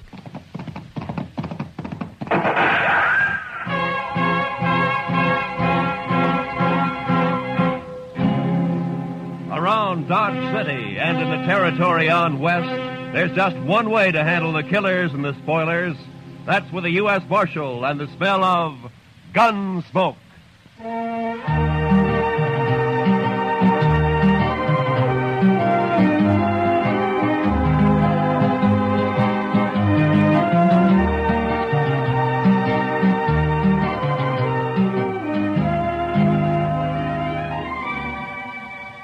Gunsmoke, starring William Conrad. The story of the violence that moved west with young America. The story of a man who moved with it. Matt Dillon, United States Marshal.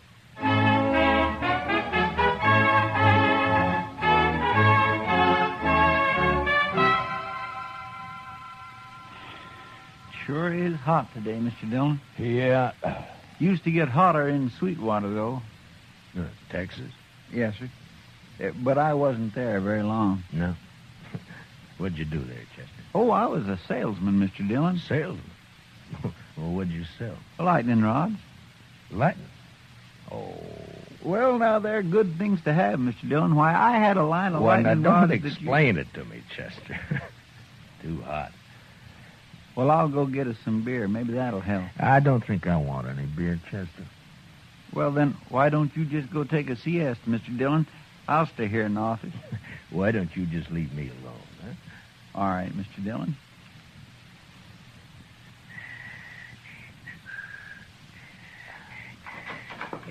Marshal. Yeah, what do you want, Doc? A couple of cowboys been feeding their liquor over at the Texas Trail. That's what saloons are for, isn't it? And they were giving Kitty a bad time. Oh? She got rid of them now. But they're down at the end of Front Street now, making remarks and pestering the town ladies. It just might lead to trouble. Well, I'm not going to walk down there in this heat just to lecture a couple of hard-nosed cowboys. I'll go, Mr. Dillon. Oh, good, Chester. You go, huh? Just tell them to take it easy and leave the ladies alone. Yes, sir, I will, Mr. Dillon.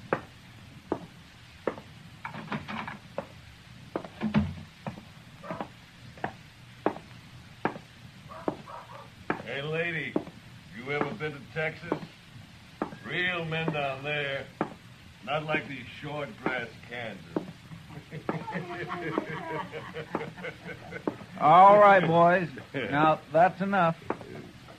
Who's this? The preacher, maybe. Boys, Marshal Dillon sent me down here. And we're going to send you right back, fella.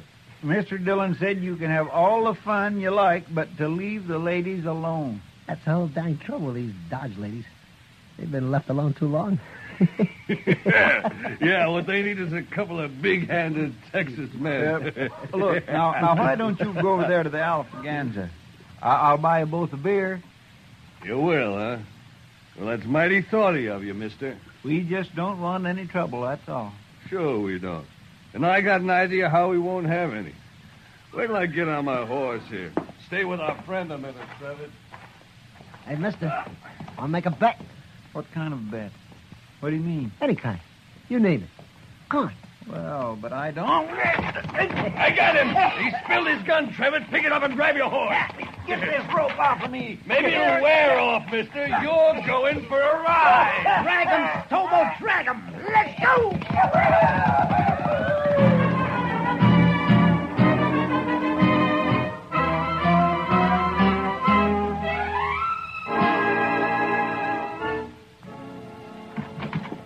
I got Chester, Marshal. What? What? Who got Chester? A couple of cowboys. The ropemen dragged him out of town. Come on. What? Well, which way? West, I'm going with you. Hurry.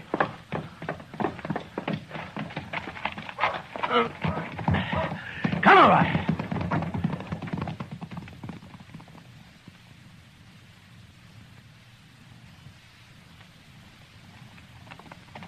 There they are, but they're not dragging anything. They must have cut him loose. There he is, by that sagebrush there.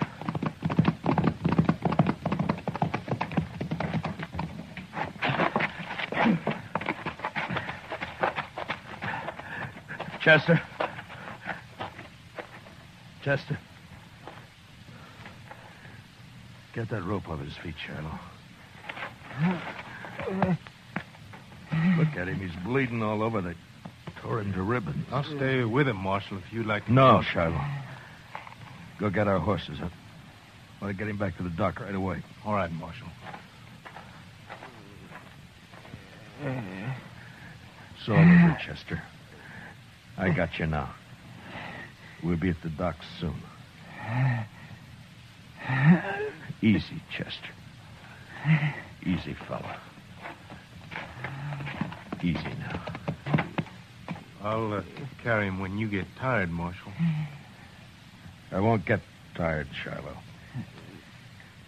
Not for a long time.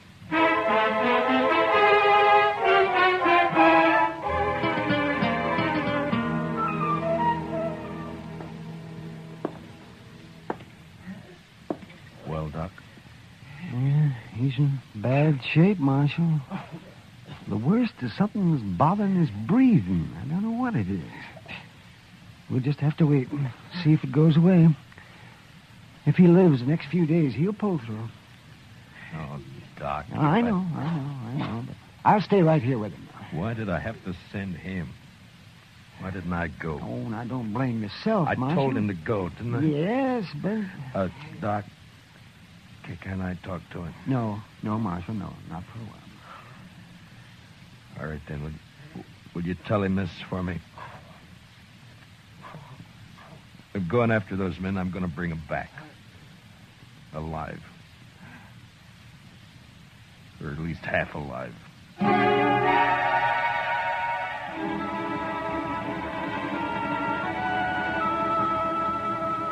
In the street outside, waves of heat move back and forth, making things seem unreal. Like Chester lying up there at docks. That seemed unreal somehow.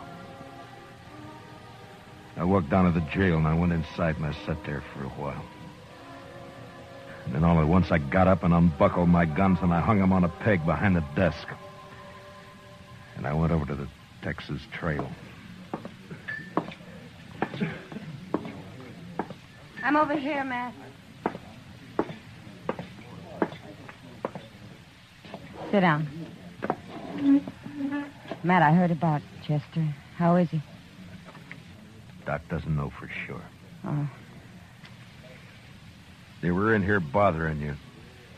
Who were they, Kitty? I never saw him before. One was a kind of weasel-faced man named Trevitt. And the other? Big man. Real brute. Named Stobo, I think. I see. What outfit, they say? Would it be the Crow track? Yeah. The Crow track's holding a herd up the river. Thank you, Kitty. Wait a minute, Matt. Yeah? It's no business of mine to ask, but where are your guns? It would have been easier for Chester if they'd have shot him and killed him. But I don't see... So I'm not going to shoot them. Chester dies, I'll see him hanged. Otherwise... Otherwise what, Matt? I don't know. But I'm going to bring him back and we'll wait and see. You're taking an awful chance. Maybe. Oh, Matt. Please be careful. Sure. Kitty, Yeah, Matt. look in on Chester once in a while, will you? Maybe Oh, he of can- course I will. Don't worry about him. Thank you, Kitty. So long. Hey, Marshal, What is it, Shiloh? I'll walk outside with you. Marshal, I want to ride after those cowboys with you. No, Shiloh, I'm going alone. But we could use you here at the jail. Here? I'm going to take 2 prisoners. I don't know when or how, but I need a jailer when they come in. So I'll bring them in with you, and then I'll... No. That's something I have to do alone. Marshal, you're a stubborn man. But, okay, I'll do it. Keys are in my desk. Here's my horse. I'm going now. Hey, wait a minute, Marshal.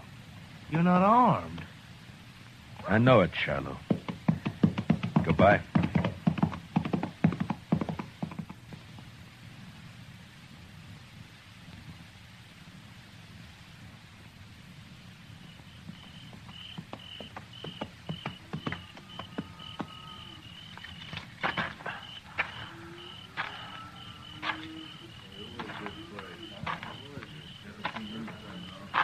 Who's the trail boss here? Where is he? Here I am, and I don't need any rider. Maybe not, but you got 2 riders I need. How's that? Just what do you want, mister? That's the Crow Track outfit, isn't it? That's right. I'm looking for a couple of your men called Stobo and Trevor. They ain't here, mister. And where are they? They come back this afternoon, picked up the gatherings, and left. Didn't even wait to get paid off. I'm telling you this just because they're no good, and I'm glad they're gone. Which way'd they go? I wouldn't tell you if I knew, mister. I didn't think you would. Who are you, anyway? I'm a U.S. Marshal out of Dodge. That's so? Well, I don't know what you want them for, and I don't care, but how you going to take them, Marshal? Put salt on her tail? You ought to at least take a club if you're going after that Stobo. He's mean, he's big. Besides being a Texan. We've hung Texans up here before, mister.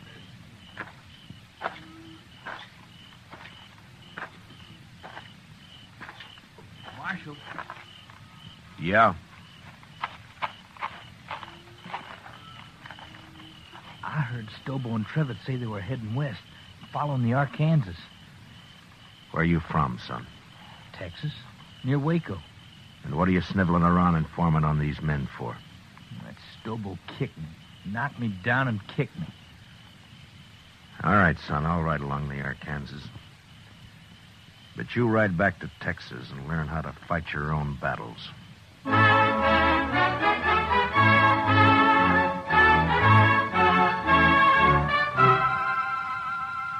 I cut straight down to the Arkansas and followed it west. I rode close to the water where I could use the sound of it for only my cover.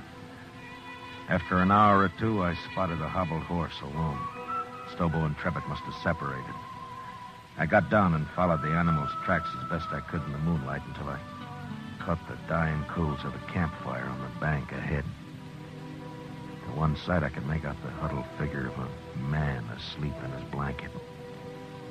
It took a long time to crawl to his head where I saw the weasel face of the man Trevitt. His gun belt lay on a saddle blanket in easy reach. I stood up and heaved it out into the river. And as Trevitt sat up with a snap, I kicked him back. Don't shoot! Don't shoot! You sit up again and I'll smash your skull, Trevitt. Don't kill me. Don't kill me. Shut up. Now, where's your rope? I told you to lie down. Now, where's your rope? Under my saddle there. You gonna lynch me? No. But you may hang legally if you live that long. Now, keep your arms in that blanket and lie still while I get you roped up here. Who are you, mister? Yeah, that'll do it. Let's just say I'm a good friend of a man you dragged out of Dodge this morning. Stobo was in on that, too. It was his idea. He did it. Don't worry, I'll find Stobo. You ain't gonna leave me like this? I'll be back.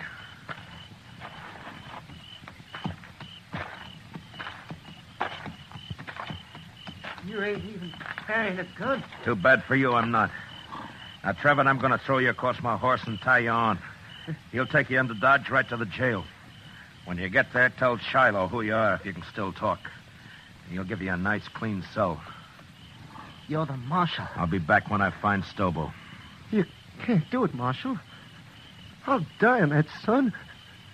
Ride like that across a horse. No, listen. Stobo's about a mile upriver. We had a row and I left him. See, I told you, Marshal. Let me go now. Trevor, how would you like to go to Dodge behind my horse with a rope around your heel? No, don't, Marshal. Don't kill me. I'll pack you on now.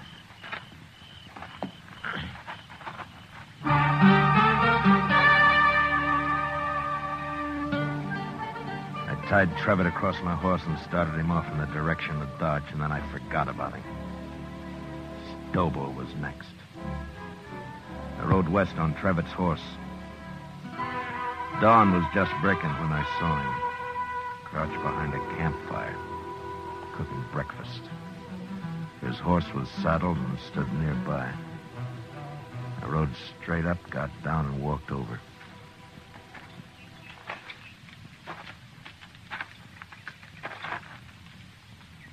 You lost, stranger? No. I'm not lost. Stobo. No tricks, mister. I don't see a gun, but no tricks. Relax, Stobo. I'm unarmed. Who are you? Matt Dillon. I'm a U.S. Marshal out of Dodge. You're a long way from Dodge, Marshal. Stobo, you and your pal had some fun with a friend of mine yesterday. You hurt him bad. Maybe you killed him. You rode out here without a gun to tell me that?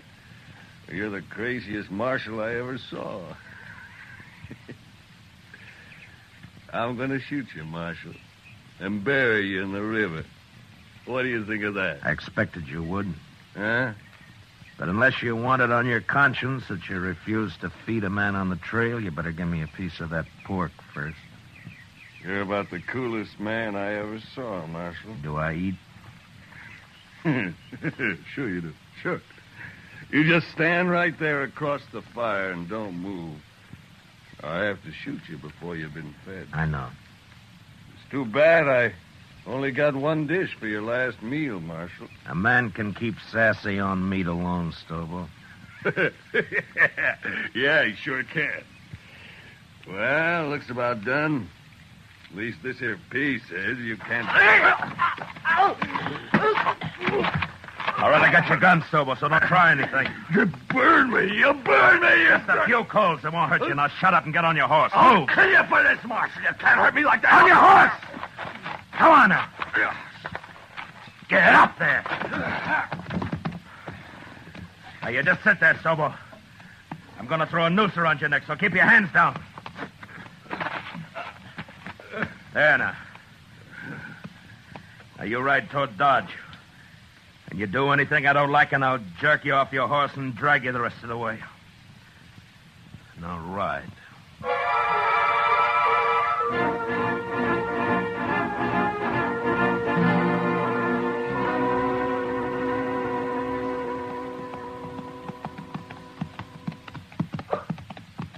Jail's on the left. You see it? I see it. All right, pull it. Shiloh. Shiloh! Well, hello, Marshal. This other one? Yeah. Trevitt, get here. More dead than alive, but he's here. That was rough, Marshal. Real rough. Yeah. Shiloh, how about Chester? Tell me. Doc ain't sure yet, but he's alive. Lock Stobo up. I'm going over to Doc's. All right, you get down. And walk straight, or I'll shoot you through both knees.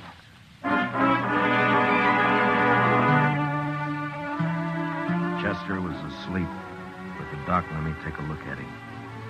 Seemed to me he had more trouble breathing than before.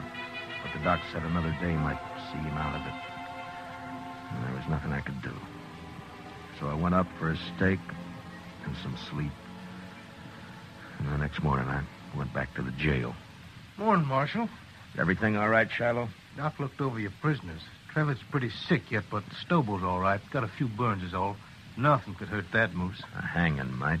Sure, but what if Chester pulls through? You can't hold us in, Marshal. There's no law that says... I don't like the sound of your voice, Trevitt. But you can't Be hold us. quiet. Don't worry, Travis. There's nothing he can You do. too, Stobo. Shut the door, Shiloh. I don't even want to look at him.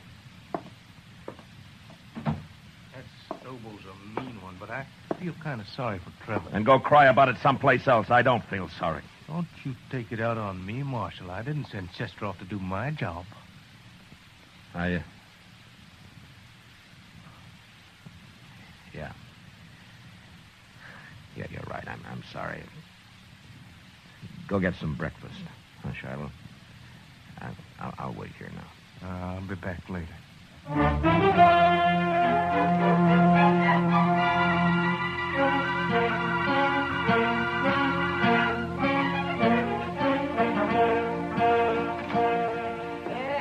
Hello, Marshal. Doc? What? Well, what is the doc coming? Chester. He's going to be all right. You sure? Why, of course, Marshal. His breathing suddenly changed. The pressure's off somewhere. Oh, he's going to be fine. That's good. Of course, he'll be in some pain for a while yet, but... Yeah. All right, Doc. I'll come see him in a little while. I'll tell him for you, Marshal.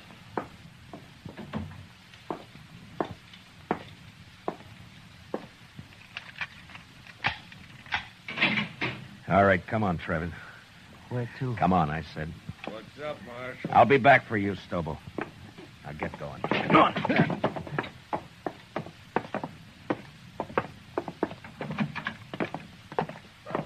It was Stobo, did he? Not me. You can't do anything to me. Shut up. Trevitt, your horse is down at the National. Go get on it. You turning me loose?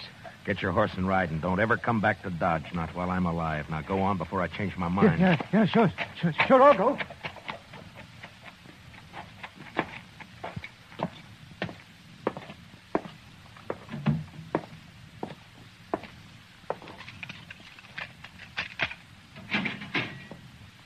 You're next, Stobo. What you do with Travis? Put a knife in him? I turned him loose. Now come on, get out of that cell. Am I free, too? You will be in a little while. So the doc, Marshal. Chester's... Hey, where you going with Stobo? Gonna shoot me in the back, probably. That right, Marshal? I'm going to do what I should have done 3 days ago when I sent Chester after you. Bring him outside, Shiloh. Let's go, Stobo. Slow and easy.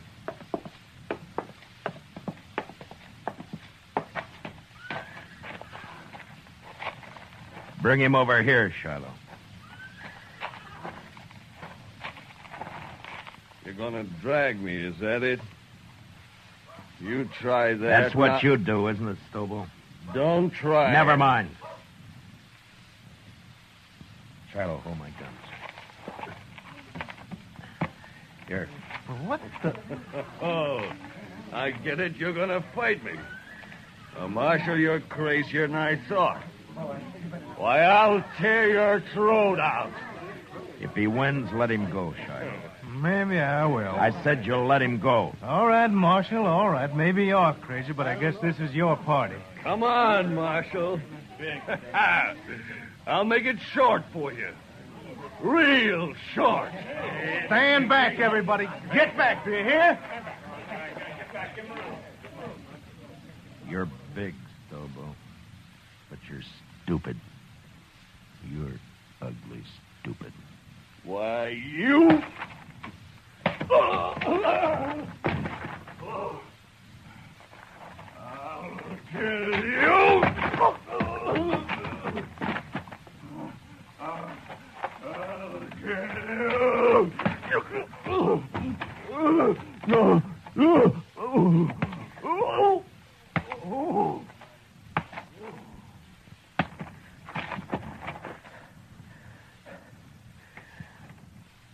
Give me my guns, Shallow. Here. You don't look too good, Marshal. I'd better get that doc. He's hurt, but he isn't dead. If he can't ride, throw him on a stage, but get him out of here. If I see him again, I'll shoot him.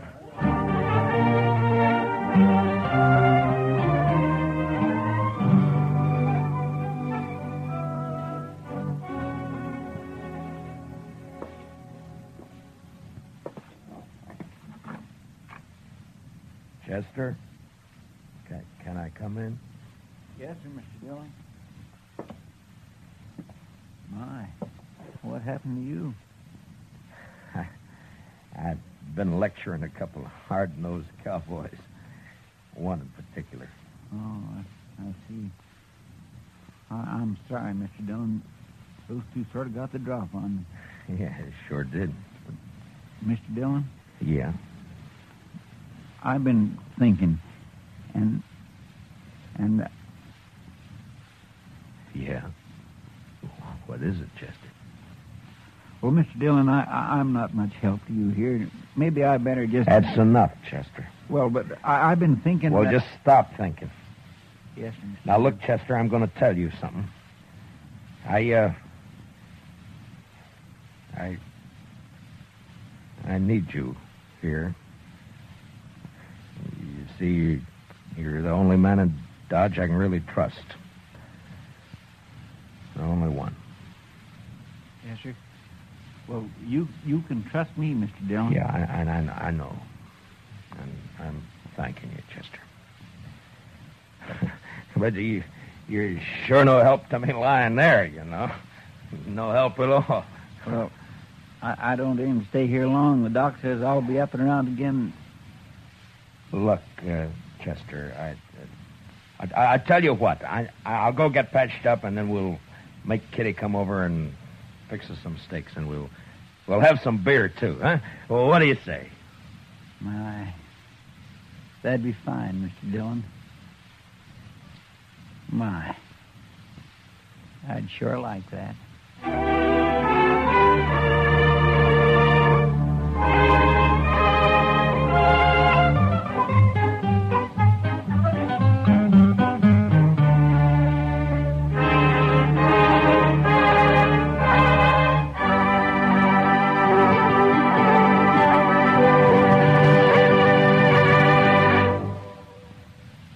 Gunsmoke, transcribed under the direction of Norman MacDonald, stars William Conrad as Matt Dillon, U.S. Marshal.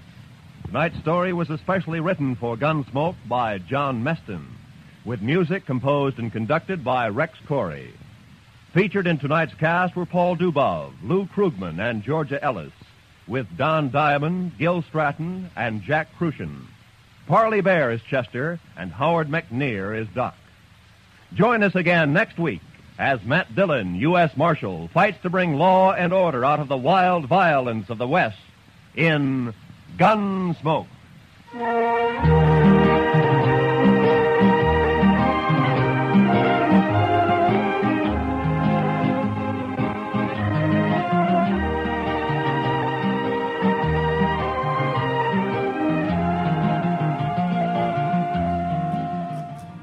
Well, the wind down and the drawl, the final echoes of gunfire fading into the prairie night. Folks, that wraps up our Western Marathon here on WHRN. You know, listening to these old stories tonight, you realize that the frontier wasn't just a place on a map. It was a mindset. It was about facing a vast, uncertain landscape, finding your footing, and pressing forward with courage integrity, and a little bit of faith. The heroes in these serials remind us that no matter how wild or dark the world gets around us, standing up for what's right and watching out for your neighbor is what truly keeps us civilized. Look, I want to thank each and every one of you for sharing this evening with me, around this virtual campfire. Whether you're listening with loved ones packed in on a couch, tuning in from a lonely highway, or resting quietly in your favorite chair, remember that you are a vital part of this network. You're never truly alone when the airwaves are open. And even when we're closed, we're thinking about you. Until the next time the dials meet, this is your host, Hojo, signing off from the HOJO Radio Network. Keep your boots clean, your eyes on the horizon, and may your trails be smooth and bright.